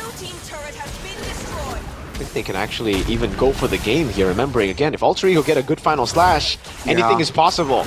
Sans needs to pop the RWM at the right moment. They have good clear with the lands. Everybody in their composition except for the Hylos can clear really, really well. And Alter Ego actually do have pretty bad siege. So it really comes down to Nino at this point of the game. If he can get a big final slash, this will be the end of it. And finally, we'll get to see Onyx lose a game in MPL. Maybe a match, who knows? Alter Ego definitely making it look possible. But before that happens, we can never doubt Onyx. Great read there from Alter Ego, knowing that Kyrie might be in that bush, and they cleared it. Kyrie forced to go back and cannot clear the relief off pressure that far lane. Lord is marching top. CC now is in their sights. Gotta be careful here as the Lord will crash top lane. Arrow lands, but no real threat just yet. That's final slash on towards Keyboy. Taunted everything. That's gonna be enough to take Hylos down. Kyrie now trying to escape as the Lord will be their main priority. Lutfi bursts it down. That's a double by Arfi. The Harith mid-game, late game technically, is definitely a huge threat. Base turret number 1 though, top lane will fall. It seems like they will go for more. Alter Ego still strong with 5. They will take the base turret here, no problem, as Onyx lets it go. That's a sacrifice, that's an immortality bot. AOG doesn't land. Now with the base open, will they be able to close out the game? Oh my goodness! Avero trying to clear the game, but ladies and gentlemen, with RV locking the base down, should be, no, it's not yet. Wait. It is still game here. Keyboy though will take a lot of heat. No ways, but there you go. Game number 1. Alter Ego on it. For the first time this season will drop a game. Wow, who would have thought that this would be an Alter Ego win to start the game or to start the match? That is amazing coming from Alter Ego, and I gotta say, I feel like there's a lot of disrespect from Onyx. You know, the way they itemize, the way they draft, and also especially the way they play. It seems like they're only thinking in one layer, not the usual Onyx that we're seeing. Agreed. Maybe a bit too overconfident, and there's no respect given over to the Arlet. Yes, there was a lot of answers already with the CC, but they couldn't get the value, and I agree with what you said, Mr. Sheffenman. The way they played was the most disrespectful. Sans just walking up a couple of times in the early game, giving over those leads to Alter Ego, and Lutpi constantly going for these overcommitments on the 1v1. So for the first time ever, the Sky Kings have bled. They have dropped a game against Alter Ego, and now it's technically anyone's match to go for. Alter Ego, again, they were already making us believe that they could do it with the lead early. Now they're making it look like it's possible to not just get a game, but a whole match if Onyx continue to let the Nino Arlet go. 100% win rate today from week number 1 still. And I love, this is what I love about Alter Ego is when everybody does not believe in them, the only one that believes in them is themselves, you know. You can see it in the, I believe in season 14, one of the like intro videos before the playoffs. They were so ready, even though the result was not good, but the thing is, they always try to trust themselves to the most, you know, to the utmost of their abilities, and they know they can do it. And finally, it paid off. Against Onyx, granted, it's only 1 game so far. They need to finish it off in 2 games if they want to be a bit more decisive here. A lot of... Take a look at it again. Yeah. Passiveness, I think, right? From Onyx. I think there's not much they could do to be aggressive too. It's a very reactive composition, and that's why I felt like they either needed to take the Gatakacha away or the Kalea instead of the Hylos. The Hylos was just there as a sitting duck, and Nino was able to get all of the advantages throughout the game. The Selena arrows that constantly got the Vengeance procs over against the CC, that was what led into a kill up top, into the conversion of the objective, right? Here as well, early on, great pick over to Keyboy. Maybe Onyx thought that they would be tanky enough to actually deal with that full lockdown, but there was just too much CC to deal with. The taunt comes in with the AOG after the Selena arrow lands, then Rin comes in with a shield unity to deal with the Revitalize too. There were a couple of times that looked like Onyx was able to take control back again, but then you would see just small little mistakes here and there from Lutpi, overextending, not respecting a possible trap from Hijime, and then a couple of times back again, they were able to get some good fights in, but no one was able to handle Arfi. This is why usually when we see the Harith, we see the... Oh, this was just ridiculous. No idea what Savero was doing there, and Sans as well, saving a lot of their resources before they could even react. They had to get taken out. Good ultimates from Sans a couple of times in towards the later stage of the game, but the amount of angles that Alter Ego could actually take a fight from was just too much for Onyx to deal with. And in the end, Keyboy on the Hylos, again we see it happening here, walking up a bit too aggressively, instantly getting locked down. And Arfi just having free reign with no burst on the other side. It really, for Onyx, relied heavily on a snowball for them to get this game going. And if they didn't get a snowball, it's GG. Not sure about that. I think there's like retaliation kind of like power from Onyx. We see, as you said, Mirko, a lot of good ultimates from Sun. I think it happened like 4 times during that match. Alter Ego just playing in the box, playing in the real world manipulation, but the difference is just so immense at that time. And Sans, to be fair, is not really, you know, picking the right targets. Granted, the only target that's available in the box is only Rin. It's only Nino, Alec. So the damage dealer, the actual guys that deal damage, is not getting punished by the Eve. So this may be one of the, I guess, like, you know, trade-off of picking the Eve over the Farsa, Connie. Yeah, I think it's a different feel as well here for the side of Onyx. I think they are taking a risk with their draft, and it just didn't pay off here, especially the last two picks, right? With the Hylos and Yves, it's a struggle to find good openings. Oh, you mentioned they played reactive, and Keyboy, not a good game here. Very un-Keyboy-like. 0-6 and 4. That's crazy. This Yeah, feels we're like sad to see Keyboy for sure. this feels like Geek Fam draft against EVOS. It's like there's only one way to win, and it's super one-dimensional. Not really the usual Onyx flavor that we are tasting every matches, Mirko.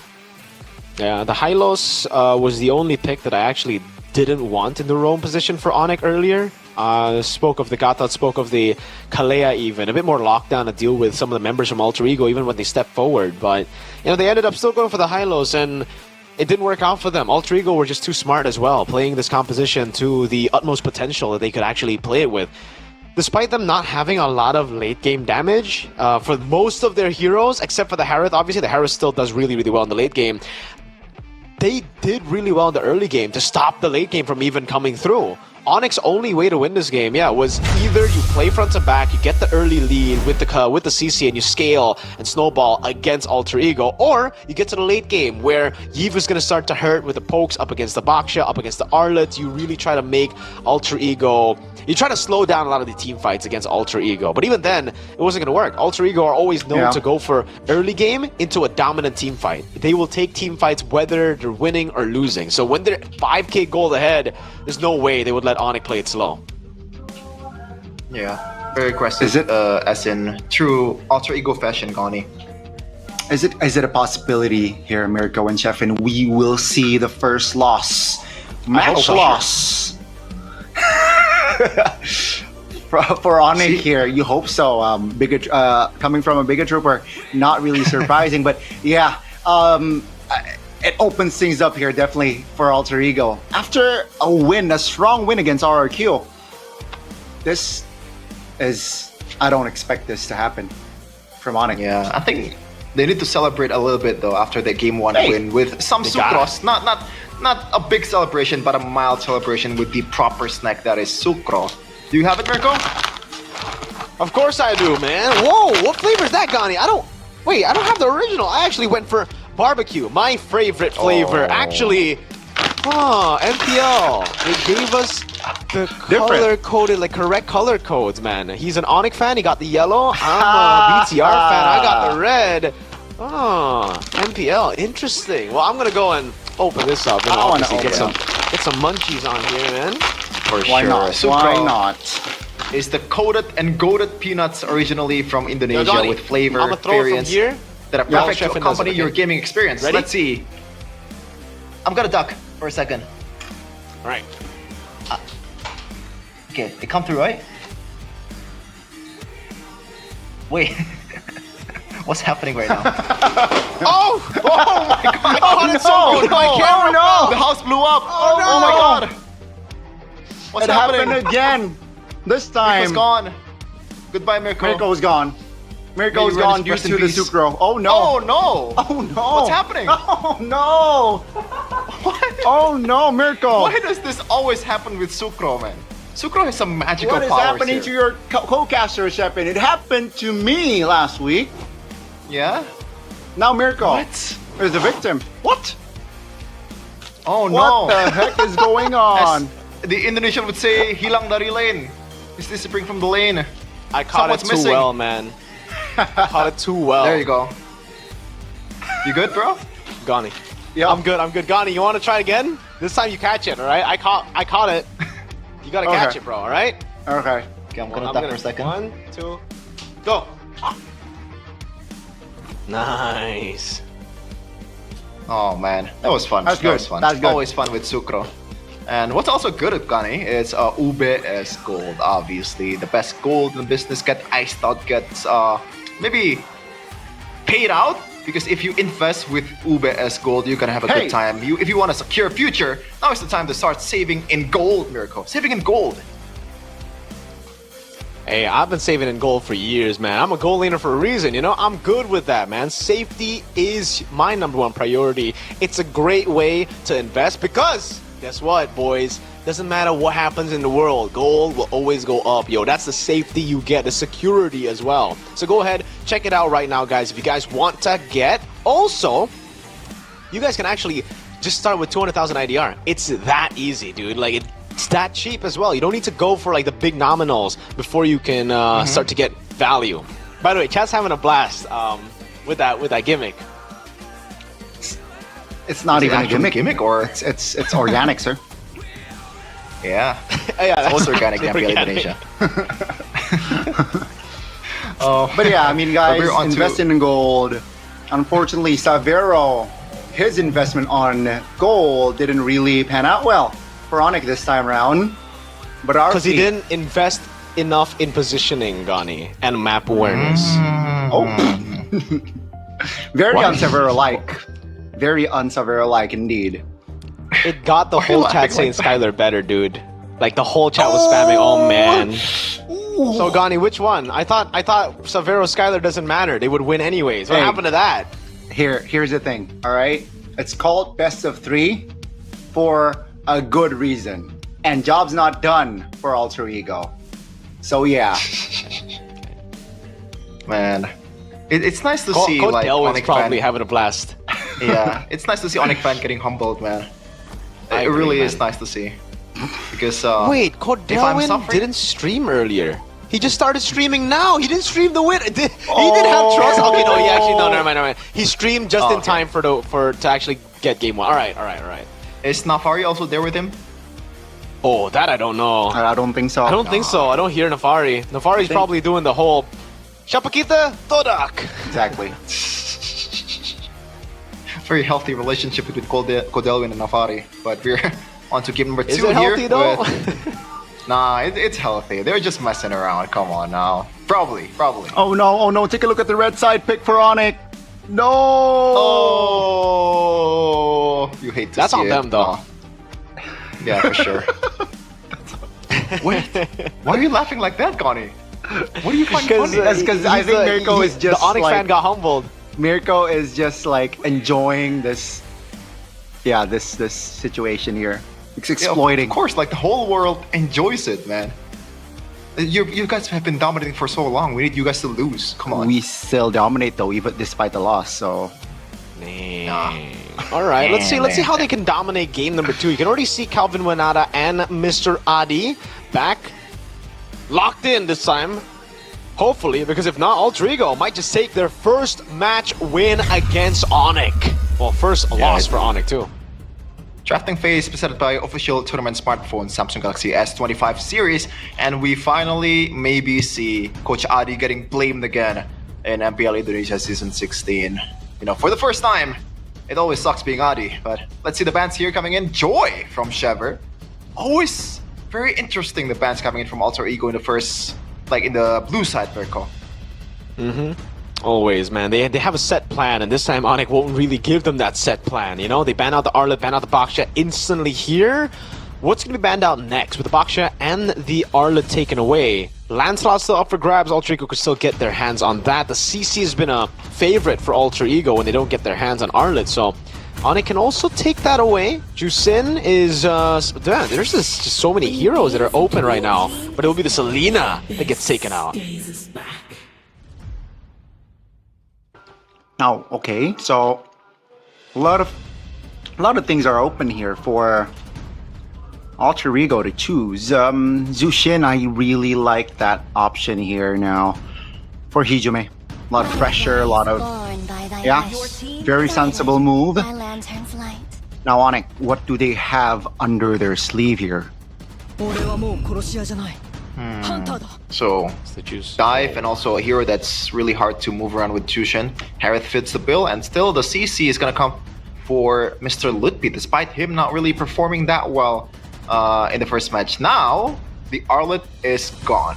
What will be the answer for Alter Ego? If you're going by like what they did in the previous matches, Uranus comes into mind, Mirko, but I'm not sure if they want to go for that route. Yeah, me neither. I'm not a big fan of that here. Up against this composition. For Alter Ego... almost kind of struggling to find a pick for them. And I guess Lancelot was about to say, okay, well, it's not Lancelot, but down comes in with the Yi Sun-shin. So banging on the CC of this whole composition. They're trying to lock CC down with crowd control. So Onyx, do they decide to go for the Lancelot, or do they think it's enough already, enough CC to lock the Lancelot down too? I would say just overwhelm them, right? The big consideration point right now for Onyx is to choose between the Lancelot or the Farsa, because they need something to deal with the Yi Sun-shin and Juice In right now. A bit more burst. I agree. And it seems like that will be the extra damage coming through the Hayabusa. So their damage profile here, at least for the first 3 picks, is not too shabby from side of Onyx. Oh man, so they really just not prioritizing Sun's hero for a while here. I thought it would be Farsa for sure. The fact that obviously Sun's on a Farsa is absolutely incredible, and also the way they punish the Yi Sun-shin, also the Jushin is already there, but they choose to go, I would say, for more of a harder route, especially with the Badang there, Mirko. It is good against the Jushin, also the Yi Sun-shin, but you gotta consider Hayabusa is not really, it's counterable at least. Well, right now it's not really that counterable because they do have proper answers against the Yi Sun-shin, right? Like, Hayabusa is a pretty good matchup against it. So, let's see. Hilda gets banned out. That's a solid ban here. Badang could still be flexed over to the roaming position. The Farsa gets taken out as expected there, something that we expected to come out red 3. And now it becomes kind of difficult for Onyx. What are they going to put on Sans? Because most of the heroes are already taken out. The Valentina is the only one that's left open that's still like a Sans pick. Unless Onyx go for a combo together. Loyi Kalea Kadita? And Kalea? But okay, Kadita, I'm not too sure here. I'm not a big fan of the Kadita right now. The Eve gets taken away, so no, not going to be a repeat of game number 1.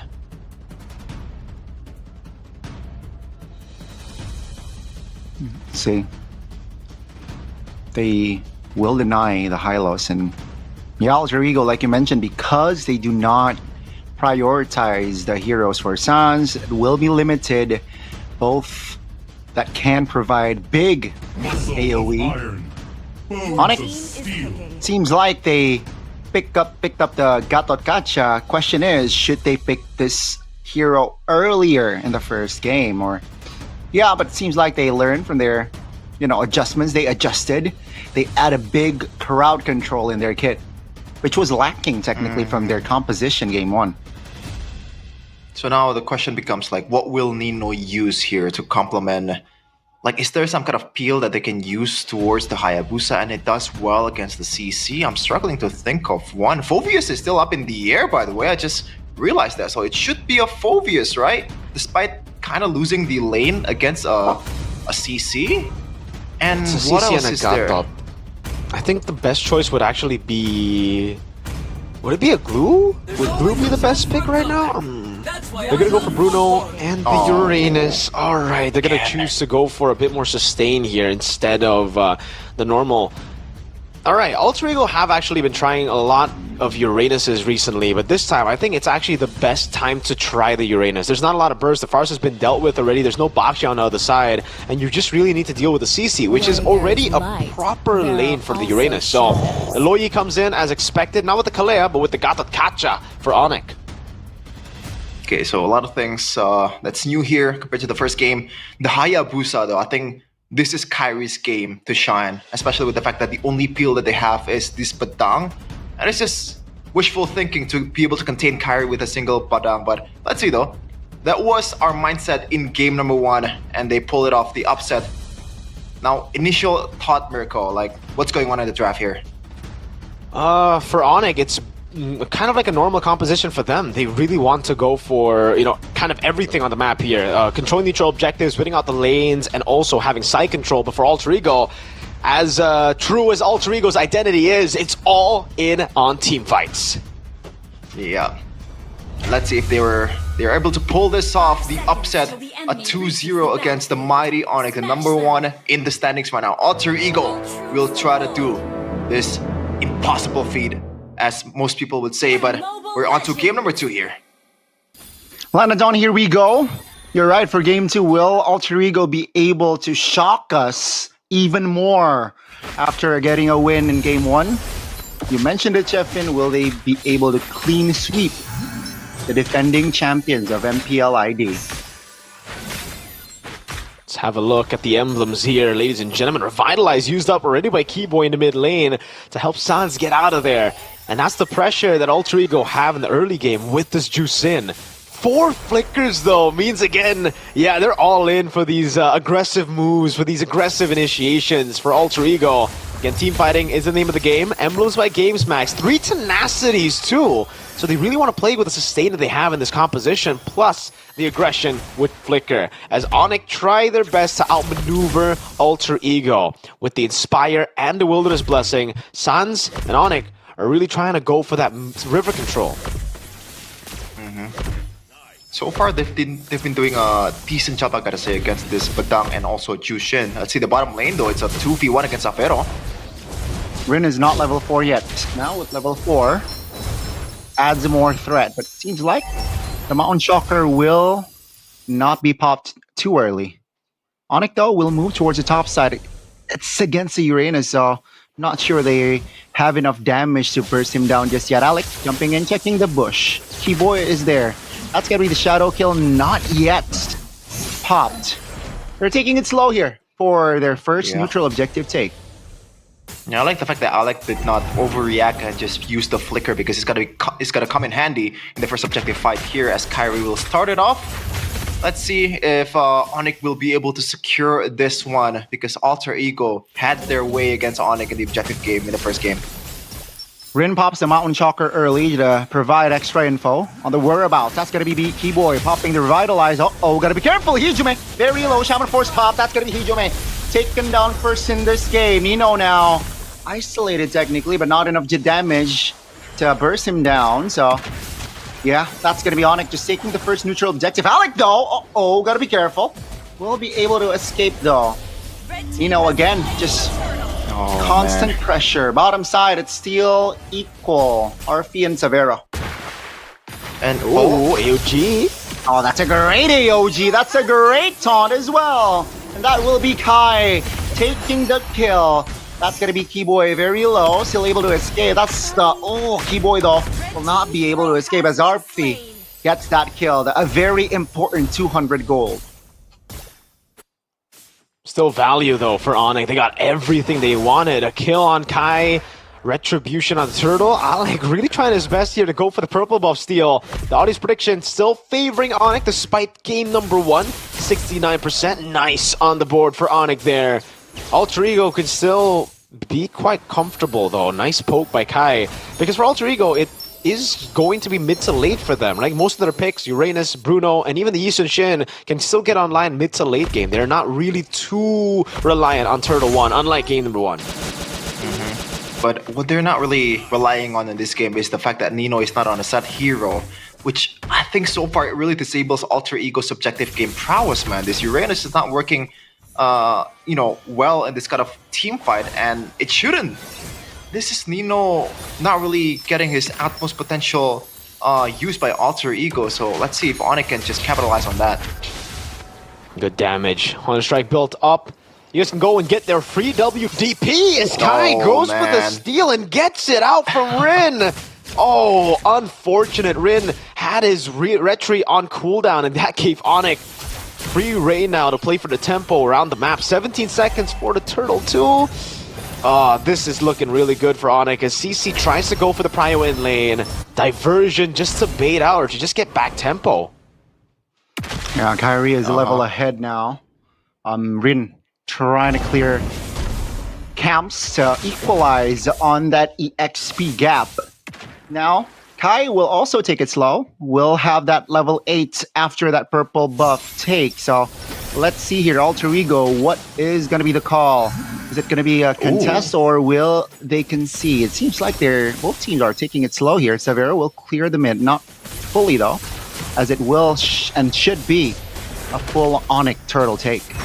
That is an early Mountain Shocker from Rin. I think it should have been used for the objective game, but Savero.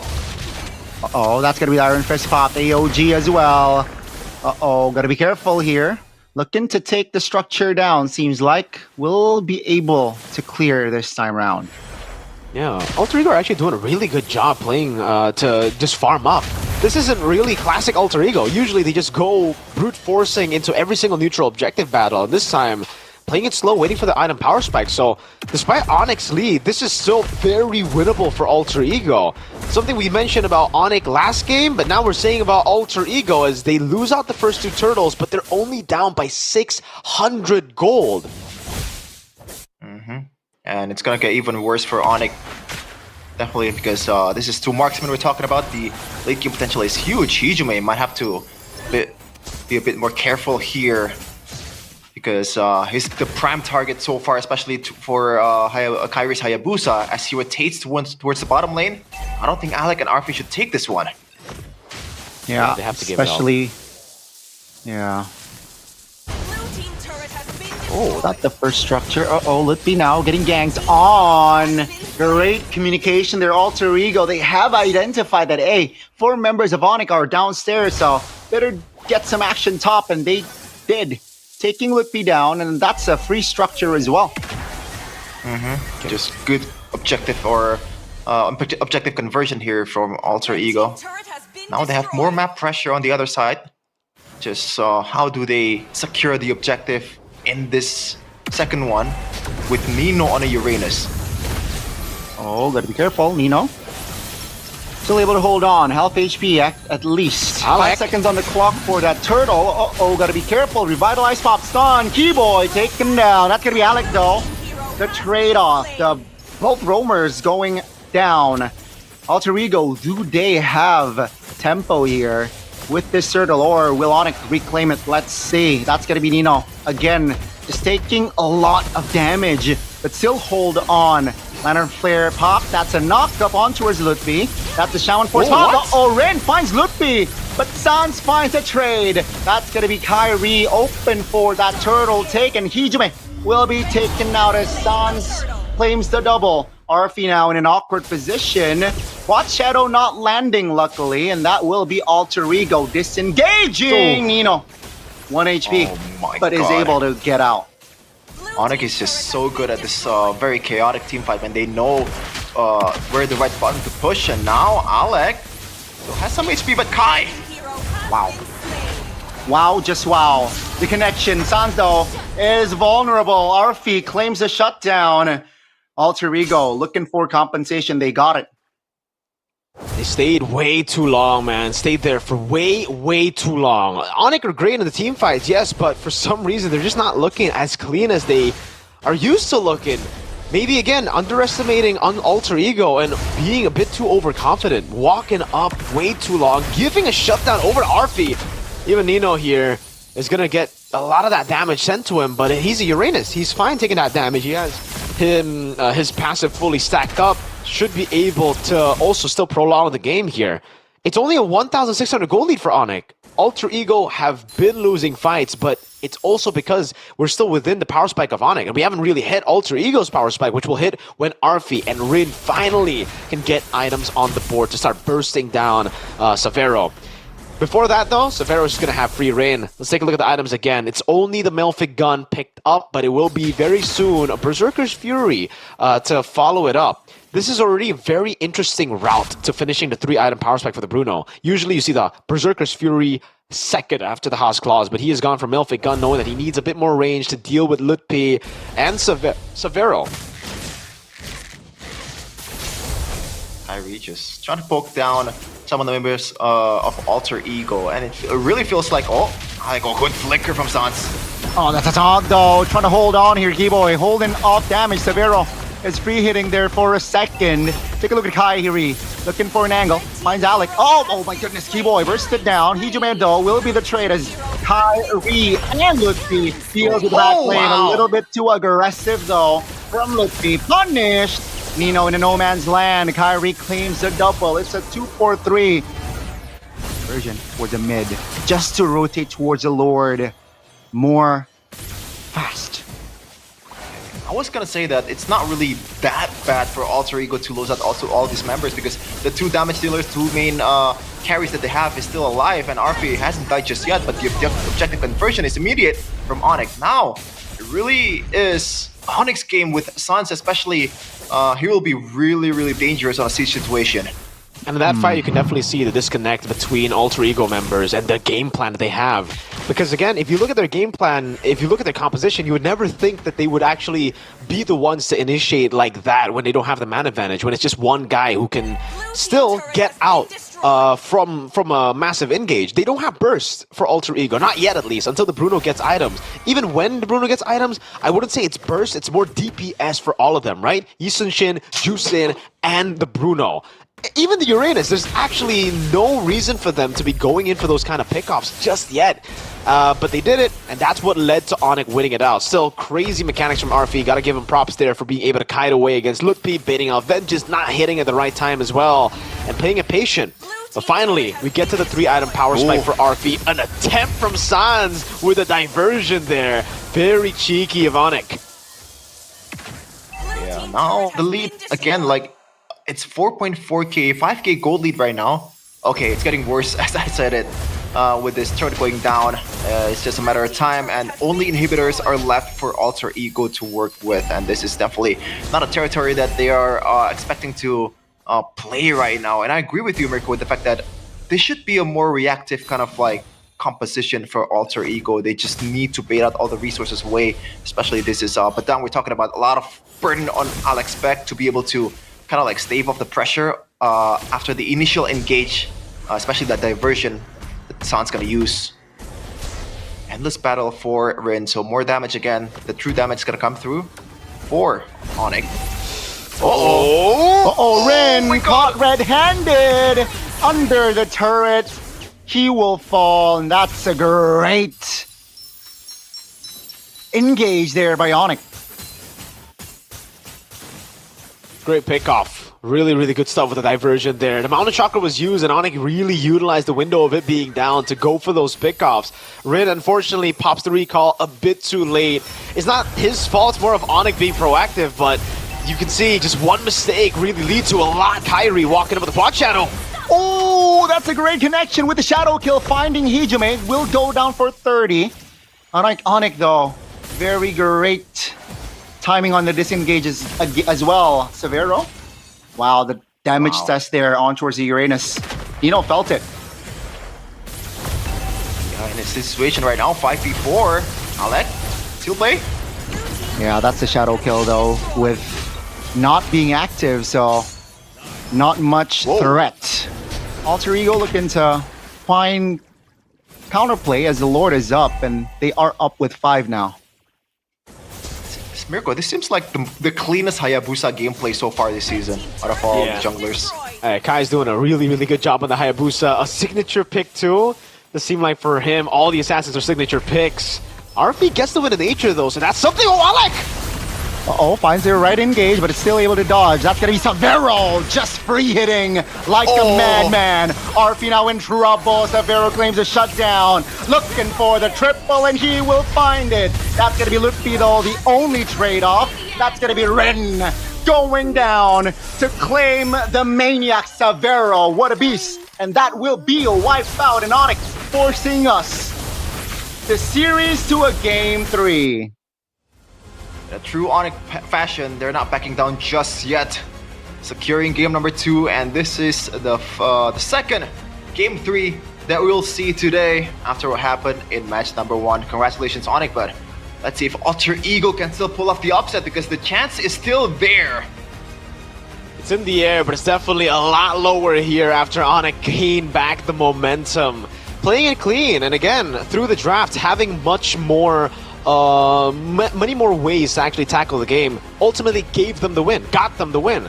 Alter Ego were very one-dimensional, even in the draft. We mentioned it, right? They have one way to win the game, and it's team fighting. And the way that they team fighted was very disconnected from their win condition. Not from each other, from the win condition. Because when they went in, they did go in together. It's just, it's not according to the grand plan of the win conditions set by Coach Zephyr in the draft. They wanted longer team fights. They didn't want to go in randomly like that, but Alec constantly was trying to make the proactive move that ultimately ended with Alter Ego getting battered down by the burst of Onyx through Savero on the Zaman Force, man. Hey, finally, redemption for Savero after having a pretty bad game in game 1. That map awareness was off. The positioning was off as well. Turns out it was him just shaking the rust off, you know? It was, hey, Skylar played the last few games. I gotta start, you know, shaking the rust off. My spot is on the line finally. I gotta get a Maniac this game. Locked in, gets the Maniac, and we're back to where Onyx should have started with. Again, this is more of the Onyx that we kind of expected in game number 1. Yeah, and very expected game from Kyrie as well. Absolutely masterful on Hayabusa, as always, man. I was kind of like doubting, like, what they should have just picked Farsa on Sans first, because I feel like it's a bit more of a signature than a Kai Hayabusa, but I gotta shut up, it seems like, Oni. I mean, I don't know if you noticed, but it's mainly their strategy. Picking a hero for Kai on that third pick when red, and then picking a hero for Sans on that last pick. That's their main go-to, even with Yep days, and it seems like Adi is trying to replicate that approach. And yeah, I mean, it's just a clean game, you know, as expected. When the fight gets messy, Onyx just knows who to target and when to target. The targeting was definitely phenomenal here. The timing to actually punish as well. But mainly, I gotta say, Kyrie on a Hayabusa, dude. With no one there to really lock the Hayabusa. This is what I said, right, Chef? And you were saying, like, maybe there was, like, ways to actually stop the Hayabusa. I feel like this composition was just not the composition to go for against the Hayabusa. That's why the Hayabusa just felt so right. And I think Kyrie proved it here with a performance. Solid stuff from Kyrie! Hey, good stuff. Warcry as well. The choice, very aggressive from Mr. Kai, man. Let's take a look at the highlights here presented to you by our official tournament smartphone, Samsung Galaxy S25 series. All the way from the start, it's Onyx taking control of the game, knowing that unlike game number 1, we actually have control over the neutral objective with our composition, having the prio in the lane. They didn't replay the mistake of game number 1. They actually did send Keyboy up top this time around to guarantee prio. Because game 1, it should have also been Lutpi to rotate faster, but unfortunately, they weren't able to get it because Keyboy was running around in his own jungle, got caught, ambushed by the Selena, and that didn't happen in game number 2. Savero online from Turtle 1. It's usually not the best move to get your Hera to rotate Turtle 1, but in this game, it works. Why? Because Alter Ego, we're still trying to contest Turtle 1 with this composition. No setting power on the Uranus, and the only guy having the setting power, Alec, being still level 3. Roamer should not have gone for the fight at all for Turtle 1. They should have really just, you know, went to farm, looked for trades, and then maybe Turtle 2 looked for the punish or the actual contest. Yeah. Okay. I feel like when I see the Hayabusa pick, I was kind of expecting Alter Ego to draft a bit more Hayabusa counter towards the second phase. That's why I said, like, it should be, you know, a hard Hayabusa game if Alter Ego draft properly, but it feels like there's not much, I guess, like, potential punish pick that could be picked. So that was my bad on that part. And look at this, Maniac from Savero, the almost finals MVP of season 15. And we're on to game number 3 with the stats here, 16-8 on the kill count. Only 14-minute game for Onyx. Man. Yeah, take a look at the items again for everybody on the board, man. Hey, Savero ain't lazy at all. Bought the roam boots, even when they were winning so hard. I'm looking at it one by one. Blood Wings for Sans, I guess, is something interesting. He went for that quite early, knowing that he's going to receive a brunt of that damage of the dive initially from Alter Ego. And that was also what got him, a lot of times, the way to escape from Alter Ego's engage. Alex seems to always just wanting to go for Sans, so the Blood Wings' additional movement speed when the shield gets cracked has helped him maneuver around so much in this game. And on the other side for Alter Ego, it's really just standard for everybody, the itemization. I guess the only thing that I could really note for Alter Ego is the fact that Arfi went for a different path to the 3-item power spike. Instead of the Haasclaw's Berserker, he went for Haasclaw's Malefic Gun into the Berserker's Fury, which got him a bit more range early, but you could clearly see that he was lacking that damage. Also, he went for the tenacity, so that also kind of hurt him in the damage department. Usually you would want to go for, I think for me, weapon mastery is the way to go for the Bruno. You know, get him a bit more late game power. Would it have mattered? Probably not, considering how clean Onyx was. But hey, it was an attempt by him. A lot of respect over to Severo in the lane itself with the tenacity. Yeah, clean game for Onyx. I feel like Hijume got the most beating out of all Alter Ego members. It's just a given, man. Hayabusa against a Zushin, you will always be the target, the main target of this ninja. Let's take a look at the detailed stats here. Total, Onyx has been dominating. A stark difference on what happened in game number 1. Pretty much, yeah, like there's not much else to break down. 8k gold lead for Onyx. The usual Sky King performing. The usual classic Onyx suspects, right? Not just Kai. I think almost all here at least played a role in this win. And Alter Ego, again, back to the drawing board. Seems like, again, for this series at least, the rest side is the ones... No, the red side is able to get the dubs here. So I'm expecting Alter Ego to get red side for game 3. Isn't it like 1-1 from blue to red? I believe, because Alter Ego in the second game was blue, right? Game 1 they were red, right? Onyx? Oh, yeah, game 2 they were red too. So both games Onyx stuck on red, even when they lost. They're still sticking to red. So both, it's blue side 1, red side 1. I think for Alter Ego, sticking on blue is the better choice here. They can still threaten a lot of these picks. It's just they need to think about their drafts a bit more, right? Because the Juicin pick didn't really end up being of any use, in my opinion. They wanted to go Juicin just for the sake of Prio. They were like, all right, this is first pick Prio, right? They stuck to the template, and then they didn't know how to build towards it. I think, especially for Rin, I would much rather him be on a hero like Lancelot than a Yusun Shin. You know, a hero that can actually be proactive, a hero that can actually be online much earlier compared to the Yusun Shin. So, don't know what the plan was there, and to also pick up a down super early instead of the Gatot Kacha was a pretty interesting move. It was CC... Wait, was it CC Gatot? The first respawn? No, CC Harith, right? So yeah. CC Harith. You would usually see these kind of plans from Alter Ego. Now it just feels like they're looking for template Prio and then trying to improvise as we get into the drafts towards the end. Okay, so the adjustment should be like not picking the Prio for the sake of it, but a concrete plan to build on in the first phase. Because I do feel like the Jushin, it's just Onyx, the way they avoid having Jushin being vital to the composition is also masterful as well. The fact that they didn't bite towards the utility jungle and placed Kairi on Hayabusa very early kind of shows you that they know what to do in the draft. And yeah, CW and Adi, masterful work in the draft. This is why having a player, or even not just a player, a couple of players, or even 5 members that has a big hero pool is just... has a deep hero pool is just so useful, right? You know, Tai can play multiple heroes. Sans also being last pick can still pull off the Luoi and be effective. And yeah, it's again Sonic winning game 2. I wonder though, will this disrupt the momentum for Alter Ego? I want to see more adjustments from their side. I feel like if it's a question of if it's gonna disrupt the momentum, I think it's a yes for sure. It's a question about like how can they reset after that beatdown, and I think Alter Ego has the right mentality and also the right mindset to be able to pull it off. But yeah, Onyx is just Onyx. We'll see though. Game 3 is still up in the air despite Onyx being the clear favorite, and I gotta say Alter Ego, you know, going to game number 3, I still give them some props because they're the only team that can take off a game against Onyx, and they prove all the casters wrong with that 2-0, all of us predicting wrong. Man. They certainly did. So it really comes down to them now.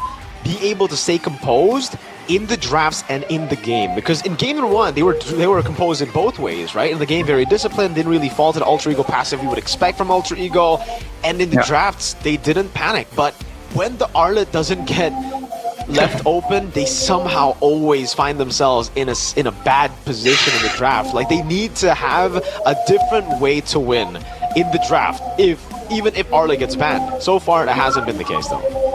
So, like, what's the solution though for Nino? Because when the Arlet gets banned, there's really nothing else like Arlet in the XP lane, someone that can really be dominating in the laning part and also be as effective in the objective game department. Like, Uranus is decent at laning, not the greatest, but in objective game, like, it barely has any use, despite, you know, or the only thing that it can be used for in the objective game if the Uranus has enough item to be able to make a difference, but early game, it really doesn't matter at all. So what That's else why is for there me- for Nino? I think the Badang should have been flexed to XP, dude. I don't know why the Badang wasn't actually flexed over to the XP. That's why I expected the Gata Kacha to come in first in the first phase to kind of mess with Onyx thinking process, right? Because Onyx, after seeing the Gata Kacha, would definitely be expecting, all right, that to be the guy, and then they would start to ban out Lapu Lapus, maybe some of the playmaking XPs like we've seen before for Nino. But then you come in with a pick that we haven't seen since last season on Nino, which is the Badang. Did pretty well on the Badang, is actually a proper lane against CC too. Like, you do pretty well against a CC, right? Every time the CC wants to go in, just punch her in the face, say, no, I don't want to engage, clear out the waves, and then rotate over to the rest of the team, where you should be able to have more of an impact in the team fights. Once you lock down CC, again, CC won't do much. She can pop in Vengeance, but that's about it. She's going to have to eat all that damage while the Gata Kacha slams down, forces everybody to stay away from CC, isolates the CC for a clean pickoff. Yeah, and also complements the fact that Alter Ego already has 2 marksmen, so they don't have this problem of like not enough damage being put onto the composition. So a lot more setup too as well. But Miracle, what's up? Also the Kalea. I don't know why like we're so scared of picking up Kalea, right? Yes, there could be a Gata Kacha to come through, but when you already see the CC on that side and the Harith pickup, would Onyx really put themselves in a spot where they would go CC and Gatot for Red 3? Like, I think the Kalea pick for Alter Ego also makes sense. It's great against the CC. Mm-hmm. How about you, Gandhi? Like, what do you think should be the adjustment here for Alter Ego, mainly for maybe Nino, or if you see something else that can be changed from Alter Ego, maybe Hijime should be a difference maker.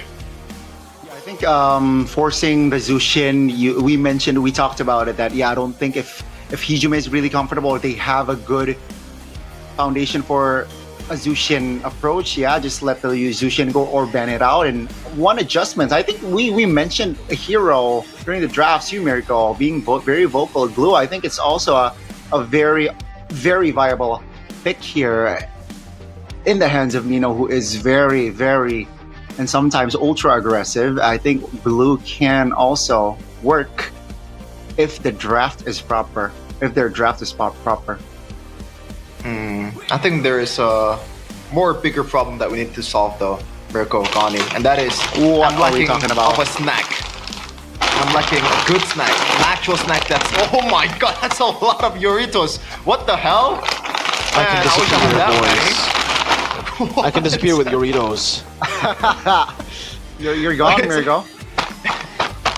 Oh man, this is a snack that's not only boosts your mood instantly, but also makes you even stronger in the Land of Dawn. And Doritos X MPL comes with Mobile Legends Diamond vouchers right inside the package. Get the snack, get the diamonds, push your rank easy. Doritos makes your day even more fun. That's a lot of noises.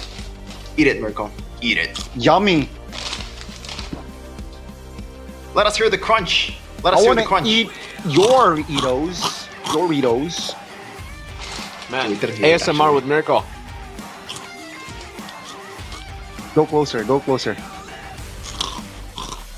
Oh, we can't hear. Welcome to SMR with MPL ID S16 Season 16. Oh, welcome to Doritos. You can find voucher codes and then just drop some Doritos on my table. Exactly, yeah. By the way, how are you guys doing, man? Alter Ego winning game 1, but Onyx, they bounce back, you know. Who's better? Severo, Skyler, both. Should Onyx deploy both? PTR. That's the question better. I'm trying to ask you.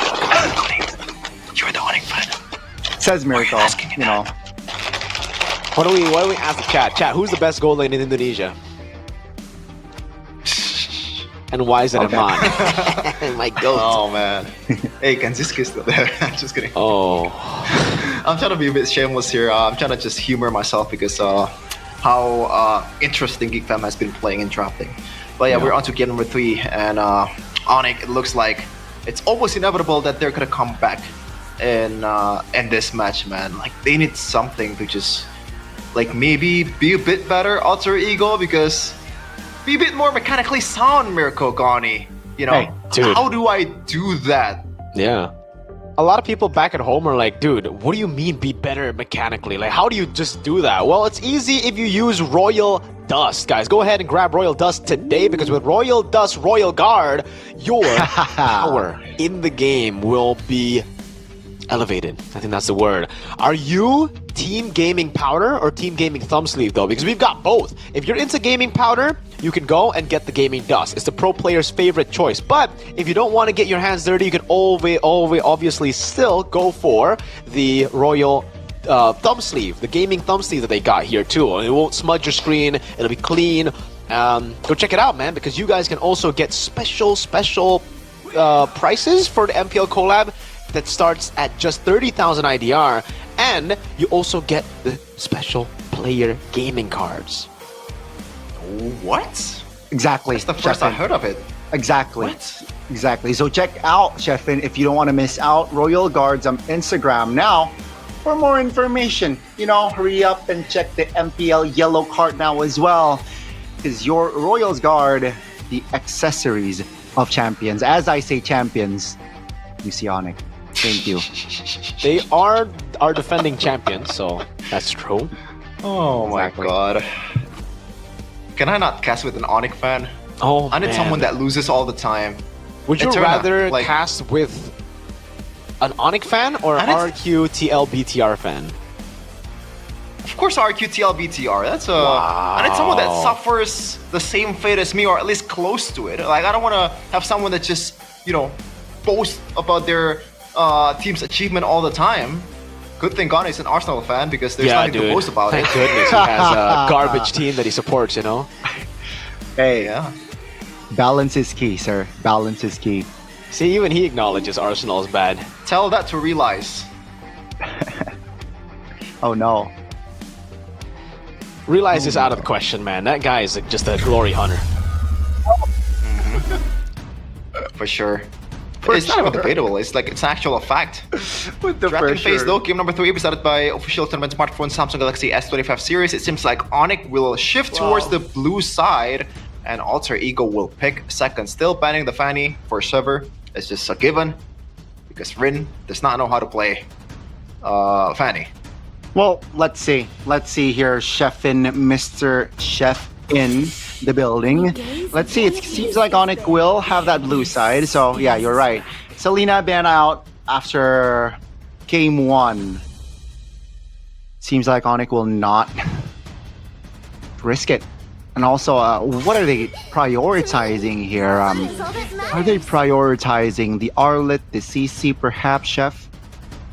I think the Arlet would be a good choice here, but the fact that Onyx is still leaving it wide open means that maybe they want to take them by themselves, because Litpi on Arlet is still as notorious as Nino, if not better, after the RQ game. So still a lot of options here for Onyx to work with. The second band that's coming for Onyx seems like the Arlet, so that's out of the question. Wow. They want to play without this hero on the board, which worked in game number 2. And by the way, chat, just shout your team, Alter Ego, AE, or Onyx with Onyx. That's very, very simple indeed, Chefin. And Alter Ego, what will they go for here? I mean, you know, Lancelot, Yi Sun Shin is still open. If they want to risk letting it go, they could ban the Zhu Shin. Would be in Sever's style if they want to ban the Hayabusa or okay, Farsa is gonna be the ban here, so maybe more space towards the gold laner, towards Arfi, and that's one of the win con, I guess, for Alter Ego. Just give some space to farm for Arfi. Wow. Dude, so much prio, so much on Harith. It was first picked by Onyx in game 2, and it continues to be the first pick in game 3. They really are trusting Savero with the power that he has on the Harith, man. So, all right. Alter Ego, what's the response going to be here? I think the Farsa ban actually has hit them a bit harder than it has hit Onyx, just because they got a free Harith pick now. And technically with this ban, it also takes away the chance for Alter Ego to go for the Joy. I think the Lancelot is the best option to go for right now. You need someone to be able to walk up, have a way to be untargetable to deal with the Harith, and then you need a bit more range. That range could come through a Granger later on, could also come through for a Moskov, but they still stick to the Yi Sun Shin. But at least this time, it's with a CC. So it's a different approach, no longer just the Jusin Yi Sun Shin. It'll be the CC pickup. Onyx now, do they... Okay, it's going to be tough for Onyx to actually go for the Kalea, because the Gato Kacha could very easily just come out red 3. Yep. Onyx, it's kind of confusing. Do they just go Badang here? Okay. Seems like they will stabilize with the Zushin pick here. Badong, you mentioned it, I think I think Lance then. Oh, yeah, you're right. I think they need a jungler, yeah. So they have secured a mid, a jungler, and a gold lane here. Hey, their damage profile is not too bad here. Great source of damage, and Alter Ego, will they lock in that Gatot Kacha here, or seems like they will. So it's pretty direct as well. No real flex potential from both teams. Yes, but also this is kind of bad, right? Because Alter Ego, now they're stuck with the 3 picks that they have. It's not flex at all, but it's very tough to complete, like composition-wise. What are the last 2 picks that you want to go for to actually make this draft into something that you can actually utilize to bully Onyx? Because right now for Onyx, they have all the mobility in the world. Alter Ego want to try to lock them down, and it's going to be difficult to do so.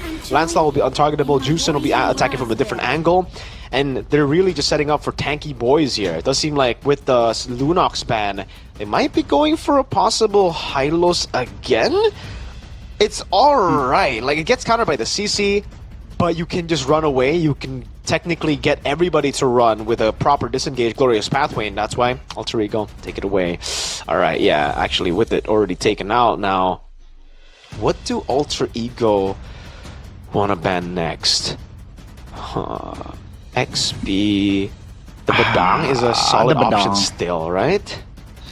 The Badang is definitely an option here for Onyx if it's not banned.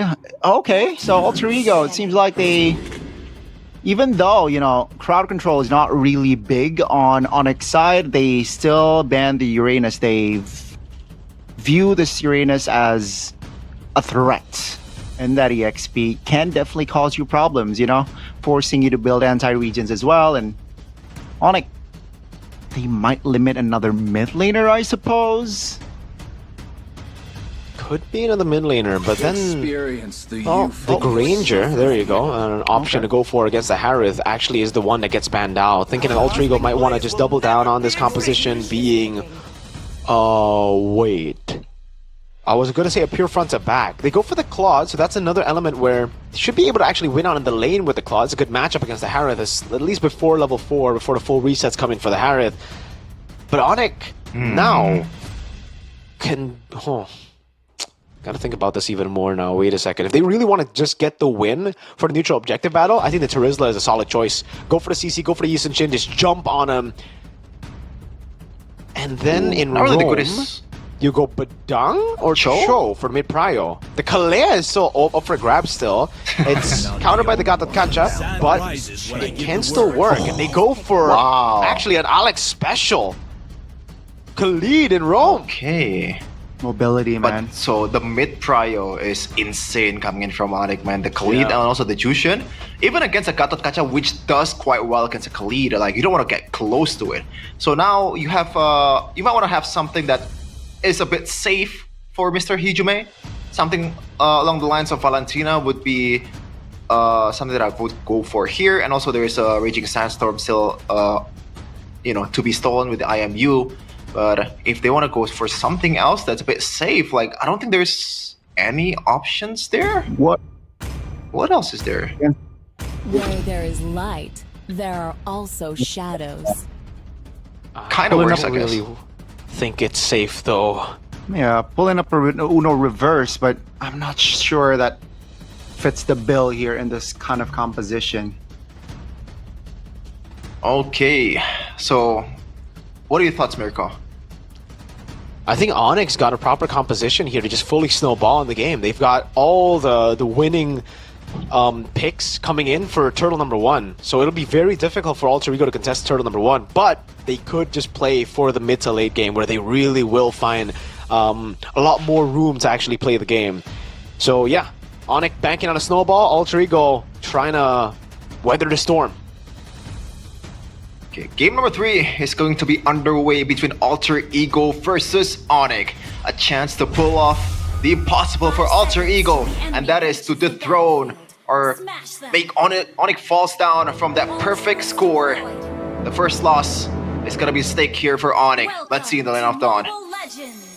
Will Onyx complete the reverse sweep, or will Alter Ego bounce back after suffering a loss in game number 2? Let's watch and witness together Land of Dawn, game 3 between Onyx and Alter Ego indeed.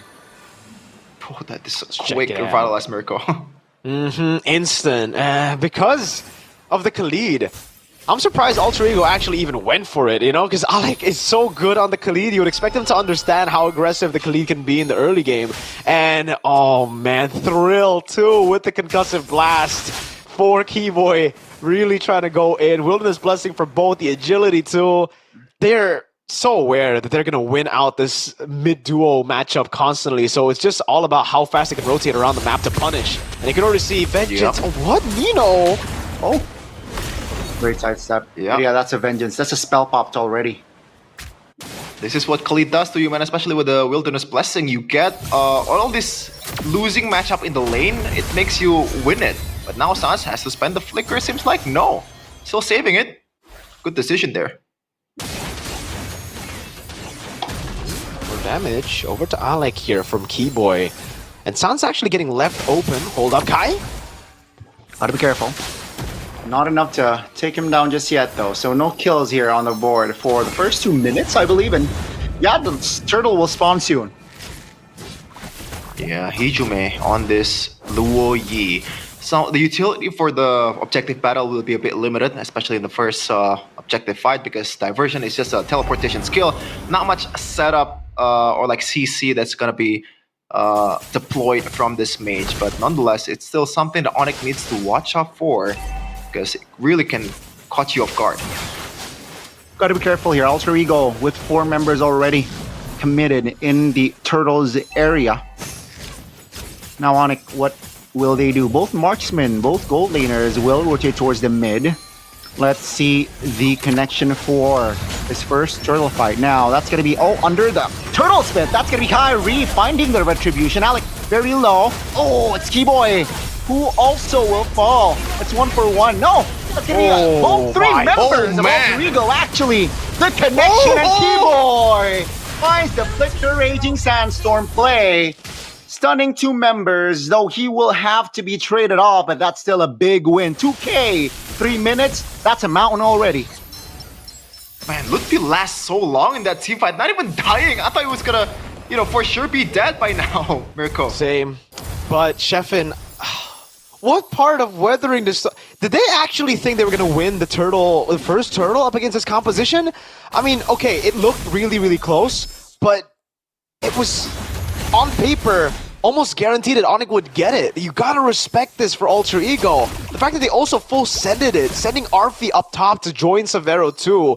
This is an overwhelming loss for Alter Ego now, and it's just gonna get easier for Onyx. Remember, we called this in a draft. They were just looking for the snowball, and they've gotten 1,000 gold lead. They've baited out Rin out of his jungle. Kai is already a level ahead. Looks like he's gonna be 2 levels ahead as we get into it very, very quickly here. Nino zoned away, and yeah, Luffy was able to survive because Turtle 1, Phobius is probably one of the strongest, if not the strongest pick, if you're not up against a Glue Kalea. Yeah, even Sans in that team fight, he was like just full on going to zone Rin out of the objective game. Despite Alter Ego was still corralling around his position, man. That's just how safe he is in this objective game. Like, the difference between the objective setting potential of this composition is just so massive. And now it's already 2k gold lead, 2.5k gold lead in a span of like less than 5 minutes. Not looking good at all for the 3-face mask here. Now it's going to be the corrosive side. for Arfi in the bottom lane. He's gonna try to look for the trade, but I don't even think Onyx care, right? At this point, this is gonna be a free turtle. This should have been Alter Ego's chance to contest, but they instead contested Turtle 1, gambled on it, and now they won't even get their own orange buff. Yeah. Gotta watch out, Key-Boy. It's Rin struggling now. They want to fight Kai very low, so able to get out from that with the Phantom Execution. AOG defensively as well to respond in the mid. It's both gold laners just going at it, clearing the wave. That's the Blazing Blue Edge Shaman Force popped! Oh, Key-Boy is in the area. That is going to be Arfi though. Almost finding the outplay. That's the flicker! Oh, man. Testing his own damage. Not enough to burst Arfi down just yet though. Okay, I was gonna say that it's a bit weird that maybe guys to watch out a little. Nino getting jumped on. Oh, picked up. That's the knockup. And Hijume has the flicker though, so should be okay. That's the Infernal Pursuit slam dunking on Hijume. That's a knockup. Sans will seal the deal. Onyx just pushing their tempo here. 4K gold lead, almost. Oh god, that was, I would say, a lack of respect from Hijume towards potential of Lutpi. Wouldn't you agree, Mirko? This is like, it feels like game one of Onyx, they completely disrespected the composition that the opponent has drafted. I think that was the name of the game for sure, man. Again, the Arlet pick. You gotta respect it. Yes, Alter Ego are beatable with the Arlet still. It's 100% win rate though, so it's still a comfort pick. The fact that they let it go means that they wanted to try to test things out. Severo is gonna survive. Oh my goodness, the damage. Yeah, you're right, Miracle. You called it. Severo survived. That's gonna be Nino. For now, the only casualty that he was just out of position. Man, I feel bad for Alter Ego. That was a pretty good setup, but it's just so close, but no cigar. Hijume though. Okay. There's not going to be enough damage for Lupi to be able to do this, but 1v1 Kyrie against Rin. This should not happen. 1v1. Level 11 against a level 8. Oh no, Lutpi! Oh my goodness, Lutpi. Man, the pressure. There's a Khalid, there's a Phobius. Arfi cannot farm. And it's kind of self-inflicted, I'll have to say, for Alter Ego. They should have known to stay away from Turtle 1 with this composition. The fact that they still decided to fight in Turtle 2, obviously Onyx pushed the tempo. This is why it's just extremely difficult for a lot of these teams to compete against Onyx. They lack the understanding of their composition sometimes, and they just go all in, brute forcing into every single neutral objective battle, despite their heroes being just so far away compared to the enemies. Like Onyx, the fact that Onyx could bank on just a pure Turtle 1 fight composition and still have— oh, Keyboy! Oh my god! That's a solo kill from Keyboy against Rin, who is just level ahead. Now, Keyboy will be able to escape this. Oh, never mind. With Arfi, it will definitely be enough there, the damage. And that will be the mid-tier 1 though. Falling. Onyx slowly but surely is just their gold and the minutes. Oh my god. They're chasing the minutes, man, with the gold lead. Miracle, look at the jungle. Dude, 2,500 gold lead. The level lead is at 4 right now. I'm surprised it's not at 5 with Kyrie's farming speed. What do you even do at this point? Arfi can't farm. He's stuck at 2 items at 8 minutes. Hasn't even started the golden sap, dude. Oh, no. Holy crystal already. Oh, now he gets it. I was gonna say close to being done at 8:30. 8:30? Oh, this is. It's so Jover. Oh, what the heck? Oh my god. That's just one skill. Like, oh, I get it's Arfi, a full stack, but like, gotta be careful! No way! Goodness. The BMI was there. Kyrie now trying to do Kyrie things, but Hijume finds that flicker. What? Style points for Hijume, but 0 kills on the board still. Okay, on that occasion too, Miracle, that was just a lack of respect even for Hijume. He ended up spending the flicker for what? You're not gonna kill Kyrie? You're not gonna pressure Kyrie when he's like up like bajillion gold lead? What was the purpose of staying there? You're underestimating reasons, man. There's no reason to some of the moves sometimes. They just want to brute force their way. Remember, they forced Turtle 1 against this composition, so it's kind of like in their veins to be the ones brute forcing. Even though they don't find value, there's a slight chance that they can find value. That slight chance always eats Alter Ego up, and at least they'll get a turret here. Yes? Yeah. Okay, they get it. They get the turret, they rotate over, but San's already cutting there. Rin, oh my lord, zoned away. Sans! Oh, a slight mismechanic there. Forced to use that flicker, but Kai jumps in towards the back. Still able to dodge. Oh my goodness. The Vero spent the flicker. Hijume bursted down. Alec and Nino trying to hold on. But Sub-Zero finds that kill. RP with Blazing Duet. Trying to hold on. That's Kai.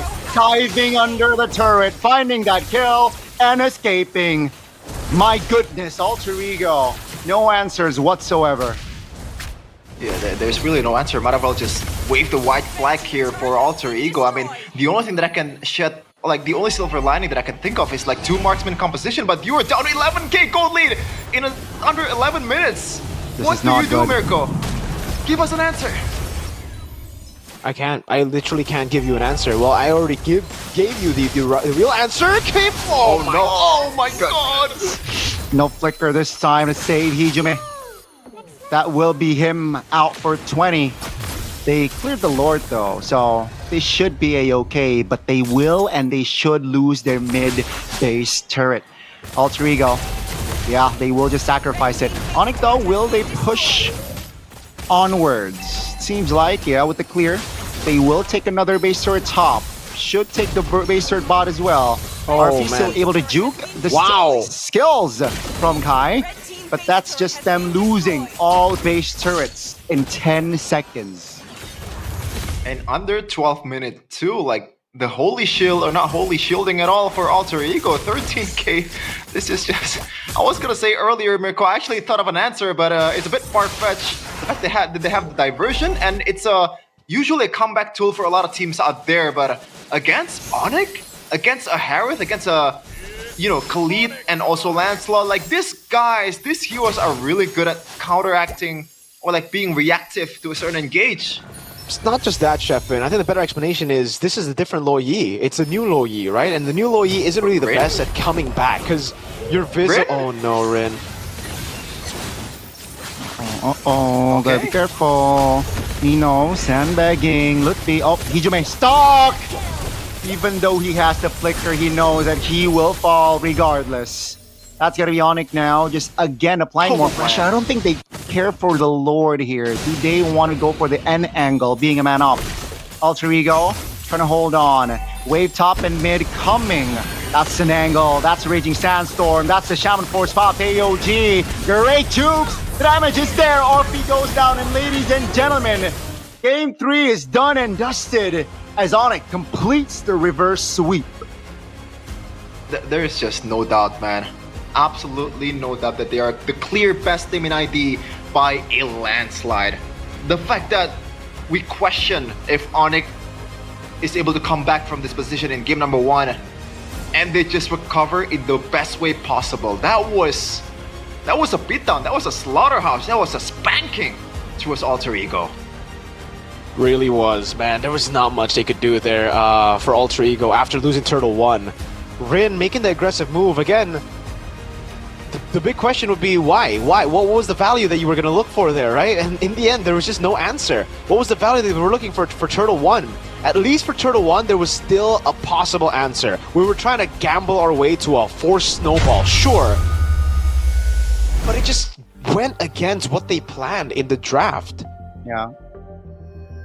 In the draft, Sheffin, Gani, I mentioned after, Sheffin asked me, what was the plan for both teams? For Onyx, it was just pure Turtle 1 snowball, right? That was what they were looking for, what they wanted. Everybody from Alter Ego to take the fight. For Alter Ego, it's weathering the storm. Yi Sun-shin farms really, really quick, can just go for trades. The Claude is a weak side laner, doesn't want to participate in Turtle 1, never wants to participate in Turtle 1, unless you have a composition like Onyx, then maybe you still want to participate just to get extra kills, extra gold.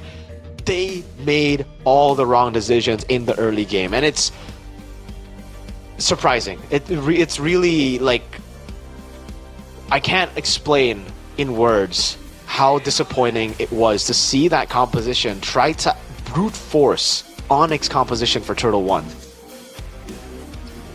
I think it's a bit more disappointing with the fact that in game number 1 they were actually able to maybe like get this stigma away that Alter Ego usually fumbles the bag in the late game. They were really clean. I was like, oh man, this is just a huge improvement from Alter Ego Gani, and just back on typical in game number 2 and game number 3. Yeah, it's like their default, right? Which can definitely be dangerous for their organization here, especially if they're not in a safe and secure position. But hey, you know, I think again, just props to Onyx. They identified their drafts, and I really like that Khalid aspect as well. They utilize it properly, executed, and again, like you mentioned, Miracle, Alter Ego kind of given the dub towards Onyx there in that first turtle fight, and I think they should tone down their aggressiveness. It's good, you know, you have that killer instinct, you have that, you're a risk taker basically, but sometimes, you know, more often than not, you will lose, especially on paper, like composition wise. You don't win the early game, well, less on the risk plays here, I feel like, you know. Yeah, just immaculate from Onyx. And I gotta say, even in game number 1, they were when they were down, they were actually playing quite a bit of good Mobile Legends with the fact that they were able to bait out some good ultimates from Sans, and Alter Ego ended up playing with the box. But Alter Ego, when they're down, is just a stark difference in how they play when they're up. You know, this is has been a problem, I think, for a lot of teams in Indonesia. Some teams does not know how to close the game. Some teams does not know how to weather the storm and just wait for the late game until your power is enough to be able to retaliate. And it's kind of like sad because like it's supposed to be basic Mobile Legends, right? Basic Mobile Legends indeed, but you know. But what? They forgot about some fundamentals. Yeah, we're gonna have an interview with Connie as our translator. Let's go, bro. Bisa denger. Didengar katanya. Sabar tuh, dimarahin Kai, berisik. Seems like they are having Kairi, audio gimana issues. rasanya bermain dengan Lancelot sebebas itu di game yang ketiga? Ranger Mas is asking how does it feel like Lancelot playing Lancelot that freely, that Oh, udah bisa sing. Tapi yeah, Kyrie just responds, yeah, it's good, you know. Pecah loh. 100% game win. Broken. I don't think they care, you know. Kai, musim ini ketemu dengan banyak jungle rookie yang baru nih kan. Ada Zumejo, Yasuke, Ronald, siapapun lah. Tapi menurut Kairi sendiri dari semua jungle yang baru muncul di MPL ID, yang paling menarik perhatiannya Kairi siapa? Who caught your eye with the rookie junglers? Who? Yazuke. Ya, namanya. Oh. Ya, Fania jago banget soalnya. Yazuke got a shout out from Kai. Oke, kali ini dia nggak kita lihat nggak pakai Yazuke tapi bisa pecahin win rate kalian. Apa permasalahan Without Yazuke, Alter Ego was able to get the dub. Game 1. What was the issue? Emang mereka lebih kuat aja sih tadi game 1. They were just stronger. Game 1. Buff Umar itu tadi boxnya. Semua. There's a Kumar buff. Iya, oke, Kumar ya. Tapi apakah Nino sepengaruh itu sampai Arlotnya di ban terus Kairi dan juga Savero? Nino really is he really the influencer, the main influencer with Arlet? That's why the Arlet ban comes through game 2, game 3 ya. Harith di first pick banget nih buat Savero itu emang Harith first pick game 3. Was it a strategy or was it just a deny? Strategi sih kayaknya, soalnya ya aku sama Skylar part of the strategy. Part of the strategy because Skylar and Savero, both of them are really powerful on the Harith. Gimana cara menentukan yang main besok itu antara Savero atau Kai, Skylar? who gets to say, or how does the team? Apakah ada pilihan dari tim? How does the team go on who will be deployed? Saab and Kai. Oke, berarti benar-benar Seven dipilih Sky. sama So coaching staff. Kai Walaupun said, dadakan kalian I don't mungkin even siap know. gitu. Ya. Soalnya chemistry-nya sama mereka berdua udah dapat juga. Jadi tinggal Kai pilih siapa said, yang main buat tahu siapa gitu. it doesn't really matter. We got the chemistry between Sky and Sav. We both got Ya, sama-sama a solid jago. chemistry, either or. Sama-sama jago. Both are good. Tapi Kairi kok tadi kayaknya terakhir gak ngeluarin emot? No emotes from Kai? Baik-baik, Question Anthony mark? baik soalnya. Kyrie said Alter Ego are good peeps, you know, El Familia. Berarti kalau gitu, That's why no Kairi emotes from dan Kai. juga Savero ada yang mau disampaikan What? untuk Sonic yang selalu mendukung kalian walaupun online. Any messages for the Sonics? For Gani? Specifically? Jadi buat Sonic yang udah dukung kita.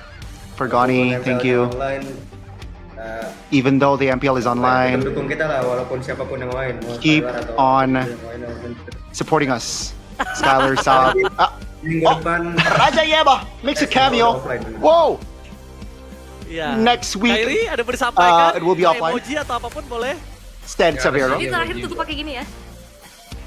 Ya, ini nggak ada. Oh. Mungkin pesan-pesan aja buat Sony. Kalau dukung Sony. Okay, Kyrie's, yeah, just keep on Sony, supporting. Terima kasih buat yang udah nonton. Thank you. Dan selalu dukung kita. Always Dan support tunggu kita us. di minggu depan. Tahu siapa yang minggu depan? Wait for us next Lawan week Liquid sama Navi. against Oke, Liquid kalau and gitu, Navi. Sukses terus buat Onyx, good That will luck be terus buat it Onyx. for Onyx. Semoga kita lihat apakah Thank you so ada much, di atas Kai. terus Thank you so atau much, ada akan Severo. pecah. Kita akan lihat. Pokoknya good Could have luck won Onyx untuk di 2-0, season 14 but ini. hey, Thank you Kairi, 2-1. thank you Savero. I'll take it Ya, too. Bapak Yeba, You know. yang di ujung sana Bapak Yeba. Oh yeah, wow. Raja Yeba is in the building, but yeah, I think still very positive around the Onyx facility. I like it. I like they're a I wanna ask chill. you a question, They're a chill Connie. team. So earlier, what was the reason? Why are they not emoting? Yeah, because Alter Ego are good peeps, according to Kai. What does that mean? Kai, Yeah, Kai, the implication hey, again. hey, I just translate what Kai said. You know, don't ask me. So you that know? means what? That means what, Mirko? That means Alter Well, Ego I are don't know. good peeps. Full period. Alter Ego are good peeps, but some others, I guess, aren't good peeps. All right, and that's what Okay, put and words good on my Kai, mouth, you know. perhaps. Well, does seem like he is going to be the MVP for game number 1, 2, and 3 because this is the match MVP, ladies and gentlemen. This is Mr. Kai, 2-0-7 on the Lancelot, sing, sing, sing everywhere across the map, and we can see him play again here. Yeah, man, Alter Ego forcing the issue here. It's just really, really tough going for the fight while Rin was already so far away. Yeah. And then they entered back. Like, Hijume could have actually just escaped, but no, obviously wanted to go for the kills. There's always a slight chance. It's that mindset of theirs. It's like, guys, yes, we know it's risky, but there's a slight chance we win. There's a slight chance we win. Yeah, it's unlucky. They just got outplayed so many times after that, though, because after Turtle 1, there was not much they could actually go and do to retaliate. It was really, like, they could do anything. Even here, I called the Savero move because I know that Alter Ego just didn't have enough damage, and Savero was already fed 3-0-1. So there was no real risk of him dying if he's good enough to actually dash constantly. Savero just, no wonder he got the first pick Harith, you know? Like, this is how much the team trusts in him. Adi and CW trust in him. He's an amazing Harith, and he can carry the game. Oh my lord, some of these solo kills are outrageous from Kai. But I think this is just highlights of a game that was already gone from Turtle 1. The first Turtle was really the deciding moment for both these teams, whether Onyx was going to win, whether Alter Ego was going to win. It really shouldn't have been, because by all means, Alter Ego should have actually tried to weather the storm, like I said in the draft when the lineup rating showed up. But they had different ways to tackle the game. Ultimately, it did not help them. It actually was good for Onyx, benefited Onyx way, way more. I'm surprised that the Brute Force breastplate was even built by Kai. I'm not really surprised, but I gotta respect the commitment from Keyboy to finish the Heptasis, man, because it's already like up by, again, a bajillion gold. So it makes sense, and he almost has the same gold as Rin. That's how dominating Onyx was in this game. Rin just gets no space at all. You can see the KDA. It looks decent from Rin, but he's just getting bullied out of his own jungle, not given a single time chance to maybe still a turtle with a retribution. This is how good Onyx is at setting up objective in this game. A stark difference from game number 1, I believe. Very, very, very much so. Only 3 kills here on the board for Alter Ego, and this just again when Onyx they locked in, man. It's again just a great showing of how you play Mobile Legends and how you translate your draft into the execution as well. 16 to 3. It's again just I don't know. I feel like, Coach Evan, I can't lie. I feel like they really could have gone to an all in this series, but they weren't really locked in game 1. They won like game 3. What everyone thought. I think after the draft, I think game 1 might have really just been a fluke. I don't want to say it because, again, I want to give them a chance. I really expected them to maybe be able to push on the tempo a bit more. But yeah, after the game, I don't know. After the draft especially, it really just felt like game 1 was a fluke where they got a really good draft because Onyx kind of let them get the good draft. And then they turned down. And I think the Arlet is the biggest difference maker for Alter Ego in this match, man. Like when there's no Arlet, when there's no playmaking potential from Nino, like it is just super hard. But what's also super hard is to beat KB in MCGG. Man, he's like the god of MCGG in MPL ID. If you want to be good at this game, Magic Chess Go, you can go play with Mr. KB. And we have new synergies coming too. Cosmic Traders is here, embark on this interdimensional journey together. Join the event to unlock a free Lunox-themed avatar border and the synergy icon effect, and for the brand new Season 3 synergy. And you can also get the free Memorial Hill chessboard. A free chessboard is always welcome, man.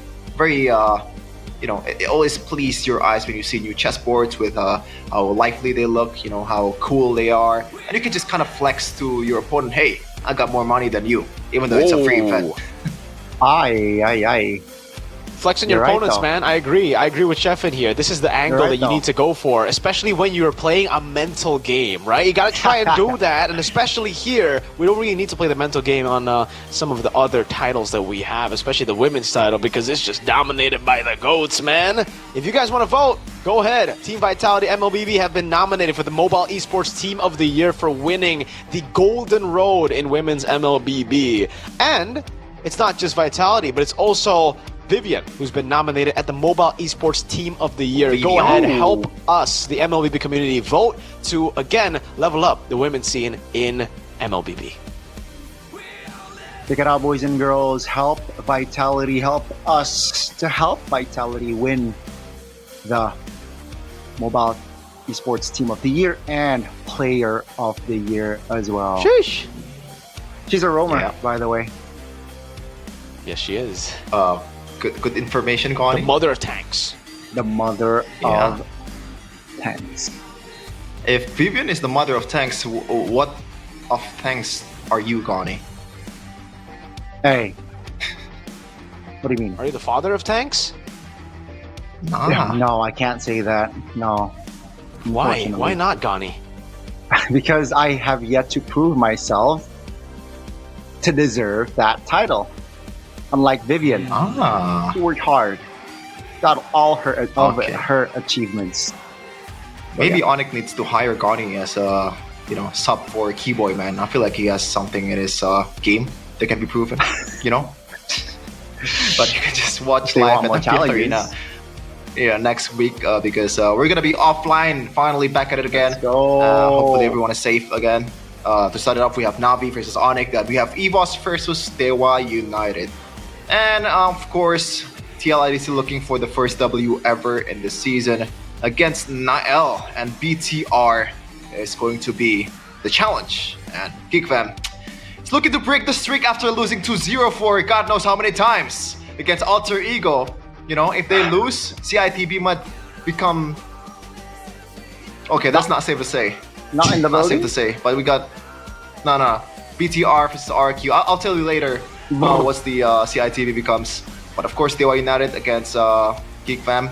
Hopefully Geek Fam can get back on track, and hopefully Dewa United can kind of prove that they belong in this league and be a bit more precise with their approach, man. Because there's still a lot of, I guess like fix that they can do, especially Mweza against Beloski.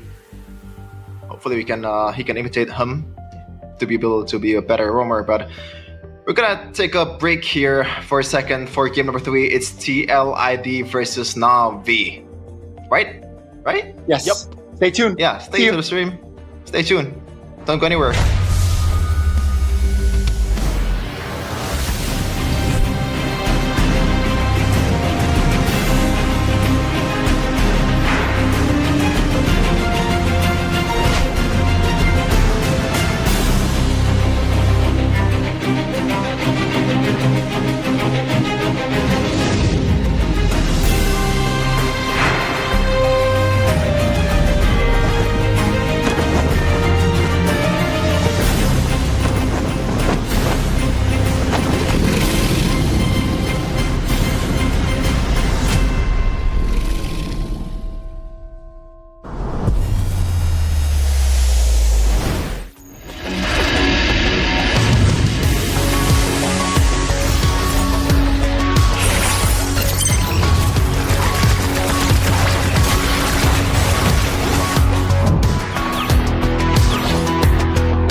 Ya, aku merem. Ulang dong.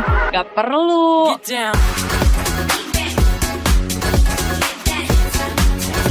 Guys, review.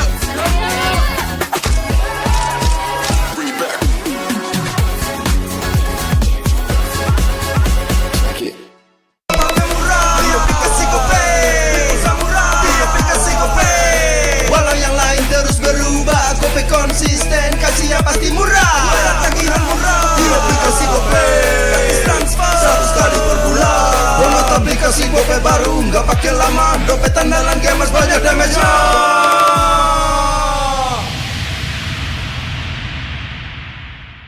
Level up bareng Special Edition Good Day dan MPL. Temukan kode unik, lalu scan QR-nya. Buat kumpulin Diamond Mobile Legends yang banyak dan menangin juga skin kerennya. Cobain semua variannya sekarang. Sebotol Good Day bikin GG Good Day. Yo, Good Day MPL, woo, Good Day MPL, woo, Good Day MPL, yes, Good Day MPL, woo, Good Day MPL, yes, Good Day MPL, yo, Good Day MPL, oh. Aku udah nonton. Fix, Hijin tuh jahat ke Minjun. Hijin kan emang gak mau pacaran sama Papamu, mamamu, biarkan mereka. Di granat! Boom! Ya, gue kena ghosting. Terus ditinggal nikah sama Hijin. Padahal mereka udah cium. Anak yang nakal. Saatnya kau dan aku Pakai simpati buat nonton, musik, games, belajar, sampai belanja. Bisa pilih benefit sesuai keinginanmu. Tenang. Menang kalah, mabar bisa good time. Wah, good time Mobile Legends Bang Bang. Enak coklatnya, bikin semua bisa good time. Ini nih mainnya.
Ya, aku bareng. Ulang dong. Gak perlu.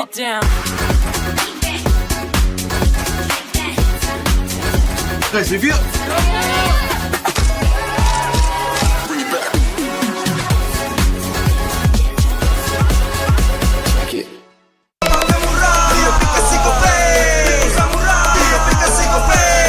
Walau yang lain terus berubah, Gope konsisten, kasihnya pasti murah. Tagihan murah di aplikasi Gope, gratis transfer 100 kali per bulan. Download aplikasi Gope baru, nggak pakai lama. Dompet andalan gamers banyak damage-nya.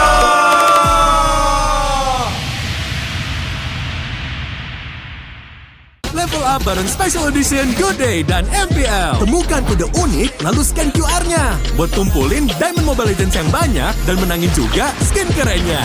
Cobain semua variannya sekarang. Sebotol Good Day bikin GG Good Day. Yo, Good Day MPL, woo, Good Day MPL, woo, Good Day MPL, yes, Good Day MPL, woo, Good Day MPL, yes, Good Day MPL, yo, Good Day MPL, oh. Aku udah nonton. Fix, Hijin tuh jahat ke Minjun. Hijin kan emang gak mau pacaran sama Papamu, mamamu, biarkan mereka. Di granat! Boom! Ya, gue kena ghosting. Terus ditinggal nikah sama Hijin. Padahal mereka udah cium. Anak yang nakal. Saatnya kau dan aku Pakai simpati buat nonton, musik, games, belajar, sampai belanja. Bisa pilih benefit sesuai keinginanmu. Tenang. Menang kalah, mabar bisa good time. Wah, good time Mobile Legends Bang Bang. Enak coklatnya, bikin semua bisa good time. Ini nih mainnya.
Ya, aku bareng. Ulang dong. Gak perlu.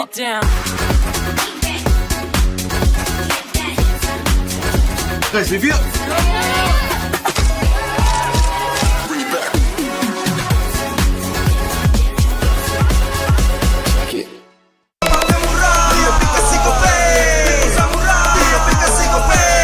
Walau yang lain terus berubah, Gope konsisten, kasihnya pasti murah. Tagihan murah di aplikasi Gope, gratis transfer 100 kali per bulan. Download aplikasi Gope baru, nggak pakai lama. Dompet andalan gamers banyak damage-nya.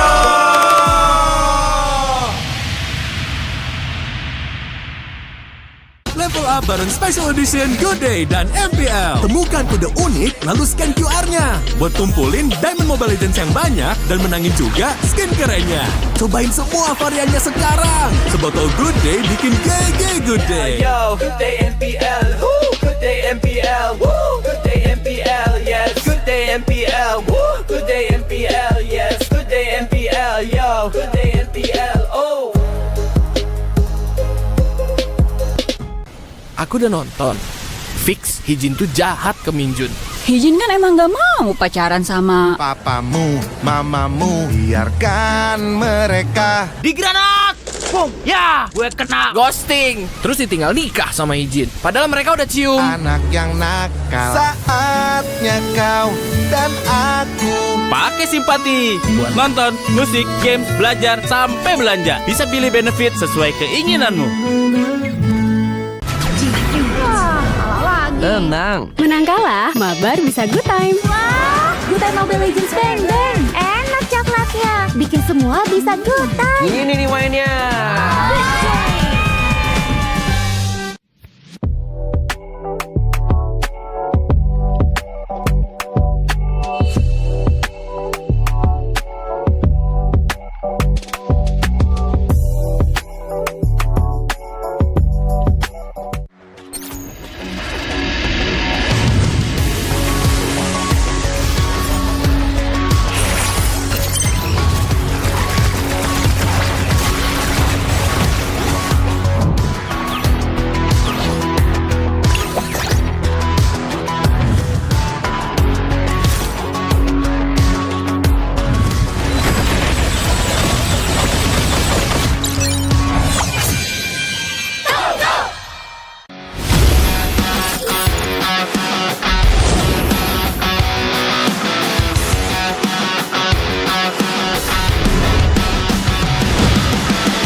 Ya, aku merem. Ulang dong.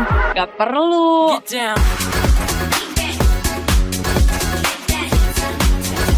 Guys, review.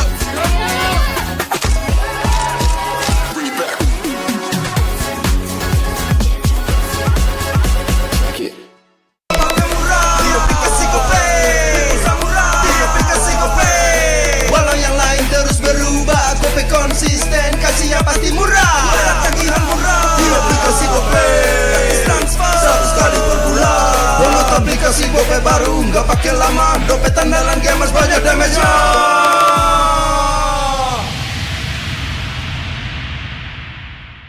Level up bareng Special Edition Good Day dan MPL. Temukan kode unik, lalu scan QR-nya. Buat kumpulin Diamond Mobile Legends yang banyak dan menangin juga skin kerennya.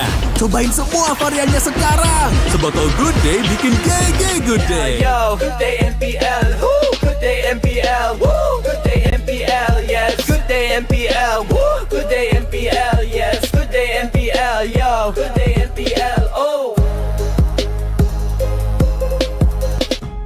Aku udah nonton. Fix Hijin tuh jahat ke Minjun. Hijin kan emang gak mau pacaran sama papamu, mamamu, biarkan mereka di granat.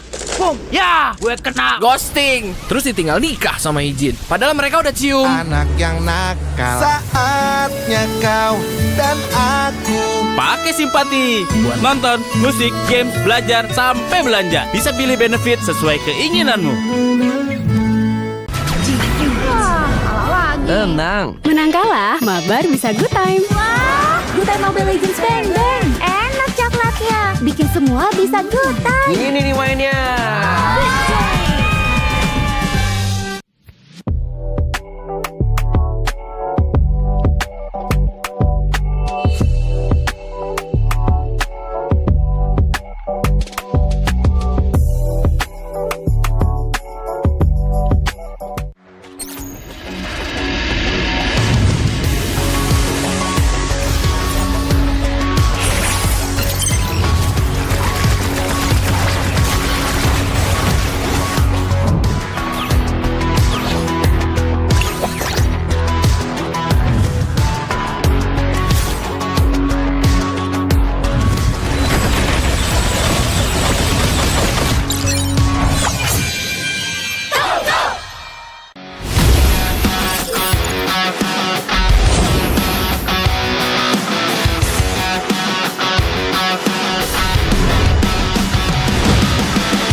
Ya, aku merem. Ulang dong. Gak perlu.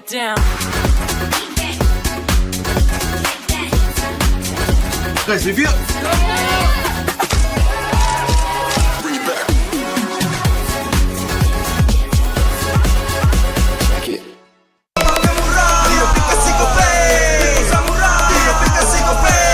Walau yang lain terus berubah, kopi konsisten, kasihnya pasti murah. Bayar tagihan murah di aplikasi GoPay, gratis transfer 100 kali per bulan. Download aplikasi GoPay baru, nggak pakai lama. Dompet andalan gamers banyak damage-nya.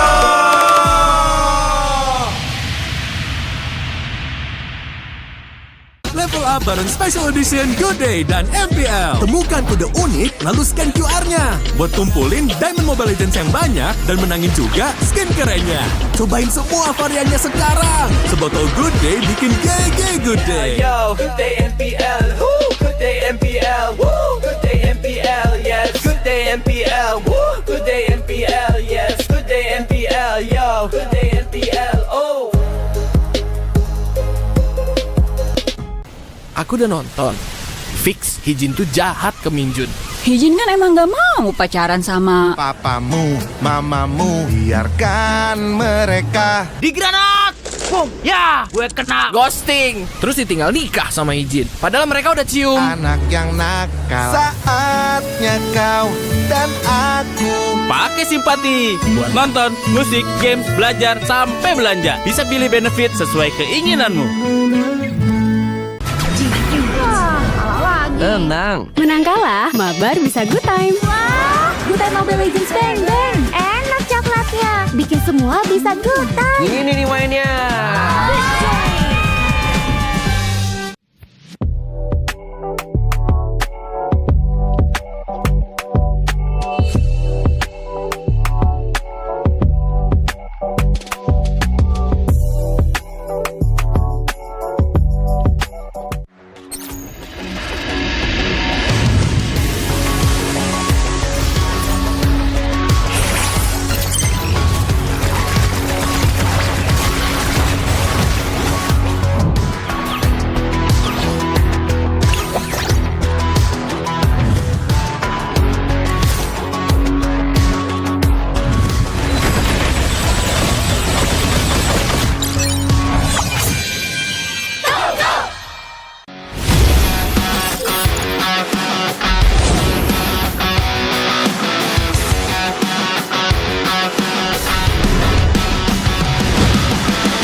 Ya, aku merem. Ulang dong. Gak perlu.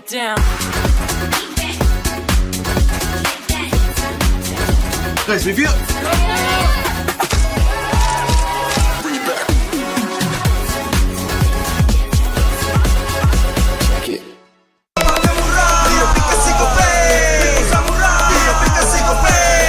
Walau yang lain terus berubah, kopi konsisten, kasihnya pasti murah. Bayar tagihan murah di aplikasi GoPay, gratis transfer 100 kali per bulan.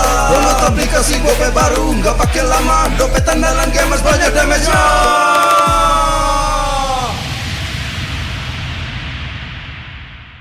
Level up bareng Special Edition Good Day dan MPL. Temukan kode unik, lalu scan QR-nya. Buat kumpulin Diamond Mobile Legends yang banyak dan menangin juga skin kerennya.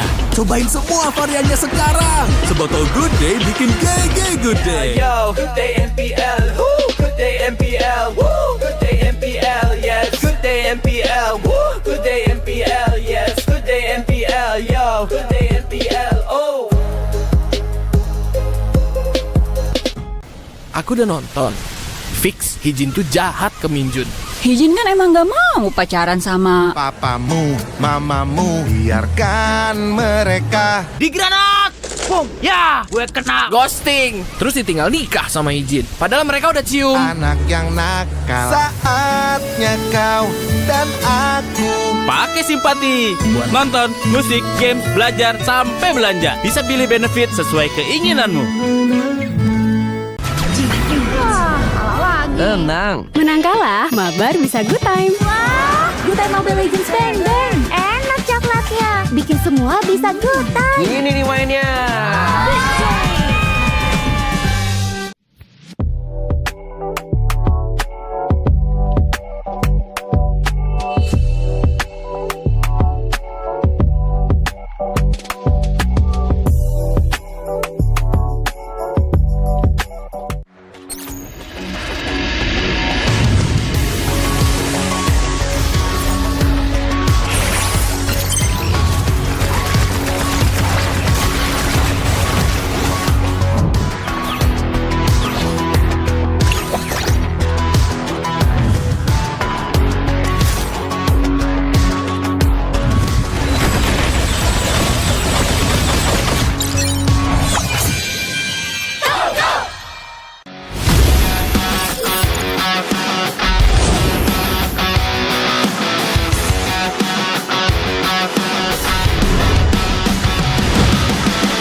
Ya, aku bareng. Ulang dong.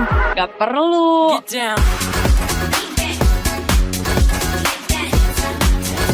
Guys, review.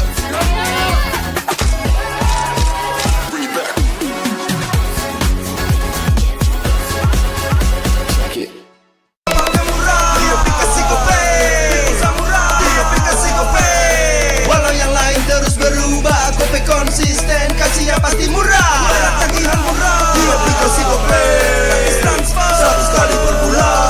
Download aplikasi Gope baru, nggak pakai lama. Dompet andalan gamers banyak damage-nya.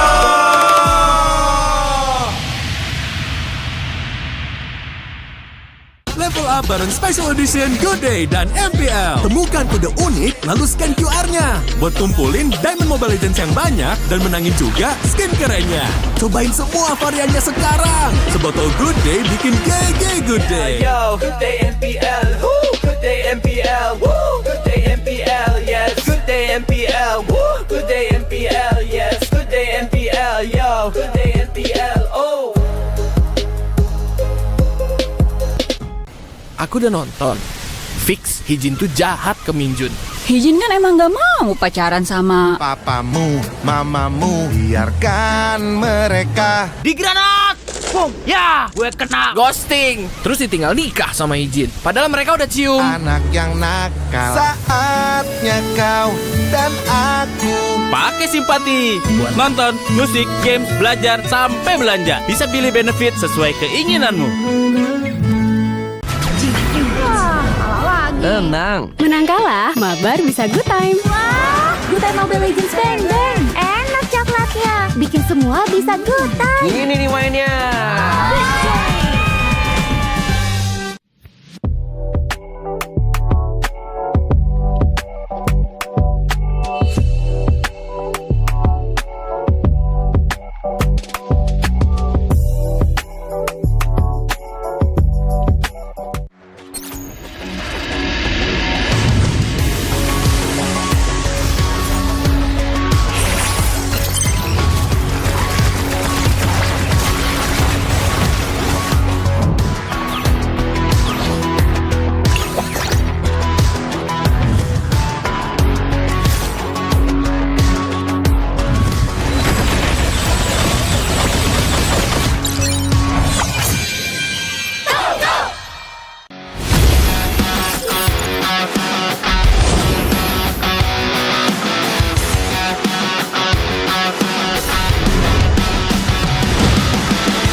Ya, aku merem. Ulang dong.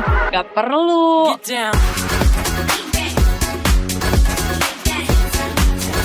Guys, review.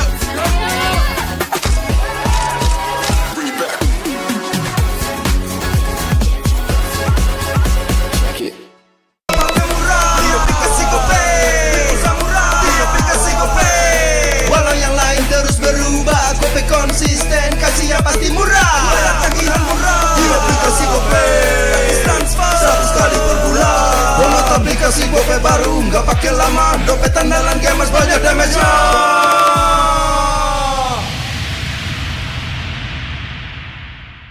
Level up bareng Special Edition Good Day dan MPL. Temukan kode unik lalu scan QR-nya. Buat kumpulin Diamond Mobile Legends yang banyak dan menangin juga skin kerennya. Cobain semua variannya sekarang. Sebotol Good Day bikin GG Good Day. Yo, Good Day MPL, woo, Good Day MPL, woo, Good Day MPL, yes, Good Day MPL, woo, Good Day MPL, yes, Good Day MPL, yo, Good Day MPL, oh. Aku udah nonton. Fix Hijin tuh jahat ke Minjun. Hijin kan emang gak mau pacaran sama Papamu, mamamu, biarkan mereka. Di granat! Boom! Ya! Gue kena ghosting. Terus ditinggal nikah sama Hijin. Padahal mereka udah cium. Anak yang nakal. Saatnya kau dan aku Pakai simpati buat nonton, musik, games, belajar, sampai belanja. Bisa pilih benefit sesuai keinginanmu. Tenang. Menang kalah, mabar bisa good time. Wah, good time Mobile Legends Bang Bang. Enak coklatnya, bikin semua bisa good time. Ini nih mainnya.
Ya, aku merem. Ulang dong. Gak perlu.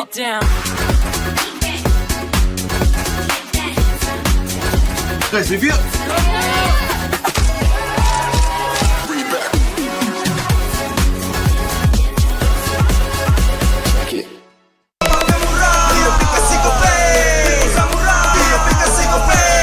Walau yang lain terus berubah, Gope konsisten, kasih yang pasti murah. Bayar tagihan murah di aplikasi Gope, gratis transfer 100 kali per bulan. Download aplikasi Gope baru, nggak pakai lama. Dompet andalan gamers banyak damage-nya.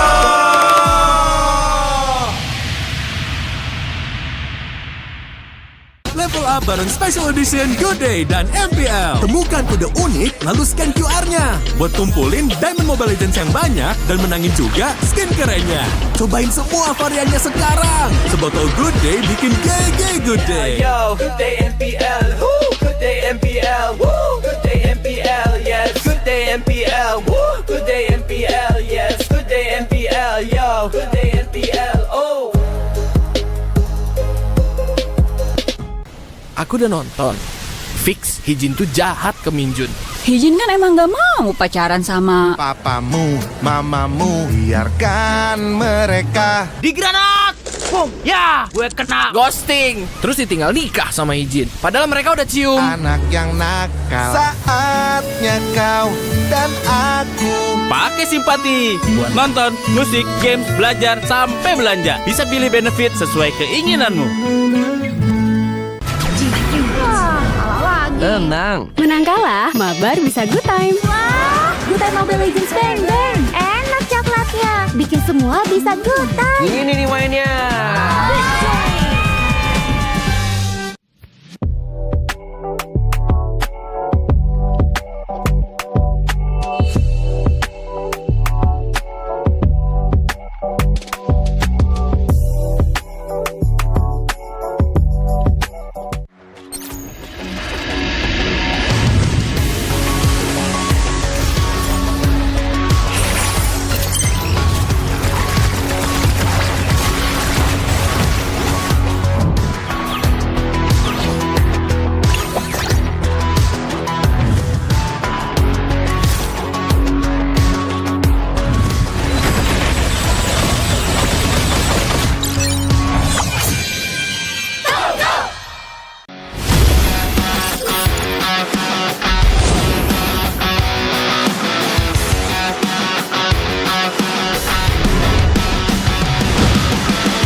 Ya, aku merem. Ulang dong. Gak perlu.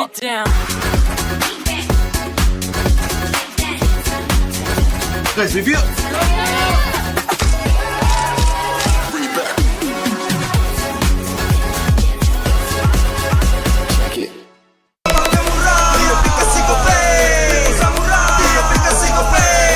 Walau yang lain terus berubah, Gope konsisten, kasih yang pasti murah. Bayar tagihan murah di aplikasi Gope, gratis transfer 100 kali per bulan. Download aplikasi Gope baru, nggak pakai lama. Dompet andalan gamers banyak damage-nya.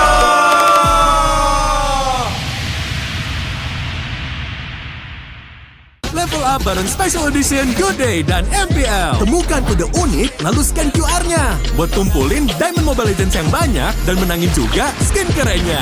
Cobain semua variannya sekarang. Sebotol Good Day bikin GG Good Day. Yo, good day MPL, woo, good day MPL, woo, good day MPL, yes, good day MPL, woo, good day MPL, yes, good day MPL, yo, good day MPL, oh. Aku udah nonton. Fix Hijin tuh jahat ke Minjun. Hijin kan emang gak mau pacaran sama papamu, mamamu, biarkan mereka. Di granat! Boom! Ya, gue kena ghosting. Terus ditinggal nikah sama Hijin. Padahal mereka udah cium. Anak yang nakal, saatnya kau dan aku. Pakai simpati buat nonton, musik, games, belajar, sampai belanja. Bisa pilih benefit sesuai keinginanmu. Tenang. Menang kalah, mabar bisa good time. Wah, good time Mobile Legends bang bang. Enak coklatnya, bikin semua bisa good time. Ini nih mainnya.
Ya, aku bareng. Ulang dong.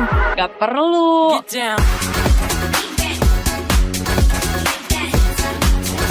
Guys, review.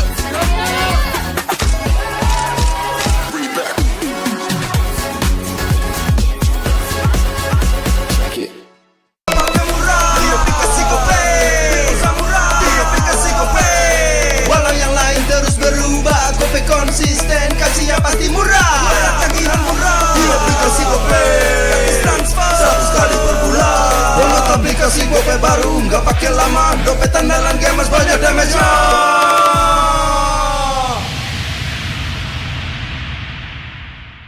Level up bareng Special Edition Good Day dan MPL. Temukan kode unik, lalu scan QR-nya. Buat kumpulin Diamond Mobile Legends yang banyak dan menangin juga skin kerennya. Cobain semua variannya sekarang. Sebotol Good Day bikin GG Good Day. Yo, good day MPL, woo, good day MPL, woo, good day MPL, yes, good day MPL, woo, good day MPL, yes, good day MPL, yo, good day MPL, oh. Aku udah nonton. Fix Hijin tuh jahat ke Minjun. Hijin kan emang gak mau pacaran sama Papamu, mamamu, biarkan mereka. Di granat!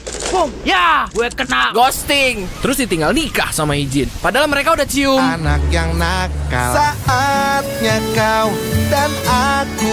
Pakai simpati buat nonton, musik, games, belajar, sampai belanja. Bisa pilih benefit sesuai keinginanmu. Tenang. Menang kalah, mabar bisa good time. Wah, good time Mobile Legends bang bang. Enak coklatnya, bikin semua bisa good time. Ini nih mainnya.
Ya, aku bareng. Ulang dong. Gak perlu.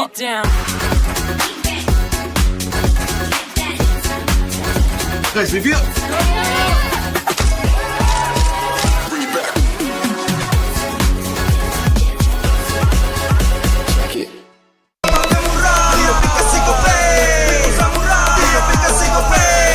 Walau yang lain terus berubah, gope konsisten, kasihnya pasti murah. Tagihan murah di aplikasi gope, transfer 100 kali per bulan. Download aplikasi gope baru, nggak pakai lama. Dompet andalan gamers banyak damage-nya.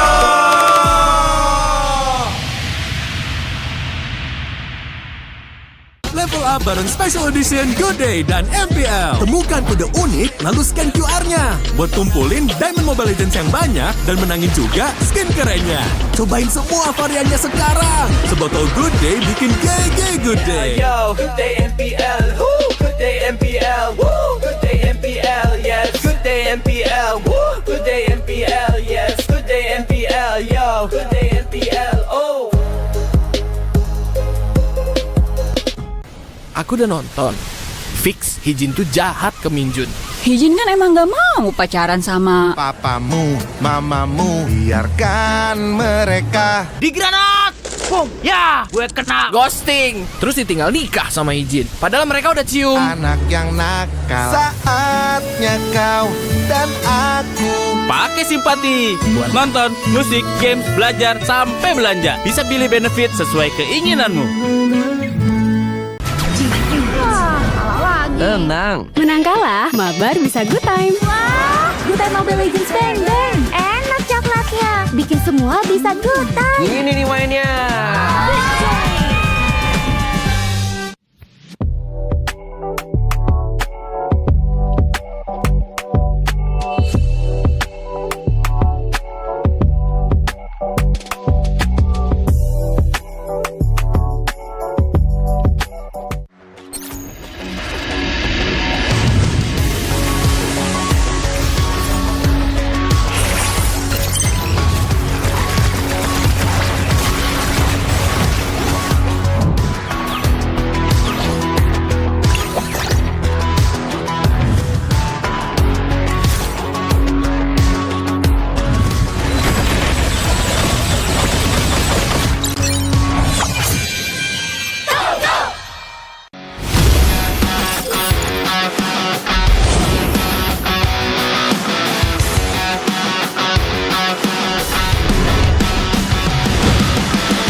Ya, aku merem. Ulang dong.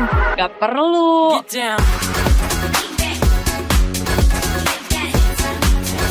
Guys, review.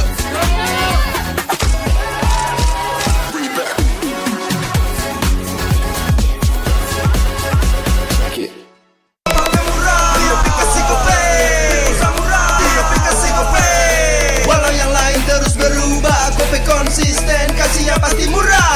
Tagihan murah di aplikasi Gope, gratis transfer 100 kali per bulan. Download aplikasi Gope baru, nggak pakai lama. Dompet andalan gamers banyak damage-nya.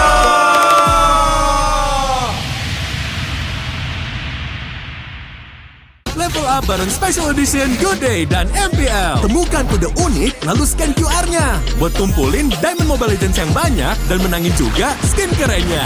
Cobain semua variannya sekarang. Sebotol Good Day bikin GG Good Day. Yo, good day MPL, woo, good day MPL, woo, good day MPL, yes, good day MPL, woo, good day MPL, yes, good day MPL, yo, good day MPL, oh. Aku udah nonton. Fix Hijin tuh jahat ke Minjun. Hijin kan emang gak mau pacaran sama Papamu, mamamu, biarkan mereka. Di granat! Boom! Ya, gue kena ghosting. Terus ditinggal nikah sama Hijin. Padahal mereka udah cium. Anak yang nakal. Saatnya kau dan aku. Pakai simpati buat nonton, musik, games, belajar, sampai belanja. Bisa pilih benefit sesuai keinginanmu.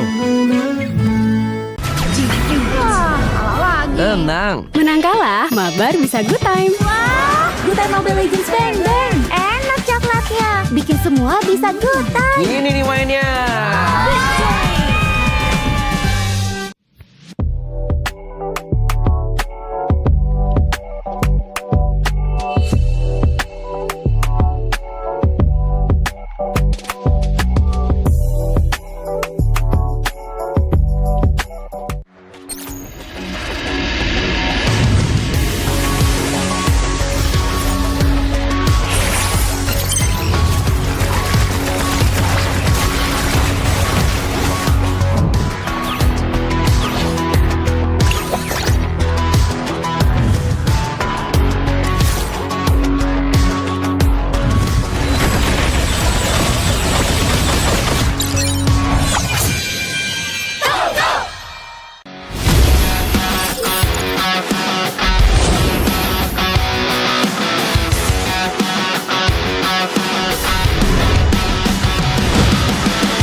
dan terus berlari, terus ke arah puncak tertinggi. Ku takkan berhenti, hanya sampai di sini. Kemenangan abadi menanti. You know we won't miss if we unite our focus. And if you haven't noticed, we all live. Nyalakan apimu, hadapi semua tantangan, hadang semua serangan, jatuh bukan halangan. Bakar semangatmu, janganlah engkau menyerah. Kita akan buat sejarah.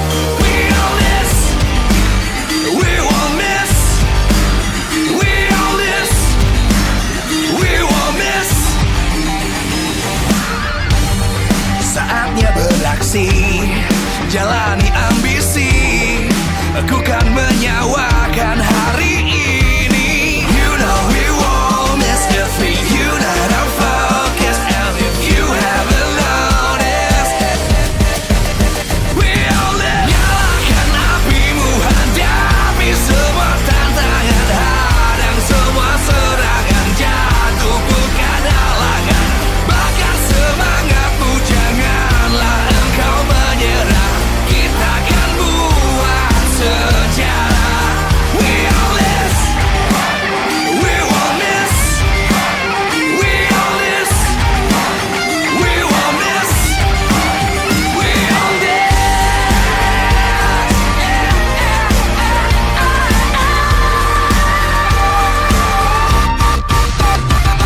Nyalakan apimu, hadapi semua tantangan, hadang semua serangan, jatuh bukan halangan.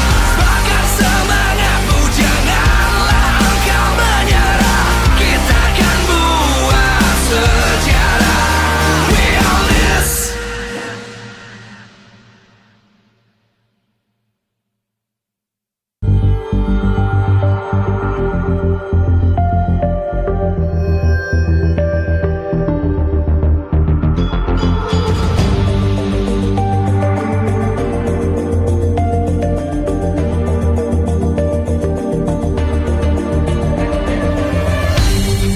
Aku kan berdiri dan terus berlari, terus ke arah puncak tertinggi. Ku takkan berhenti, hanya sampai di sini. Kemenangan abadi menanti. You know we won't miss if we unite our focus. And if you haven't noticed, we all live. Nyalakan apimu, hadapi semua tantangan, hadang semua serangan, jatuh bukan halangan. Bakar semangatmu, janganlah engkau menyerah. Kita akan buat sejarah. We all this, we won't miss. We all this, we won't miss. Saatnya beraksi, jalani ambisi. Aku kan menyawakan hari ini. You know we won't miss if we unite our focus. And if you haven't noticed, we all live. Nyalakan apimu, hadapi semua tantangan, hadang semua serangan, jatuh bukan halangan. Bakar semangatmu, janganlah engkau menyerah. Kita akan buat sejarah.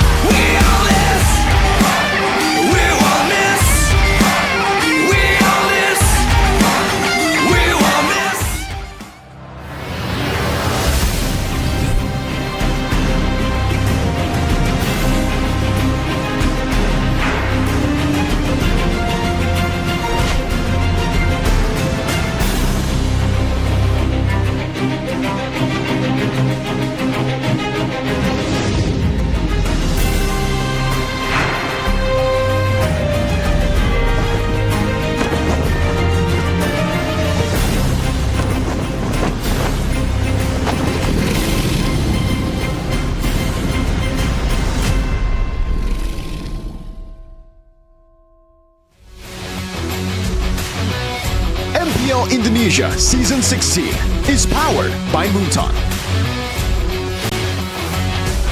Supported by Esports Federation of Indonesia.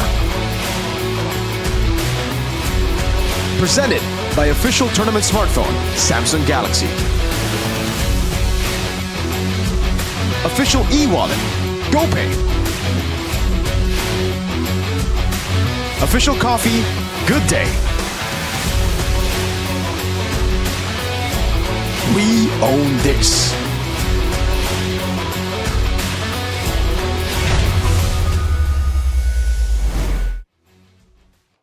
Hello, boys and girls. We are on to game number 3 with season 16, and right now we're gonna see TLID versus Navi, which unfortunately both of them are in the red zone right now. Man, oh man, TLID. Who would have thought that they would be in this position? Except one, this guy right here on my left, Mr. Mirko. What do you think? Why do you think this happened? Well, I think the changes in the roster was just a bit too extreme, right? Again, Aaron, Shiki, and Fabian were two very core aspects to the team that was, again, one of the big reasons that they got so much success all the way from the start. So with them being out, I really just didn't feel the vision. I didn't see the vision. I didn't feel like they would be anywhere near the prime form that they were at, even in Season 14.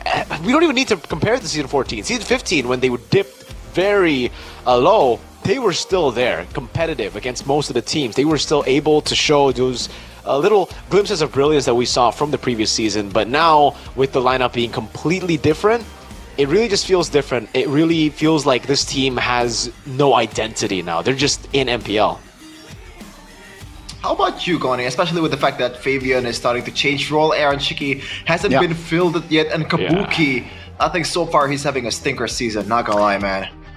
Yeah, unfortunately, I think Kabuki is not stepping up here. Especially Gold Lane is one of the main instrument on winning games. Kabuki just not there on par. And yeah, it's again just TLID. Mirko mentioned it. Change was too extreme. So, you know, the chemistry, the foundation, all gone.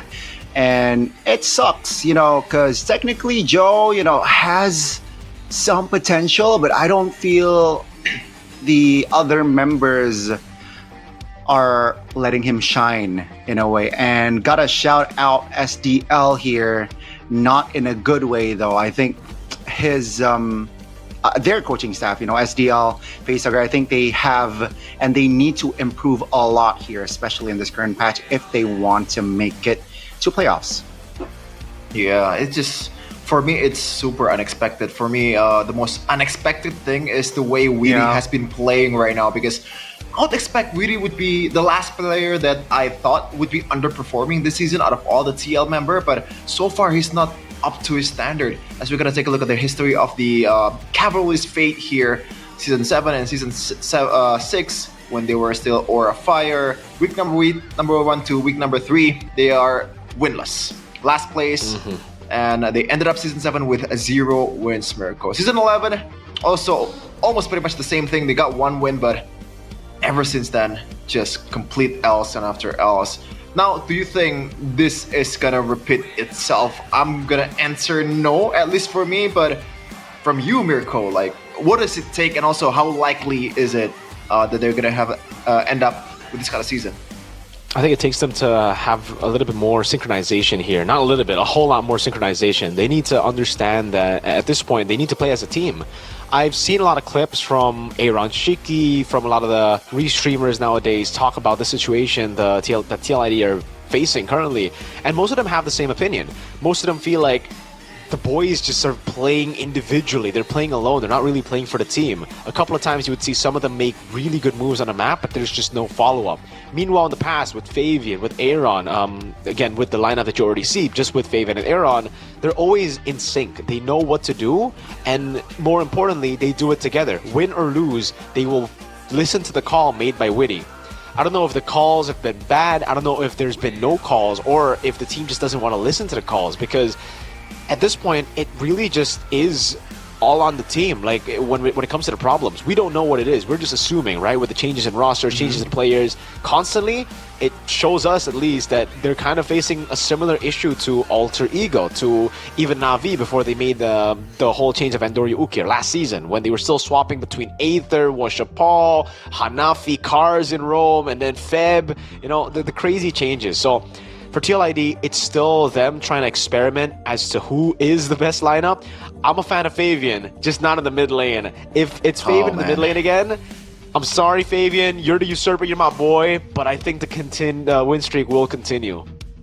Lose streak, sorry. To be honest, Fabian, in his debut, he wasn't playing that bad, especially as a debut mid laner, from jungler to mid laner. But man, like the fix being Fabian slotted as a mid laner just seems like, what are this guys doing? Like again, we're just trying to assume stuff here, but it feels like the easy fix that you could play is literally just Fabian and Aaron Chicky playing again. But the fact that they haven't fielded them together begs a big question here, Gane. Like, what really is going on at TLID? This is the team that wins Season 14. This is the team that ended up almost toe-to-toe with Onyx PH. Well, it's kind of an overstatement, but I'm just trying to hype them up. Yeah, they were the closest one. What happened? I guess. You know, I think it's quite clear that there is something up within, you know, their team. You know, I don't think communication is on point. I don't think they are on the same page in the Land of Dawn, which just is frustrating if you really think about it, you know, from their point of view, definitely, right? Especially after winning Season 14, they went to M Series, they got the runner-up. Their downfall, man, right now, so far, should be studied somehow. But yeah, again, I think they were able to bounce back. Maybe they're looking to run it back like Season 14, you know? It's not too late. Yeah, it's not too late, but the change has to start now for Na'Vi. Though it's already starting with Andorio and Ukir being the new addition with Cars, Afro, and also Shive. Well, Na'Vi, after getting their first 2 wins this season, will they be able to bounce back after suffering a loss against the Kings of Kings? Will they be able to rise to the standings, finding a win? Ladies and gentlemen, this is Na'Vi. With the new version of Na'Vi with Andorio and Ukir, they're looking clean, but still, they have yet to prove themselves. And again, going up against TLID, I don't know if this is going to be proof or not. It's Rancho Yehezkiel back to the mid lane, and also Kyo debuting this season in Season 16. Can they do it with this new vibe? Another young blood on the roster here, deployed for the Cavalries. Will Kyo bring something new? Will he be the answer for a breath of fresh air? Ladies and gentlemen, please welcome Team Liquid ID. Trying to regain their form that they found just last season with a move of Kyo in. Just like last season, over Aaron Shiki, just this time over Kabuki. Can Kyo be the missing piece of the puzzle to finally get their first win in Season 16?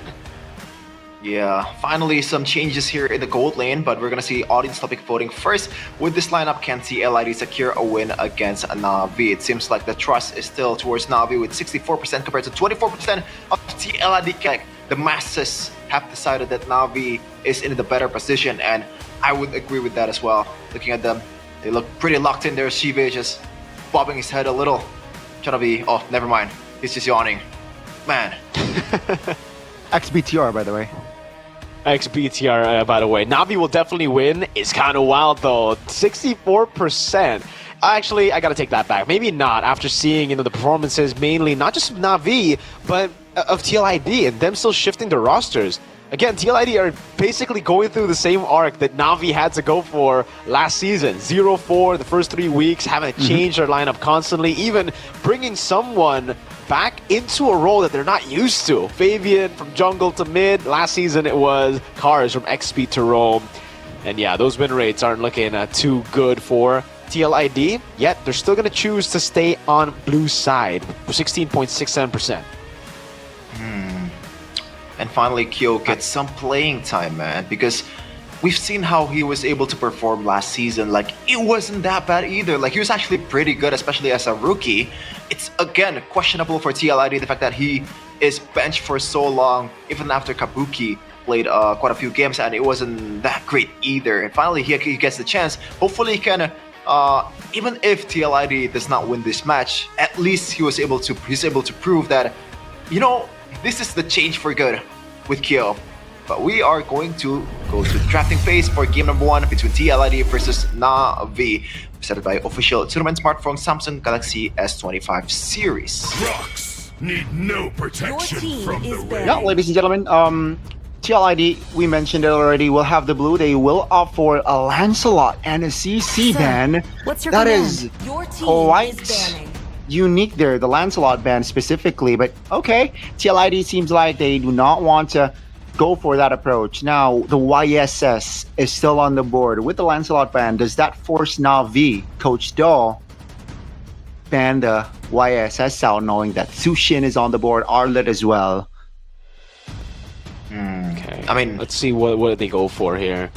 Again, for TLID, the main pick has usually just been the Juice In. And it does seem like they are going to be looking for the Juice In now that Na'Vi have banned out the Baksha away. It looked like it was going to be a Baksha, but the CC, with the CC ban, but now it gets taken out. Yisun Shin, also a pick that TLID can definitely go for. First pick, but they respect the Juice In over it. Now, Arlet is up for grabs, with the Phobius can come through on the other side. And so can the Kalea. So a full lockdown against it. But TLID still stick to the Yisun Shin, which means Na'Vi now have a chance to do what we've been seeing. With no Lancelot, do they just go Gatot Farsa here? My tail's been itching for a real fight. Oh, Kalea Farsa. Okay, so TLID technically can go Gatot, right? Killing two birds with one stone. I think so. I think it's a pretty good pick to go for right now. If they go for the Gatot Kacha against the Kalea, against the Farsa too. But I think right now, also going for the Selena could be a good choice. They go for the Harith instead, and the Uranus. So, again, teams ignoring the Gatot Kacha. They already have a Farsa up against the Harith, and TLID are still trying to stick to it. Which means Na'Vi now can go for the Hayabusa. I think it's a safe choice already. They already have a lot of kill pressure. They can even go for the Beatrix here, like a Dewa United kind of build, in the composition at least. But I'm more of a fan of just the Hayabusa here. Pick it up for Endoryu. It'll be solid. Great against Harith. Great against Yisun Shin as a finisher, as you already have Farsa. Yeah. I gotta say, I'm kind of leaning towards the Beatrix more just for the fact that they have an easy winning condition, also easy way to win the team fight. But, you know, considering what happened in the previous matches, apparently I'm wrong. It's that hard to play Beatrix and Kalea, apparently, in MPL ID, but they will go with the Kyrie route here, with Andoryu playing the Hayabusa against the Yisun Shin. It's a good matchup, as you said, Mirko. And there's not much peel so far coming in from TLID, so it's a free real estate. Kagura ban, this is very interesting, but it's a good ban if you're playing with a Kalea. And a Farsa as well. Next should be a Valentina ban for Na'Vi, unless they want to respect the Selena, that, again, for Yehezkiel is at 0% win rate. So, might want to actually just give the Selena over, knowing that TLID, especially with this composition, are already kind of struggling against the Farsa Haya.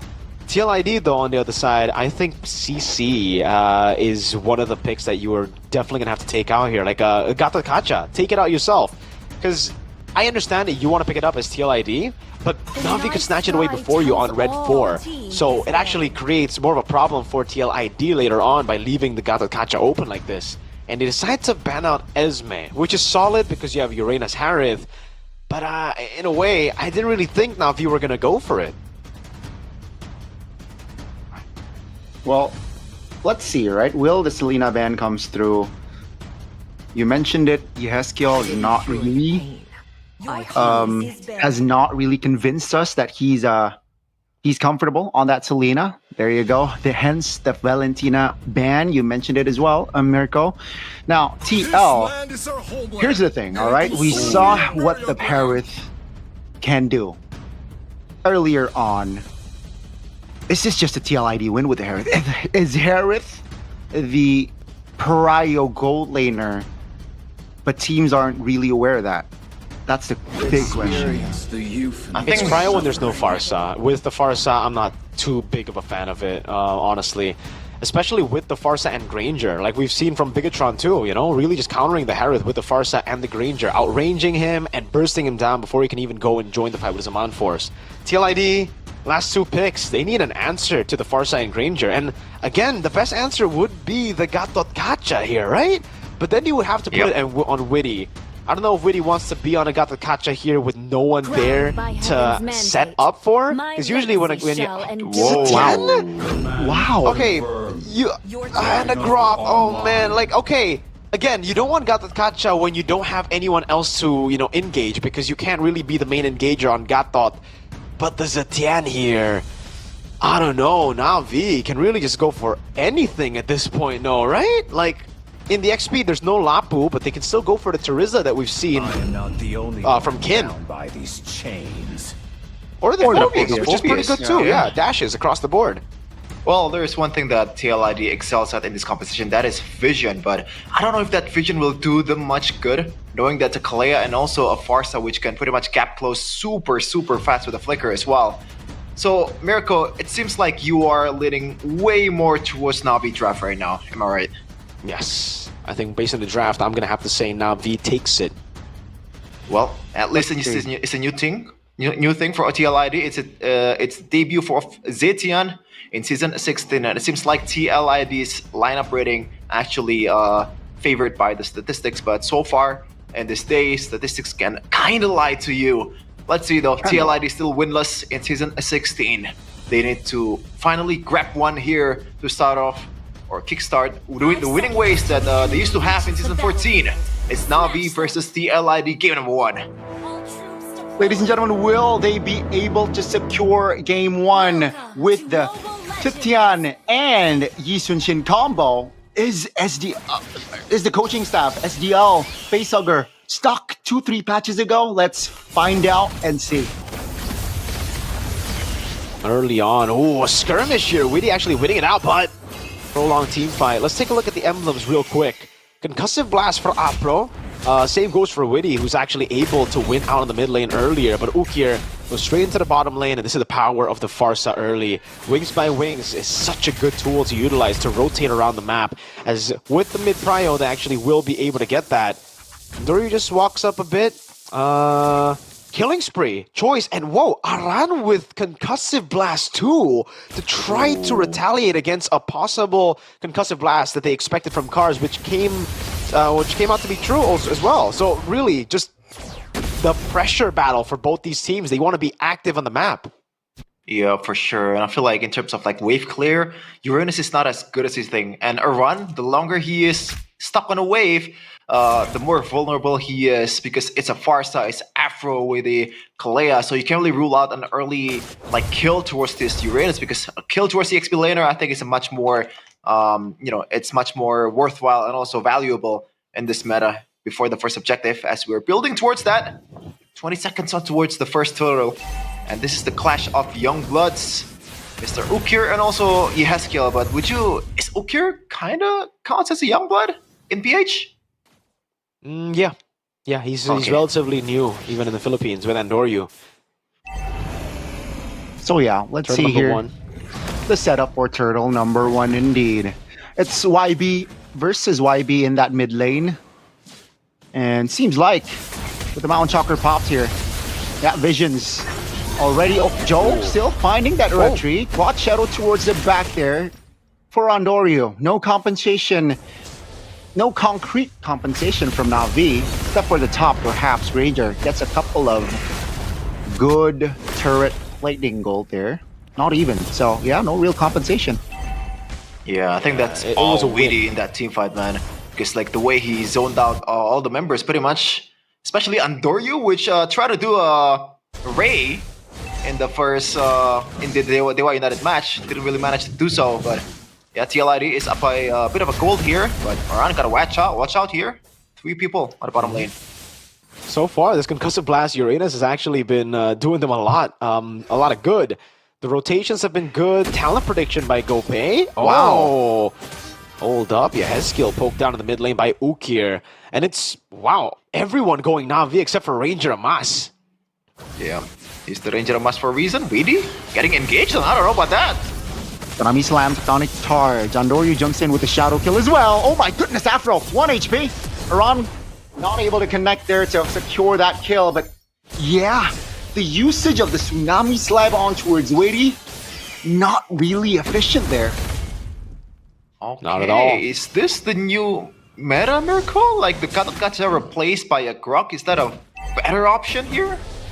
I think it really depends on the composition. I guess in this composition, it is better, just because there's no form of engage aside from whatever Witty's gonna pick, right? So, yeah, the Grok ends up being the better choice. But usually, especially when you have like a CC or anyone else with proper engage, you might want to go for the Gata Gacha instead. You know, you get a lot more sustain, and you're able to actually match the Kalea when it comes to staying in the fights. So right now, TLID on track to actually do really, really good in this game. With Turtle 1 already, with a reaction over to a possible pick-off as well.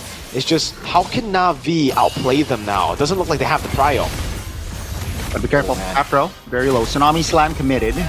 Again, Feather Airstrike will not claim the turtle. That's a stun though, on towards Ukir. Oh. Joe is a kill. No, even Ferran got the kill, but Joe will be the trade. That's going to be a kill for Andoryu again. Shive very low, still able to have distance. That's just a 2-for-1.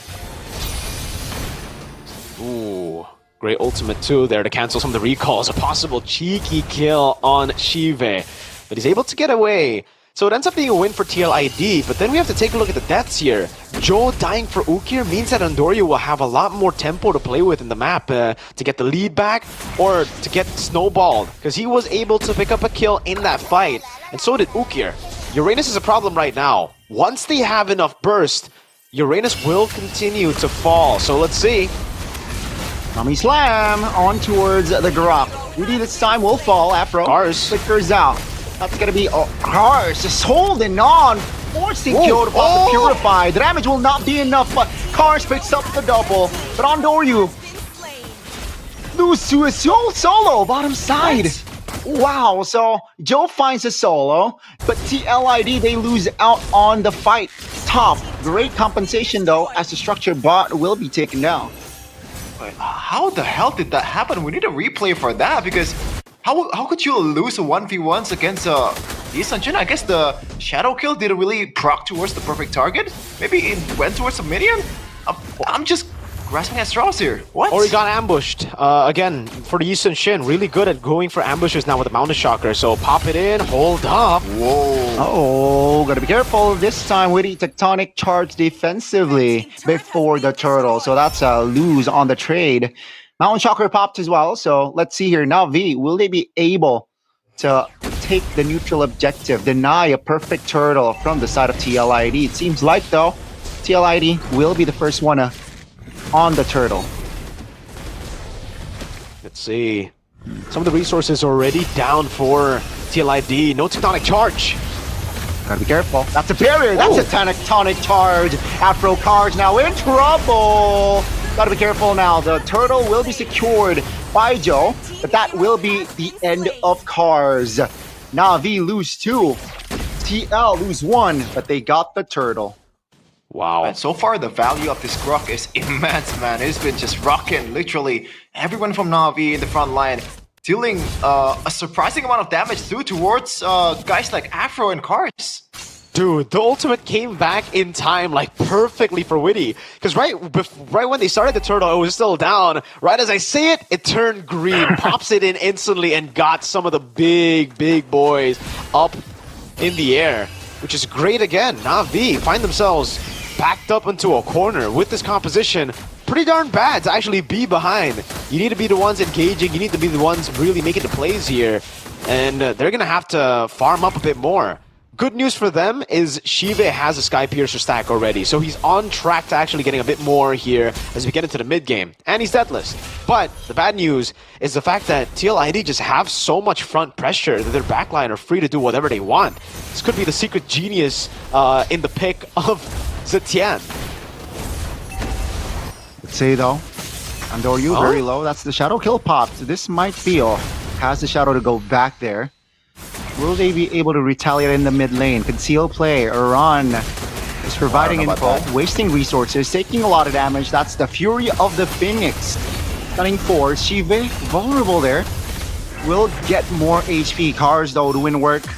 Oh, that's a beautiful dive. Afro securing a kill there. That's gonna be Iran though, taking a lot of kills, but that's gonna be the Yi Sun-shin taking a kill. Cars very low, will be taken down now to 1v1. Shadow kill! Unfortunately, Joe will be taken down, and that's a shutdown by Andoryu.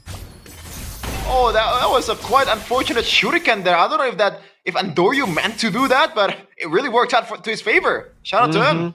Got the Quan Chat on the back. The Shuriken was right on Joe in the end. It looked good. The dispersion of damage was solid. Kyo, though, is going to be looking for a play, and Dory doesn't have Quad Shadow.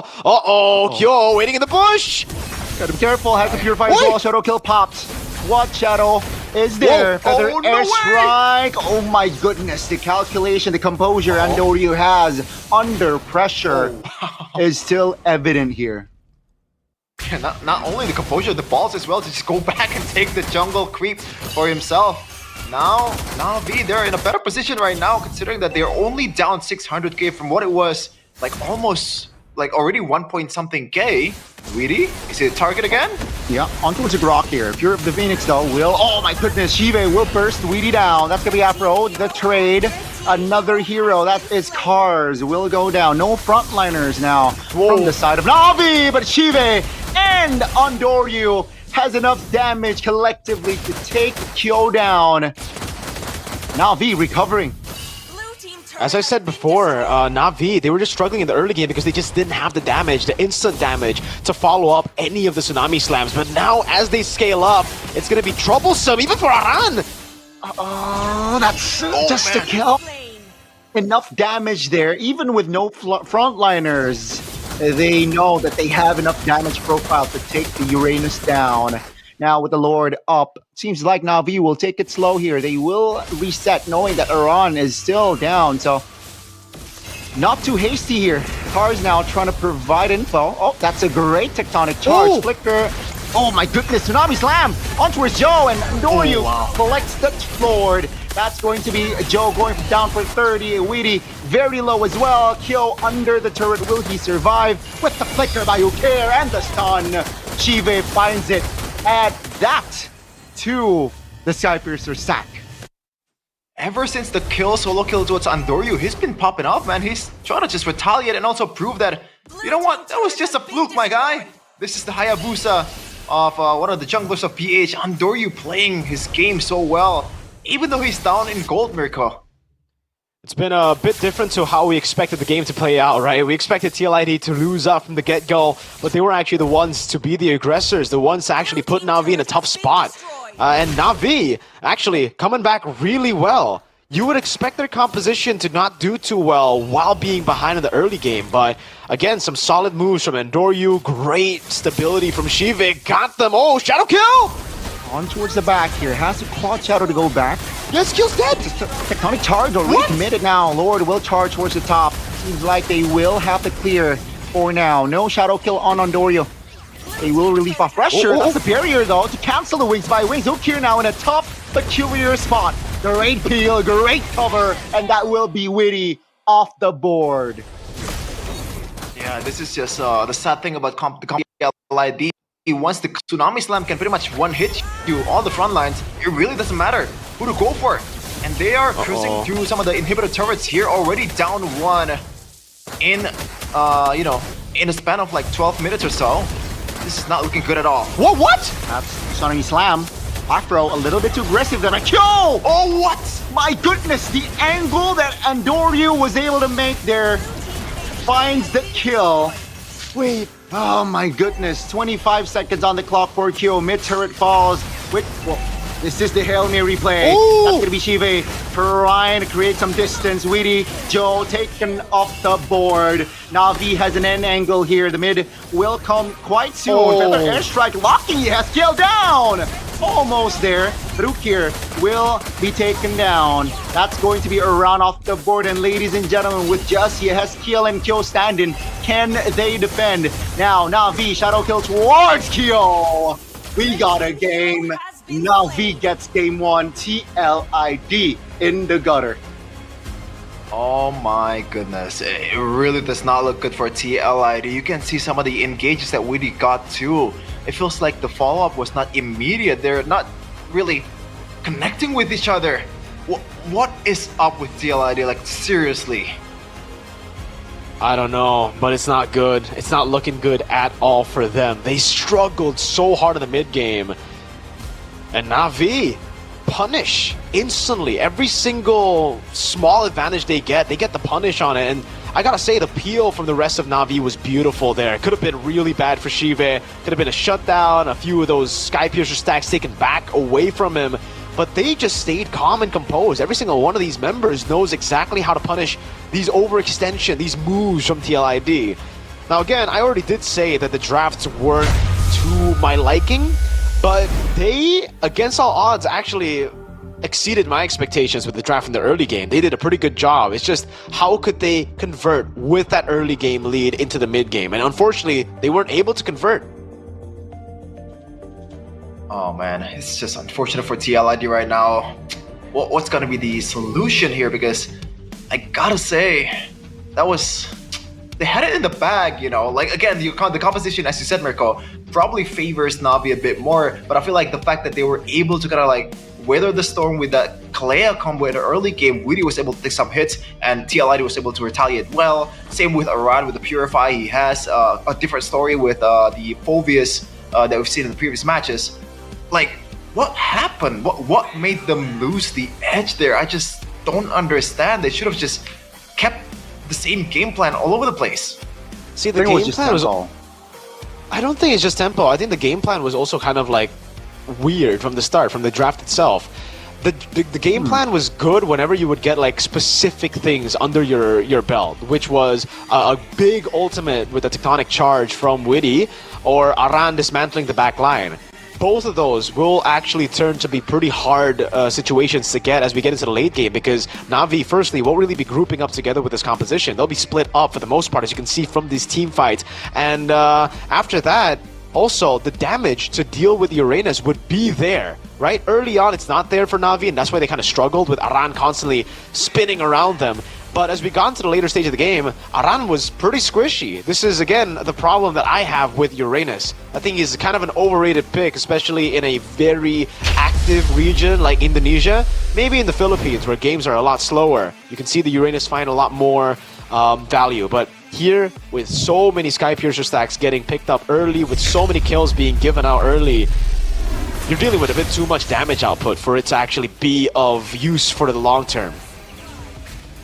Yeah, and the MVP of the game, started by Samsung Galaxy S25 series, was very clear. Andorio was able to kind of replicate what Kyrie did against Alter Ego, just everywhere. The engages, even though it's not as clean as Kyrie, it's, you know, it's been working, and that's what Na'Vi needs out of Andorio, that, you know, carry potential on the assassins.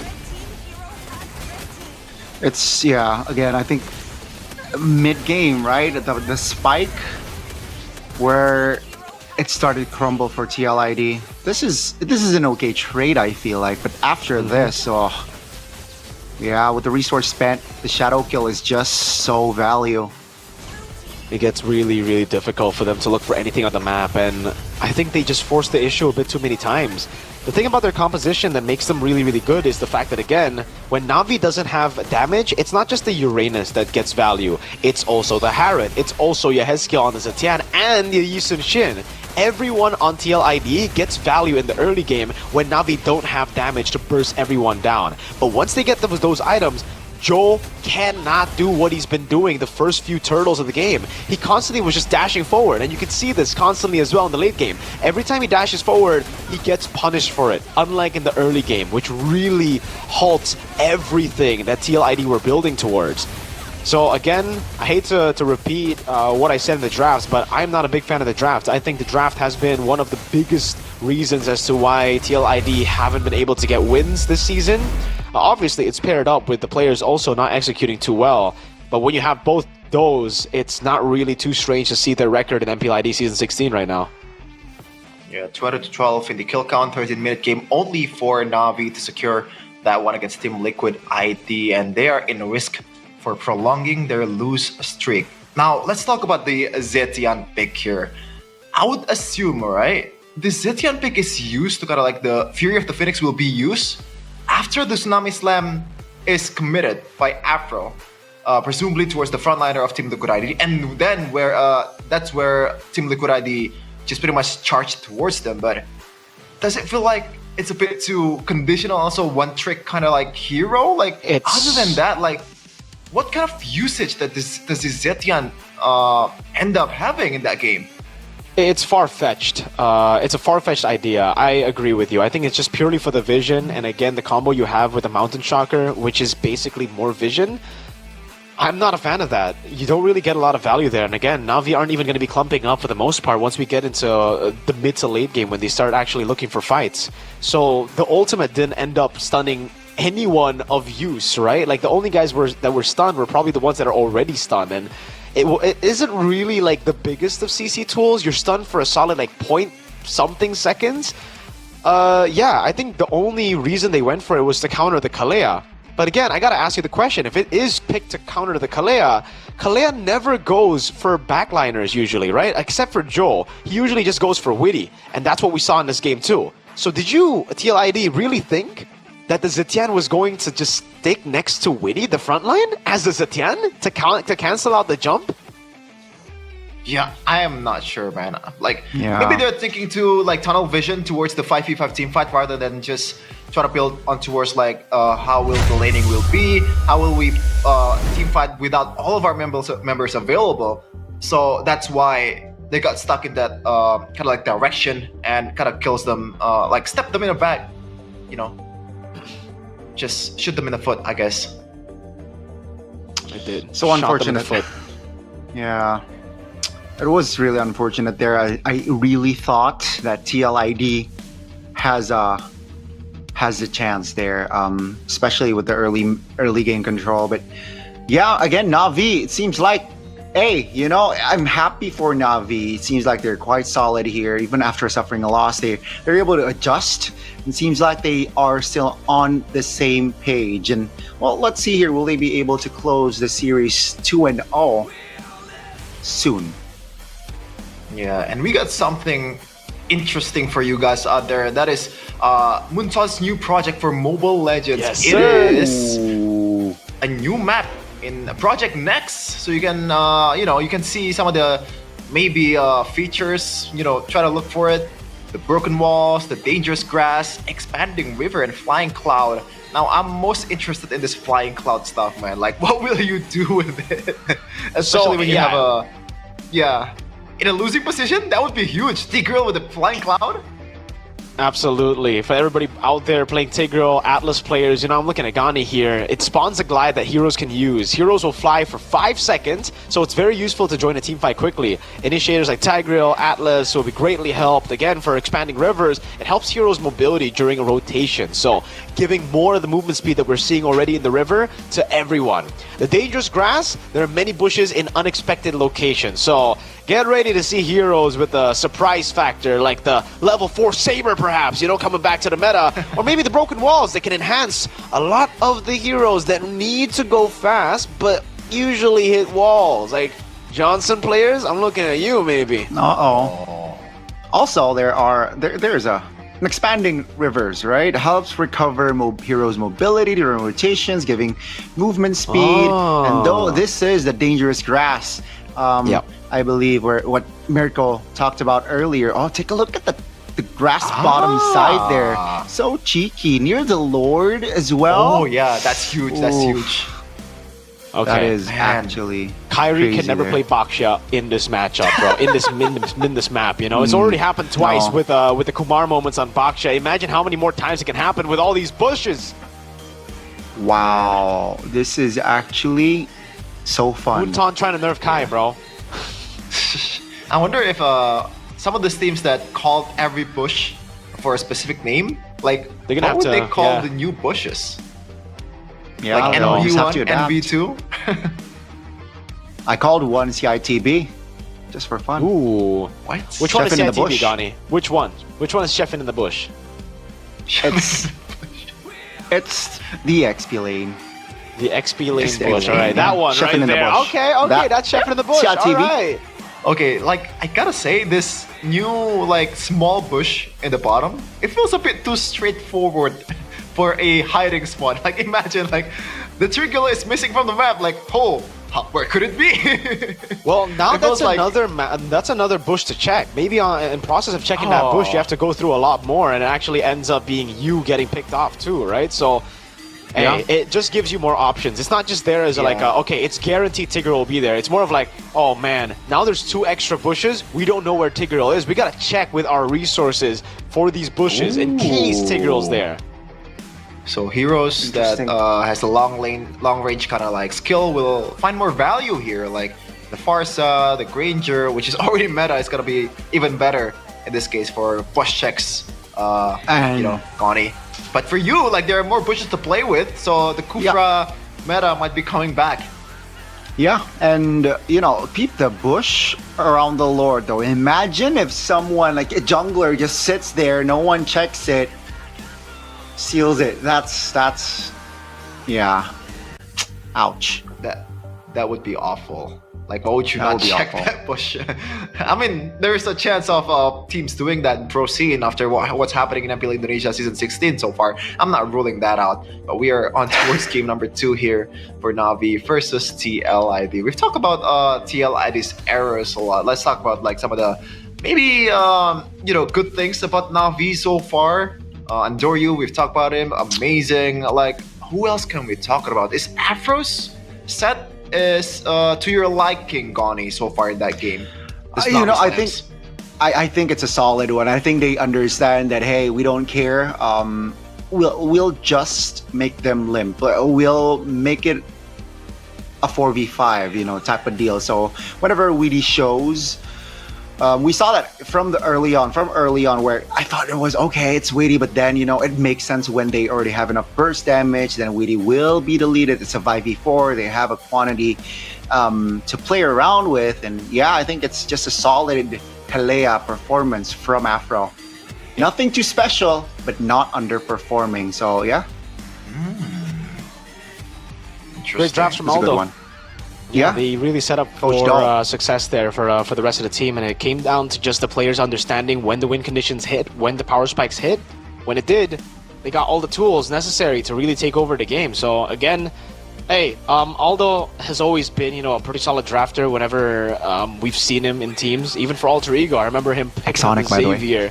Exonic too, back in the season, in season 10, season 8, really getting the crucial picks to win in those seasons.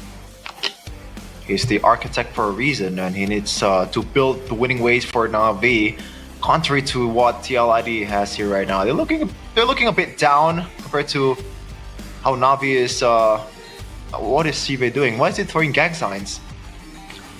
Is that a He's gang hyping sign? them up. I believe he's just hyping the team up here, Chef, and after that win, you know, increases the red side, I believe, a bit there for Na'Vi. Let's see what will both coaches cook for the team. Yeah, for each teams this time. Threatening Face is ready for game number 2. Again, presented by official tournament smartphone Samsung Galaxy S25 series here. Seeing the Lucas and on TLID on the blue side, seems like the bans are going to be still the same with the Fanny, the CC, and also the Lancelot for Coach Do. Is this the exact same draft so far? I think so, right? By Lantern's light. Yeah, it is exactly the same right now. So, do they change the Yisun Shin pick? No, they're gonna double down on it. Alright, so Na'Vi will probably do the same thing. There you go, that's Farsa. The Kalea should come next, and it will be the Kalea if TLID still go for the Harith and ignore the Gatot Kacha. I don't know, man. Please, okay, you know what? Please don't go. Okay, they still go Uranus. They go Kagura, though, instead. This time early on. Hayabusa isn't wrong here, right? Yeah, the Hayabusa is good against the Yisun Shin. The Harith will probably be banned out by Na'Vi. I think, yeah. If it's not Hayabusa, I think going for the Joy is pretty good too, by the way. Oh, you're right. You're definitely Ooh. right. The Joy. And it's hard target too for the Kagura. Okay, so what will they go for here? Will it be the Joy here for Na'Vi? If not the Joy, is Julian just not a viable pick here in this current patch? Wait, they can also I'm just go not Arlen sure. here, right? Like, it's greedy because you Arlen won't is pick up a available. jungler and it'll probably be banned out. But it is up for grabs. Wow. They instead go for Whoa. Esmeralda. So it was part of the plan earlier. Interesting. I like that. I thought like, why would they take so long? It should be an automatic Hayabusa, which still does well against the Kagura, Uranus, and also Yisun Shin. But Esmeralda, this is pretty much a non-target for the Kagura, and it's super hard for the Kagura to pretty much bypass this front line of Kalea and Esmeralda. So I'm rocking with that. Aldo, again, pretty good. Team is banning. Definitely a great Hayabusa pick gets here. taken out. Yeah, they sacrificed the Hayabusa pick technically. Na'Vi. Last ban from the side of Na'Vi. I think TLID will add more crowd control. So if TLID rather, but Na'Vi, instead they ban a hero that can just peel. Which Time to drop the beat I don't know. Oh, you call it the Joy, it will be banned. So TLID, great spot there with the Joy ban too. Yeah, that's why I'm not too big of a fan of the Esmeralda pick, just because you take away, well, TLID are able to take away a lot of the tools from Andoryu. And now it puts him in a tough spot. Ah, man, I don't think you want to go Suyo here either, right? There's a bit too much magic damage to threaten you. They go Fredrin, so very tanky lineup, setting up for a Beatrix last pick, I believe, yeah?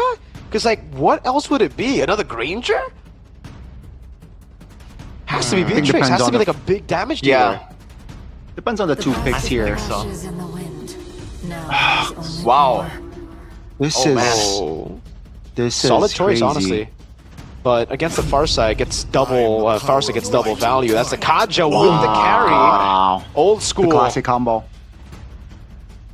So it's the battle of pickoffs. Let's go, Beatrix, right? Yeah. You go Divine Judgment. Tsunami Slam comes in with a Penance Rage. It's AoE versus single target burst. It's the engager game here. We've seen this quite a lot before in the previous meta. But I don't know, man. I feel like from Navi's point of view, like the Beatrix is much more. Oh, you know what? Just because of the fact that Kyo can use the Purify, but there's still a Farsa. So I guess it's a 50-50 about who's more vulnerable, if it's gonna be the Beatrix or the carry from TLID. Oh yeah, not sure. Oh, it's still the Granger. Wow. The Kalea combo is gonna be a bit worse here, but it's a Kaja, not that tanky compared to Grok. Huh. Wow, What do you think, wow. Rico? Huh. Okay, This is- Mirko-san. I think this is a very interesting draft here, Shepard. Yeah, for sure. Now, let's see though what the stat is saying right now. It's a 5.5 for Na'Vi, so overall they are favored in terms of both counter edicts and also lineup rating, which bodes well for the next game here. A chance to close this one out. The last match of week number 3 is gonna be TLID versus Na'Vi. Who will it favor? Can TLID prolong this to game number 3 and finally take a W for themselves in season 16? We will witness it in the Land of Dawn. Let's see. Land of Dawn, here we go. You mentioned it, Sheffin. Will this be the final game of the week as we enter the playground? It was Navi's playground, game 1, but will it be the same here, game 2? Or perhaps with the adjustments with the classic. Mirko mentioned it, old school Kaja carry combo, the KK combo. Yeah. Will TL force game 3? The new versus the old, man. Kaja versus Kalea, the actual good Kaja now, you know? Not just reliant on Divine Judgment, but also has a ton of healing. A gap closer that's way better than the second skill of Kaja too. Concussive Blast for Andoryu, so he's actually looking to go and level the playing field when it comes to clearing up against the Yisun Shin to get to the neutral objective faster. And you can already see Ook here having a blast in the mid lane here with Apro. Yeah, look at the mid trio here. I think in terms of damage, this Yeskiel and also Witty combo will be lacking compared to Afro and also Oak here. It's gonna be super hard for them to be able to make a difference and also own the bushes before Mr. Afro owns it for himself. So now Kyo will rock the Purify, as I said earlier. It's gonna be a field day for Oak here, man. Like, it's already a close range marksman in the first place. Now, it's a bit easier for him to be able to lock him down. Ooh, good Definitely. taunt. Good sidestep from Weedy as well, right? To get out of that bush. 10 seconds on the clock here for our first neutral objective to spawn. Well, team's taking it slow here. First 2 minutes, 0 kills.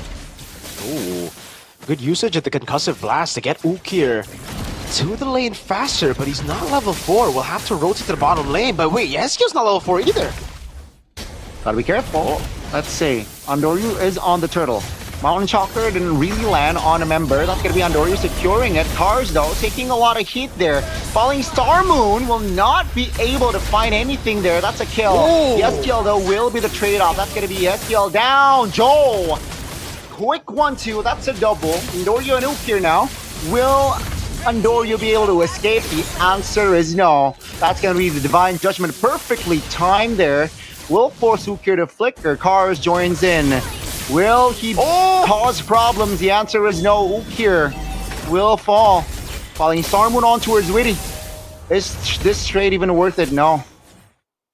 Okay, again, same with game number 1. TLID get the early advantage. It all comes down to how can they maintain the lead with this composition. Comes really solid by TLID. Again, it looked really good for Na'Vi, but they forced the issue. Again, kind of failing to understand their composition is very reliant on a cycle of skills. And maybe everybody except for Esmeralda, right? Cars, no. That's a burst. Oh, man.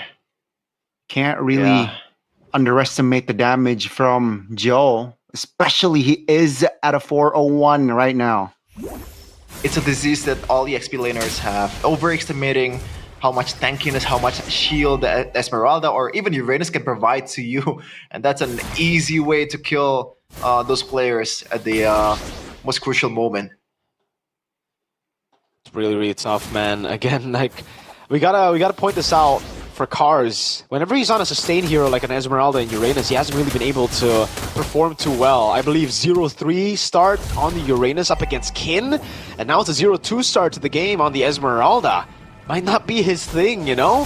Especially with the Arlet up for grabs earlier and them already having a lot of CC. It's strange not to see it. And the fact that they went for Fredrid, by the way. But Ran will be locked down, has Purify. Oh, that's a damage, though. Wow. Just focus on Ran. And he survives. That's not a good sign. Tsunami Slam, though, will be committed. Yeskiel will flee. Great calmness there to react from that pressure.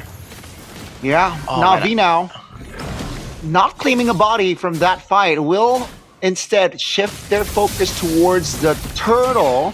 They cleared the mid. Mountain Chakra popped. Aran jumps in back towards... Oh, that's a Divine Judgment. Pulling Andoryu towards the back.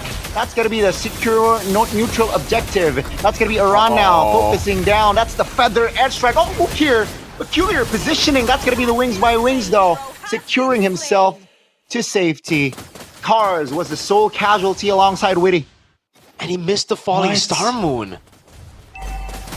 Na'Vi, the way they're playing their team fight, I would give it like a D- grade. That was really bad. They're just scattering all over the place, man. Yeah, I agree. That was really, really bad. And again, Cars on a sustainable pick. Falling Star Moon missing despite Andoryu already locking him down. Aran! Little bit too aggressive here, taking a couple of turret shots, but he is still up and nope. That's Andoryu just sealing the deal there, taking Aran down for the first time in this game. I don't want to break that down. I feel like I'm a bit let down about some of the decisions that these teams are making in this game. So Mirko, what's happening right now? Cars 1v1 against Joe and he's out. Again now, Cars, gotta be careful here. Oh, I don't think Cards can make it. Yeah. Great. Closing the gap there by Joe. Great positioning, and that will be just a free kill. Weedy and kill though. Off camera kill, top lane. So Na'Vi got more from that fight. Na'Vi are able to actually equalize on the board, and somehow now, I mean, again, cars will have to be taken out. Oh, and Doryu walks up. Na'Vi are still going to be really, really strong coming into Turtle 3, dude. TLID should not have given all that space to them. At least they bait out the Appraiser's Wrath from Endoryu, so they actually have more tools to play with now. But Na'Vi, the gold lead's down for TLID. They can start wreaking havoc with Chiba getting Skypiercer stacks. Oh, Bush is already owned by TLID. This should be the prime position for Weedy to make a play. Another airstrike committed. Oh, the burst damage is definitely apparent there. Weedy off the board. Iran now taunted. That's gonna be Afro. Very low. Now with the Yi Sun Chin closing the gap, not able to connect that last kill. Oh, Joe wanting to kill Afro, but he is out of position after. So not a good trade there. 2 members off the board as Na'Vi claims the last and final turtle. Oh man, that start of Endoryu just checking the bushes just sets up everything for Na'Vi. It sets up the feathered airstrike, but that's not us. The damage is coming through, and Weedy did not have a chance to even use the Divine Judgment. It's getting real bad for TLID again. Same story from game number 1, winning out in the first neutral objective battles through team fighting, and then making some crucial mistakes that led to Na'Vi taking it back.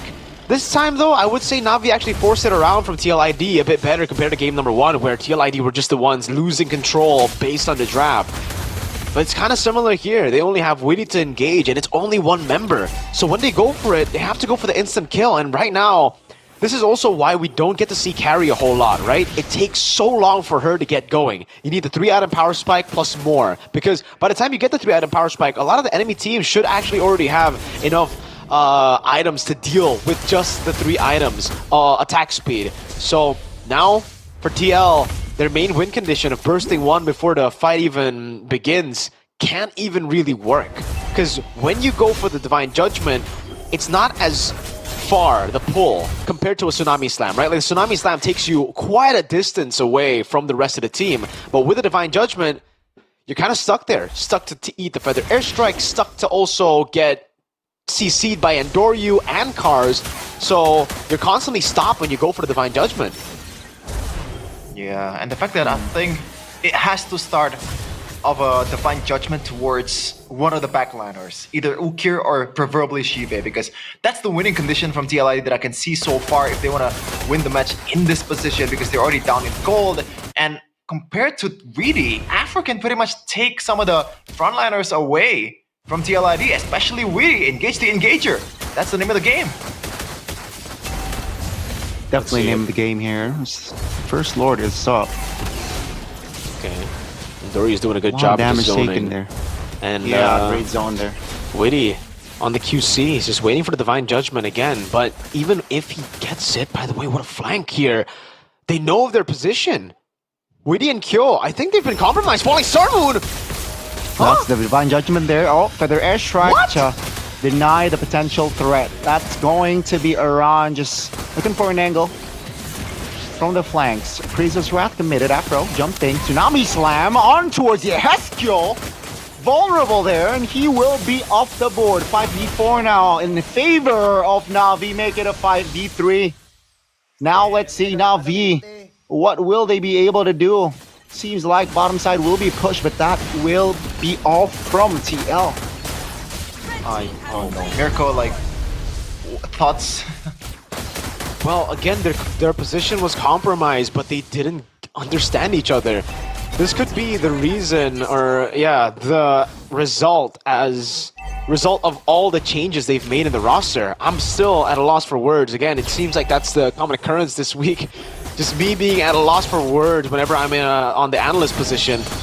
That was just extreme disconnect coming in from TLID, dude. Weedy walking up, despite Kyo already burning ult and dashing away. Like, they had time to see each other. They had time to communicate to each other. both of those things didn't happen. They didn't look at each other, and none of them communicated with each other, it seems. Yeah, it's just tough right now for TLID. And look at some of the damage dealers that TLID has. Kyo and Muheskiel combined for 1 assist. You can see the lack of participation in this, the disconnect is also proven by the lack of Kyrie that's coming from the damage dealers of TLID. And look at where Joe is right now. He's just trying to make something happen on the other side of the court while they're getting dismantled here. I don't know what they can do right now. Like, the 3-item power spike has just hit, and again, for a lot of members of Na'Vi, they're chill. They don't really have to care about it. Joe with a flank. Oh, good read by Andorio. That's a Tsunami Slam. Joe spotted. That will be Joe. Oh, great timing there on the Traceless to dodge the feathered airstrike. And Joe, great calculation, but now the threat is even far greater. Andorio caught acting there. Now Cars looking for a flank. Is this the right call? Flicker's out of danger, but Ron and Kyo will be able to secure it. A little bit too overzealous there by Na'Vi. Cars, like, get this guy away from Uranus or Esmeralda or anything that relies on this shields and healing, man. This is just horrible so far from Cars. Despite, some of the members of Na'Vi is actually doing pretty good. Cars, I feel like it's almost 0 impact so far with this Esmeralda. He needs those CC heroes, man, or at least some damage heroes. The sustain heroes isn't doing him any justice right now. Just walks up to his demise again over to a carry. But Na'Vi had no reason to actually go in like that, right? Like, they were able to bait out, well, they were trying to go for Joe, number 1. They failed to do it. They need to know when to back away. They need to understand that they still are the ones with the lead right now. There's absolutely no reason for them to actually push the tempo the way they did. But now, what's done is done. Trying to go for the open. Falling Star Moon comes in. It's just a small open here. Witty. Oh, that's the feather airstrike landing. Divine Judgment committed on towards Afro. Will be enough to take Afro down. Rondo first it down by Shive alongside Joe. That's a double. Oh, Yin Yang overturn there. Almost finds a kill, but now V. Yeah, they found the opening to take 2 members, and this will be an open lord. It's just weird. The fact that they're only down 1-point-something K gold lead, and they have a man advantage, and they lost the team fight, like, one-sidedly. Like, I don't understand what's happened at that time. The only thing that I can assume is the fact that this Kagura and also the carry has smaller window and also smaller avenues to actually deal damage compared to the Farsight and the Great Jericho.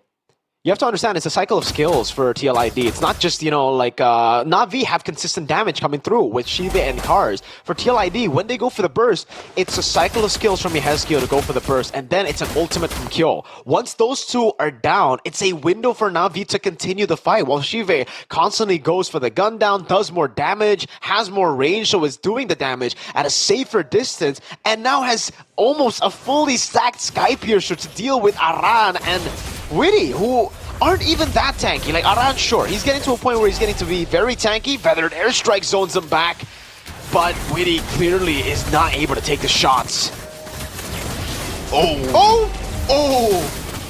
Almost there. The Lord, though, will charge once in that mid-base turret. And it seems like here, both teams are, at least not TLID here, taking it slow here, waiting for an overextension. Conceal. Joe now on Shocker, finds Shive with the flicker. Calm, composed, and cold by Shive. Now with a winner crown, looking to find more outplays this time. It's a 5v4 still. But no waves are actually, apart from the mid, favoring their side. Tsunami Slam going to Witty.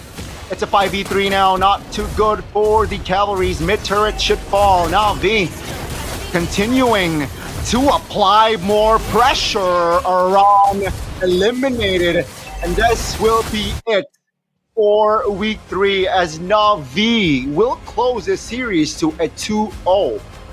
I at this point I just feel bad for Na'Vi. Like, I expect a progression. I expect a progression going into this week, or going into this match against Na'Vi, it seems like the perfect condition, the perfect team to start your turnaround in the season. And somehow they got worse. Like, I'm sorry to say this. We talking about TLID or Na'Vi? I'm confused. TLID. Okay, because you said Na'Vi. All right, yeah, TLID. Oh, really? Yeah. But yeah, TLID, Yeah, I agree with you. said TLID. All the way from the start of the regular season, oh man, again, very good reactions by Shiva there, getting the Sky Piercer, flickering out the safety. But Joe was really playing the Yi Sun Shin more like an assassin in both games. Game number 1, at least he was able to get some value with it, right? He got a kill on Endoryu, on the Hayabusa with I believe, an ambush down below. But I think it goes back to, again, why some heroes are meta and why some heroes aren't. TLID, Aura Fire, these teams in the past that have failed have done one thing in particular when they are really, really down bad, and it's to try to create their own meta, which sometimes can work. Maybe it is the cheese pig that you need to force out right now because of the desperate times. But in my opinion, why do that so early in the season when you can try to stick onto regular picks first? Because they've been trying this out all the way from week 1, and honestly, I'm not a fan of the drafts at all. I don't know, man. It feels like TLID drafted a composition that's missing a lot of the new heroes. Not even new. Like, ever since Fredrin released, like, they pick all the heroes before Fredrin to make it work. It's like Navi's composition is just a better TLID composition. It's the exact same. Uranus Esmeralda. It may be Granger and the carry will be the main difference because carry works in a different way. But like, I'm Kaja, Kalea. Yeah, it's quite a similar but upgraded version of the composition if you really think about it. And I think it's much more easier, quote unquote, to execute with Navi's composition, right? So why draft a complex, composition when you're 0-4 and now you're 0-5 standing wise? And yeah, and just a sweep game, again. Na'Vi claiming their third win for the season. That's a huge change. Same with TLID, man. And all these losses with Cars pretty much underperforming hard.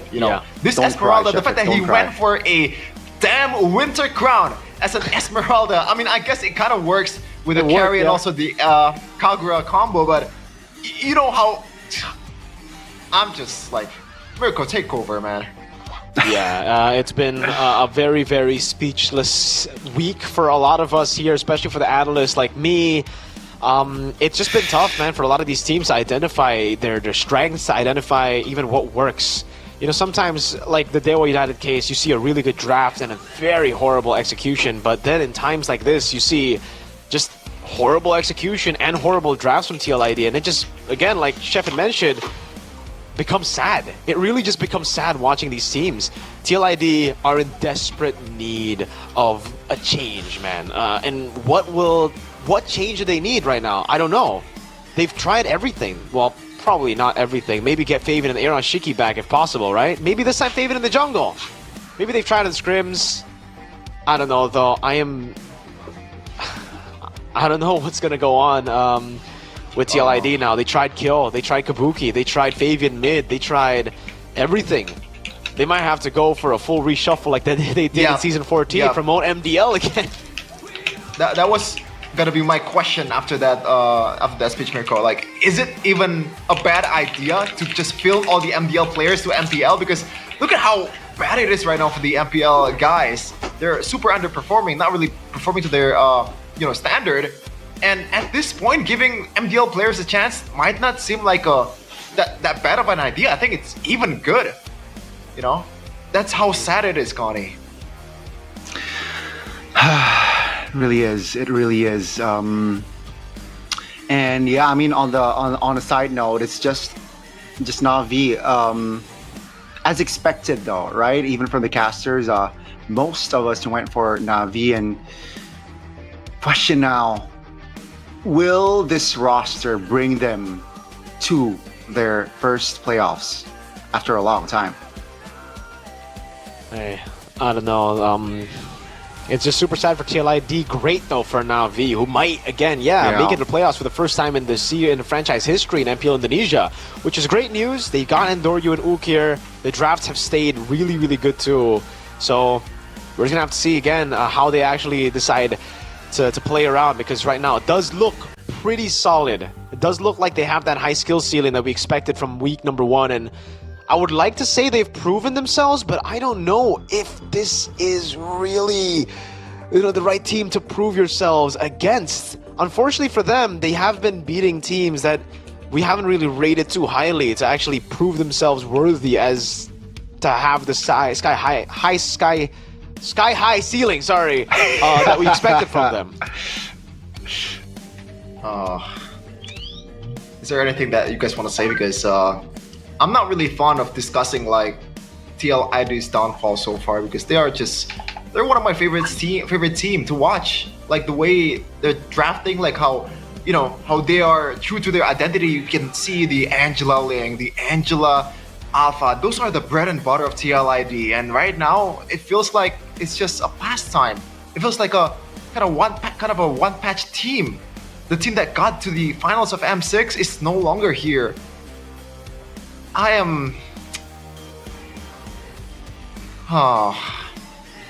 It's exhausting talking about them.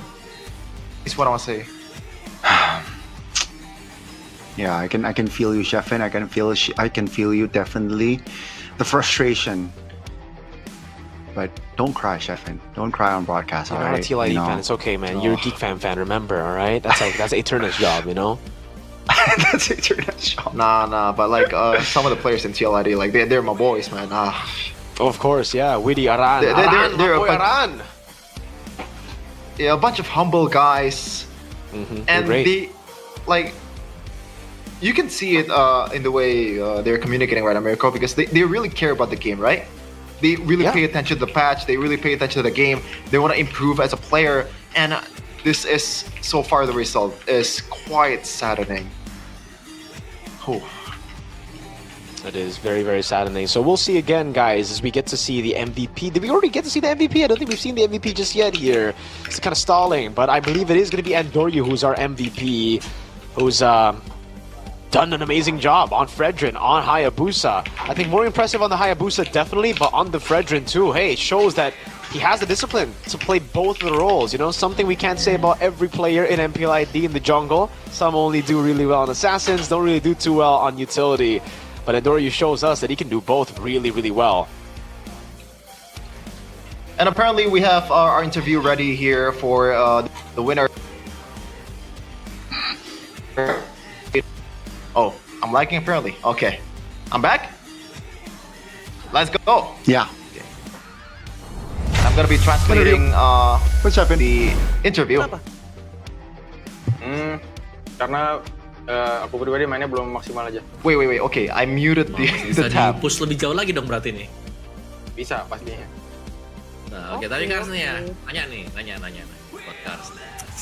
Ini situasi yang dialami dengan tim Liquid ID pernah kalian alami lalu. Sebenarnya the situation in Lithium Liquid ID has been yang paling sulit. You guys have experienced it before. Yang dialami untuk tim yang lagi low streak seperti ini. Like what are the like vibes or maybe like what do you think about the experience about as a losing team? Okay, I didn't catch that. Itu di belakang, itu ngapain di belakang? Pengen masuk rem ya? Endoryu, kalau mau masuk apa-apa. Tapi, Kars, Endoryu, you wanna go in? Go for it. Kalian kan sedang Kars, I wanna ask you a question. Kalian sedang mendapatkan momentum. Gimana cara kalian you guys have gained momentum? Bisa memegang momentum tersebut? How do you guys still catch the momentum or stay consistent? Aja sih, sama tetap harus mau lebih. Just stay consistent. Wants to improve more the mentality. Gak boleh cepat puas, tapi yang di belakang gangguin terus ya, lihat-lihat ya dari tadi. Tapi Afro in the background. Nih, Afro dari tadi Afro ngelock Widi terus. Apakah emang rencana kamu untuk Afro seems like you've been locking Widi. Coba aja makan yang depan atau gimana nih? Bukan ngelock sih. There's something against Widi, but cuma Widi doang. That's just the gameplay, and apparently Widi is the only one that can get lifted up as a player. Di MPL ID ya. Afro is the new player in the MPL. Kan dengan pemain tuh Ukir tuh yang datang dari region lain.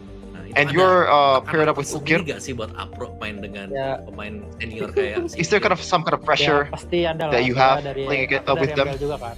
Cuma ya coba nyesuaiin segala macam gameplay mental. Just try to adapt with the team. Tapi paling keras yang mana? Ukir atau Andoryu nih kalau sama Apro?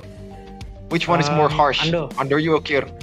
Ando apparently. Ando. Oh, they got nicknames already. That's nice. Apro, kalau misalnya kamu, kita kan tahu ya, baru naik ke MPL. Dan Apro, dari kemarin Navi juga cukup kesulitan untuk menuju ke arah playoff. Ada nggak sih janji tersendiri dalam diri kalau masuk Navi MPL has been failing to get into the playoffs. Is there some kind of promise that you wanna say to the fans? Nggak ada sih. Dari awal there's no promises. Cuma buat bisa menangin Navi doang. Start. Kalau playoff ntar kalau misalnya menang make Navi win sendiri sih kayak gitu. If we keep winning, playoff will come on its own. Luar biasa. Sesuai performance aja ya. Kalau performance-nya naik, MPL datang sendiri. Gimana nih Kars? Kars udah pede nggak sih playoff Kars sama? Kars, are you already confident about the playoffs? With this kind of lineup? Pede ya, selalu pede sih. Mana ya lihat aja. Always confident. Kita lihat aja nih. Just see what happens. Oke, kita akan lihat juga ya. Tapi Navi kan lagi ada tren positif nih kan. Kalian harus maintain kemenangan kalian juga. Navi's on a positive trend. Kalian akan ketemu sama Onyx. Next week. Afro ngelihat. You guys will face Onyx. Gimana sih sosok seperti apa nih Kiboy nantinya yang akan head to head sama What do you think about Kiboy as a player head to head against you? Ya dari awal MDL juga ngeliat Kiboy sosok idol sih, cuma ya. Ever since MDL, I've been idolizing Kiboy. Ya coba lawan lah, gimana caranya. Just try to fight. Jangan geter aja. Just don't get nervous playing against them. Oke, jangan geter. Oke. Jadi pede ya untuk minggu depan ya. Ready. Insyaallah. Ready. Mantap. Oke, tapi buat ready Kars for next week, insyaallah. Ganti role juga kan dari roamer ke EXP. For Kars, you've been switching roles. Menurut Kars, lebih enak role yang mana sekarang, EXP atau roamer? Which one do you prefer, EXP or roam? Kalau buat aku pribadi ya tetap EXP lah, soalnya aku juga pengalamannya. For me, definitely EXP kan, sama ya emang. Because I have more experience in the EXP laner. Kayaknya main EXP. Just like playing EXP more. Tapi kan dari season lalu kita ngelihat Navi Nation ini sangat-sangat setia Ever since last season Navi Nation, kalian kemarin masih agak struggle sampai sekarang has been very mereka tetap dukung kalian maupun online very supporting of you. offline. Ada nggak sih yang mau disampaikan buat Navi Nation nih dari Afro deh? Kita dengar suaranya Afro. Is there any kind of message towards Navi Nation? Afro? Terima kasih buat selalu dukung kita. For Navi Nation, thank you for supporting us. Terima kasih lah. Whether we were winning or losing, Luar biasa. thank you. Afro, Amazing. Pokoknya Afro tetap harus semangat ya. Karena ini baru Afro, awal you have to be always on high spirit. Semangat Afro dan juga Kars dan juga Is that Navi. okay? Good luck selalu. Thank you so much. Good luck Navi, good luck Kars and Afro. Bye bye. That is it. Bye. Okay. Man, it's just nice to see Navi in a winning interview. Usually, Finally, right? something that we've always been waiting for last season, and finally they seem really comfortable in the winning interview, man. I like them. It became a whole meme, dude. They always, I mean, the meme was like, yo, they just never want to, get an interview with Bude. They just don't like Bude Clara Monster or something, right? But ends up, hey, finally meeting Bude Clara Monster for the first time after beating BTR. And then after that, they never want to meet Bude Clara Monster ever again because we started going online. Yeah, so unfortunate. But this was the highlight, man, and it was just a clean, refined game here from Navi. I expected them to not adjust after the loss against RRQ, but they proved me wrong. Yeah, and this is the player of the match in this Navi versus TL ID. It's Andoryu, presented by official tournament smartphone Samsung Galaxy S25 series. Whether it's an assassin, whether it's a utility jungler, he always performs. And I gotta say, on this Fredrin, like, I feel like he's performing out of my expectation, man. A lot of the boss checks has been very good. And he knows that Afro is not the main boss checker. He needs to somehow maybe get the attention from Weedy, especially when he's trying to boss check. So Afro does not have that much of a burden and can just focus on getting someone that's important, Mirko. And technically for him as well, he really I gotta give props to the rest of the team for actually following it up too, because a lot of times we see for Fredrins who are opening up the map, they just open it up, get picked off, and there's no one there to follow through, or follow-ups usually late. And in Doria's case, everybody was there, ready to follow him up instantly. So big props to Na'Vi for really fixing a lot of the issues that they had to deal with last season. A couple of times here and there, obviously there were some mistakes. Cars, again here, there was really no need for them to walk up after Endoryu died. Initially, there was no need for them to go in at all. And here, you gotta give props again for Endoryu. He created the front line after Afro got taken down. He was the only guy who stood there and just walked up. A lot of Fredrins, I'm sorry to point out names here, but like May Kids, Sheffin, would walk up and leave the backline to be very, very vulnerable. And in Endoryu's case, no. He knows when he's on utility, it's his turn to play as a frontliner, to just be the guy in front of Shive and Ukir constantly, protecting them. Not letting anyone pass the front line, and giving Na'Vi a solid win to get a clean sweep over TL. Yeah, so we're going to take a look at these stats here. 15 to 10, a 15-minute game. So far, nothing too crazy. Probably want to take a look at the Kagura build here. Actually going for a bit more utility with the glowing wand. Not really the usual style of Kagura that we're used to seeing. Normally, you want to go for something that has a lot of burst potential on the maybe Lightning Truncheon or maybe Holy Crystal Rush towards the third item. But this is Yehezkiel's Kagura, which only got 2 assists in that game. And I gotta say, I don't really blame them. I feel like the Kagura pick is a bit too early, and Na'Vi knows how to draft against the Kagura and made it like as bad as possible in that game. Just not much of a target, and it's just too hard to bypass this 3 frontliner. Like, how are you supposed to play unless if you want to spend a flicker to get to the front? That in itself is already super, super risky, Gani. Yeah, I agree. I think opening up Kagura, even though the Farsa was open, was a little bit too ambitious there. And yeah, TLID suffered another defeat. Again, just them struggling here, even with Kiao. I expected instant impact here with this kid coming in, debuting in Season 16, but seems like on a carry he was unable to perform because of the drafts again. And yep, yeah, they need a hard reset, man. I know it's 05, they're 05, but they need that hard reset to if they want to make it to playoffs. And what will it come through? Last season, or 2 seasons ago, it came through a big swap in MDL players up top, and then the MPL players getting demoted.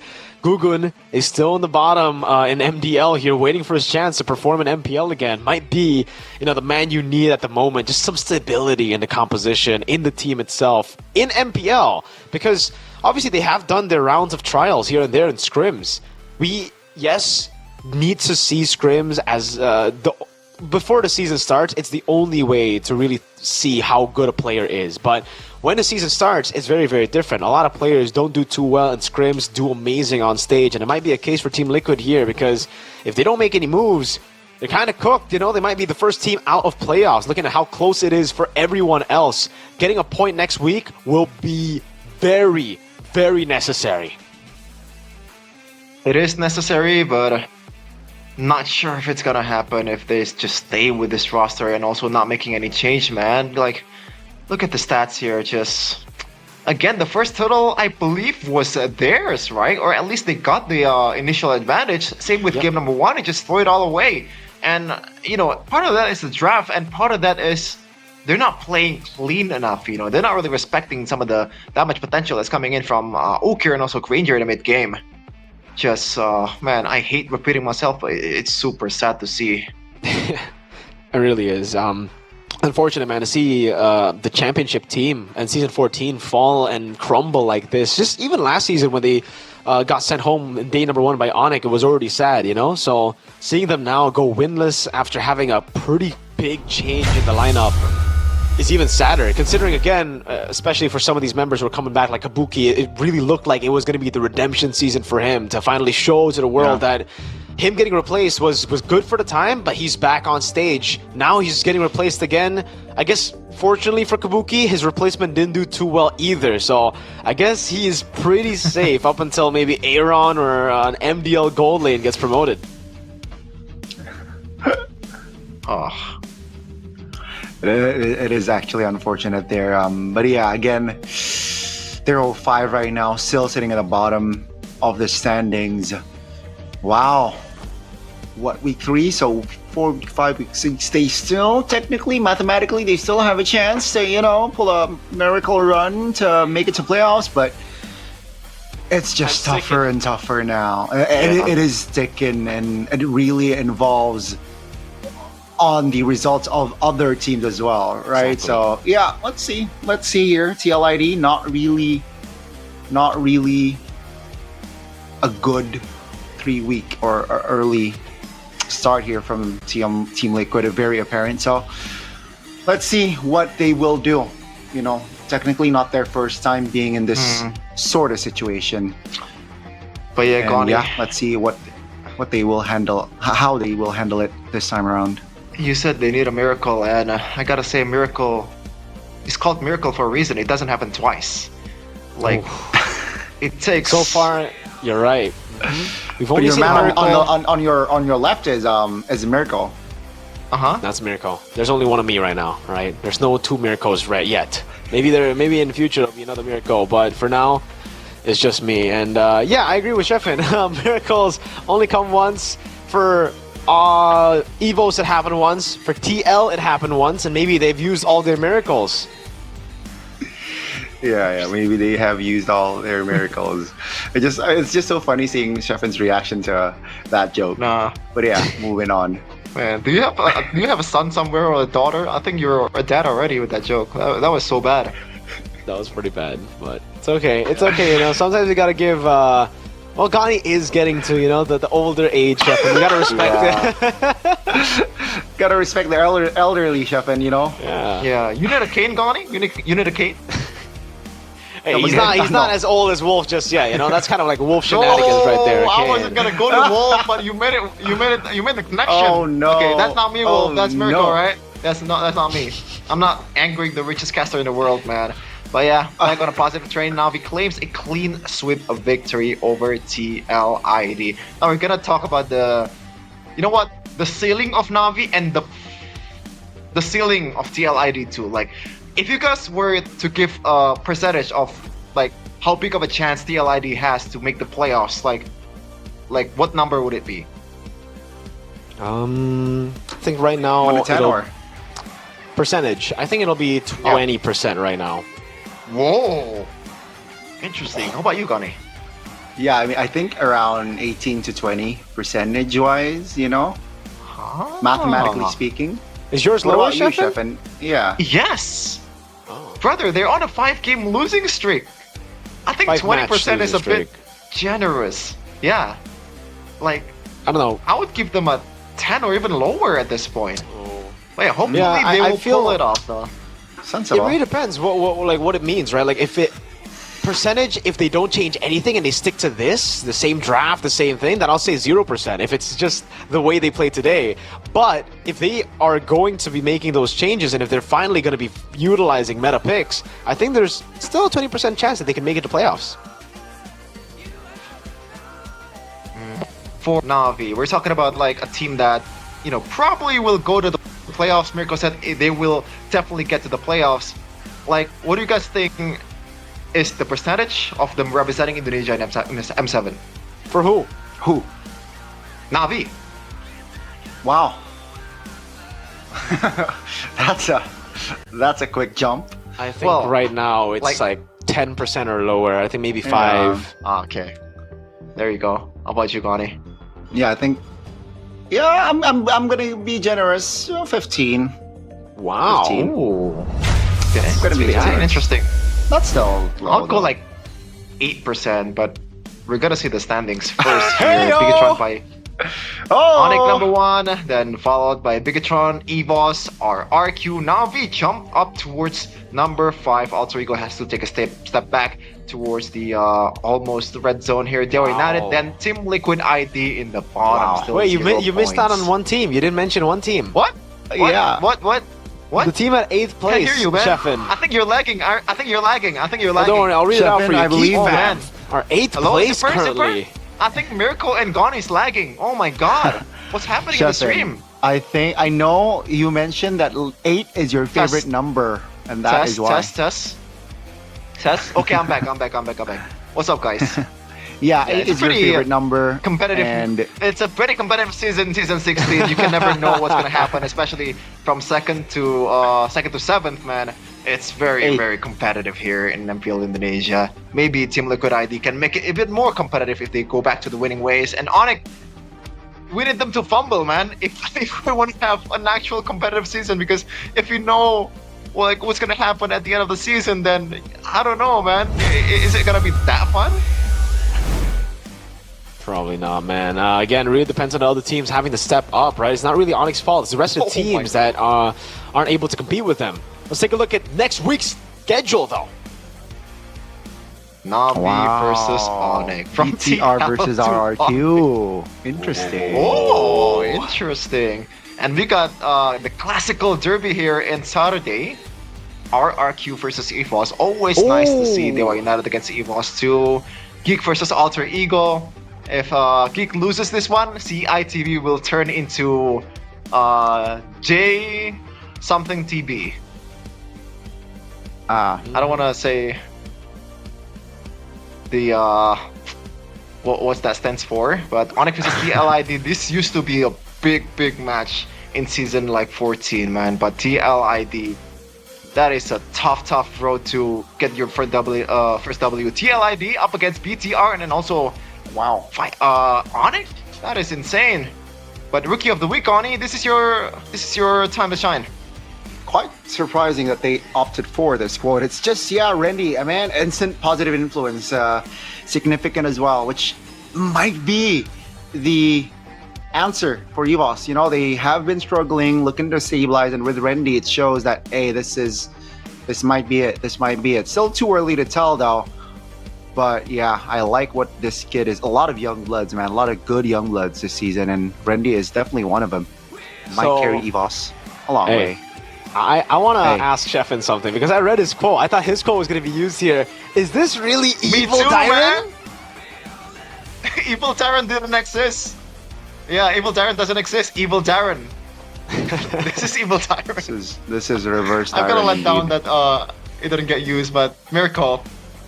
We got the best player in the world. We got the best looking player in the world. We got you know the quote. You know the whole TikTok meme there. It's Kyrie, man. Player of the week for sure. I mean, the way that he was able to play, clean game on the Hayabusa, amazing Lancelot as usual.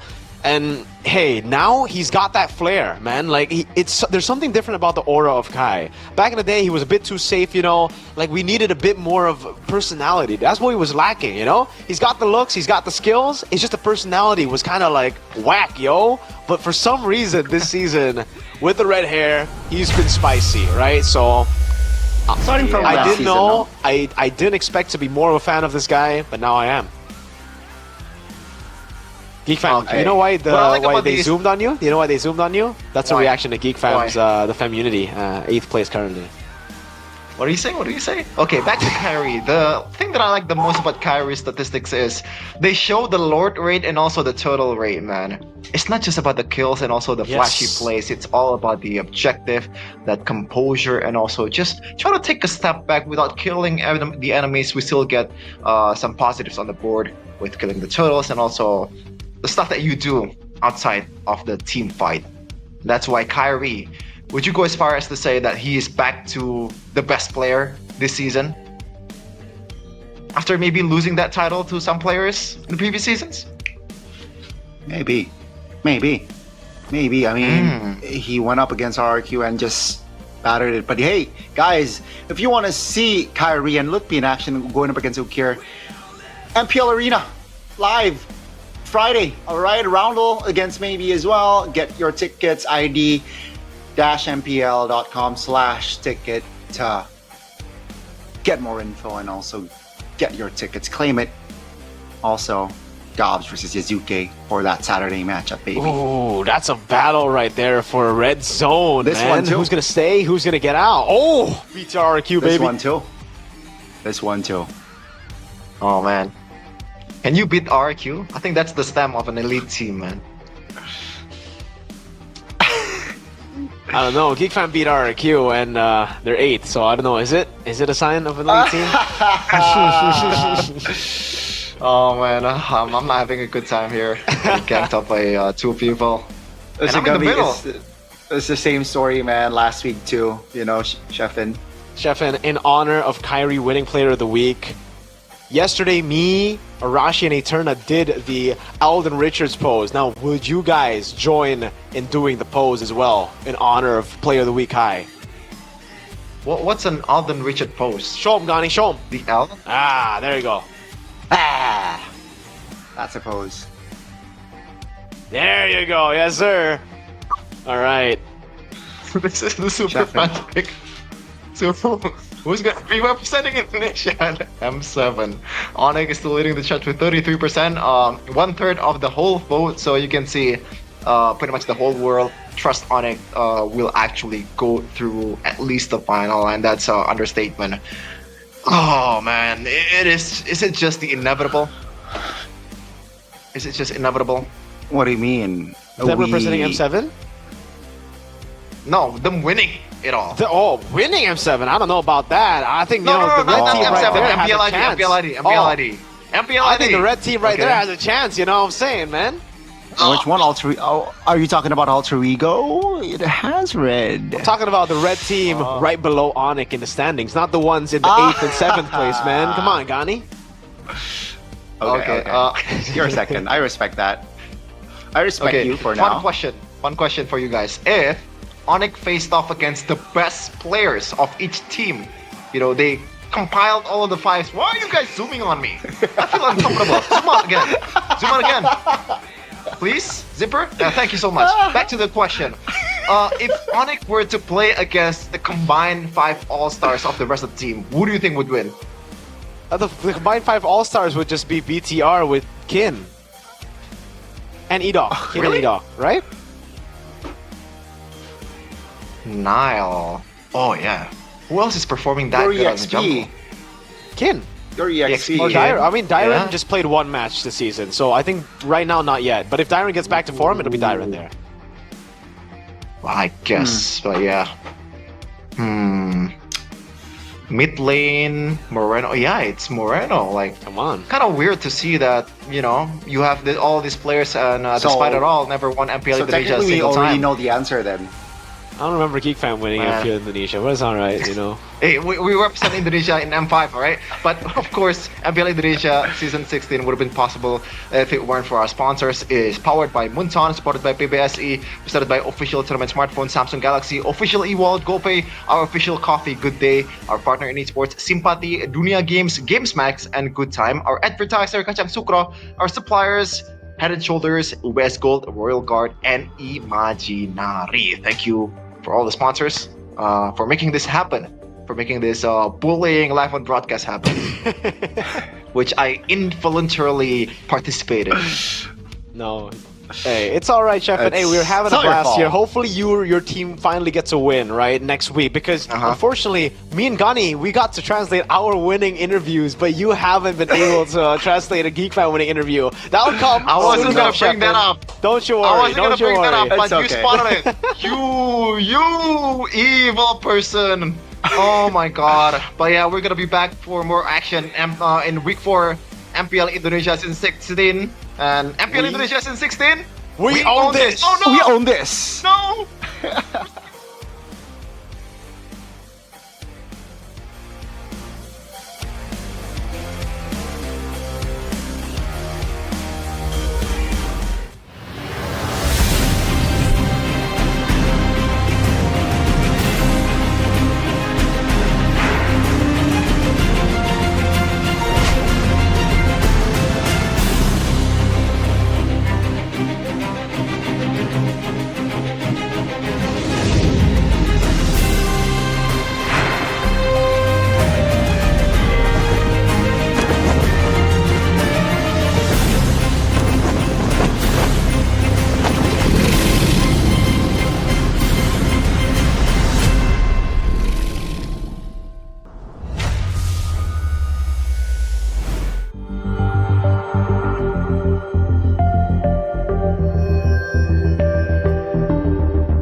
takkan berhenti hanya sampai di sini. Kemenangan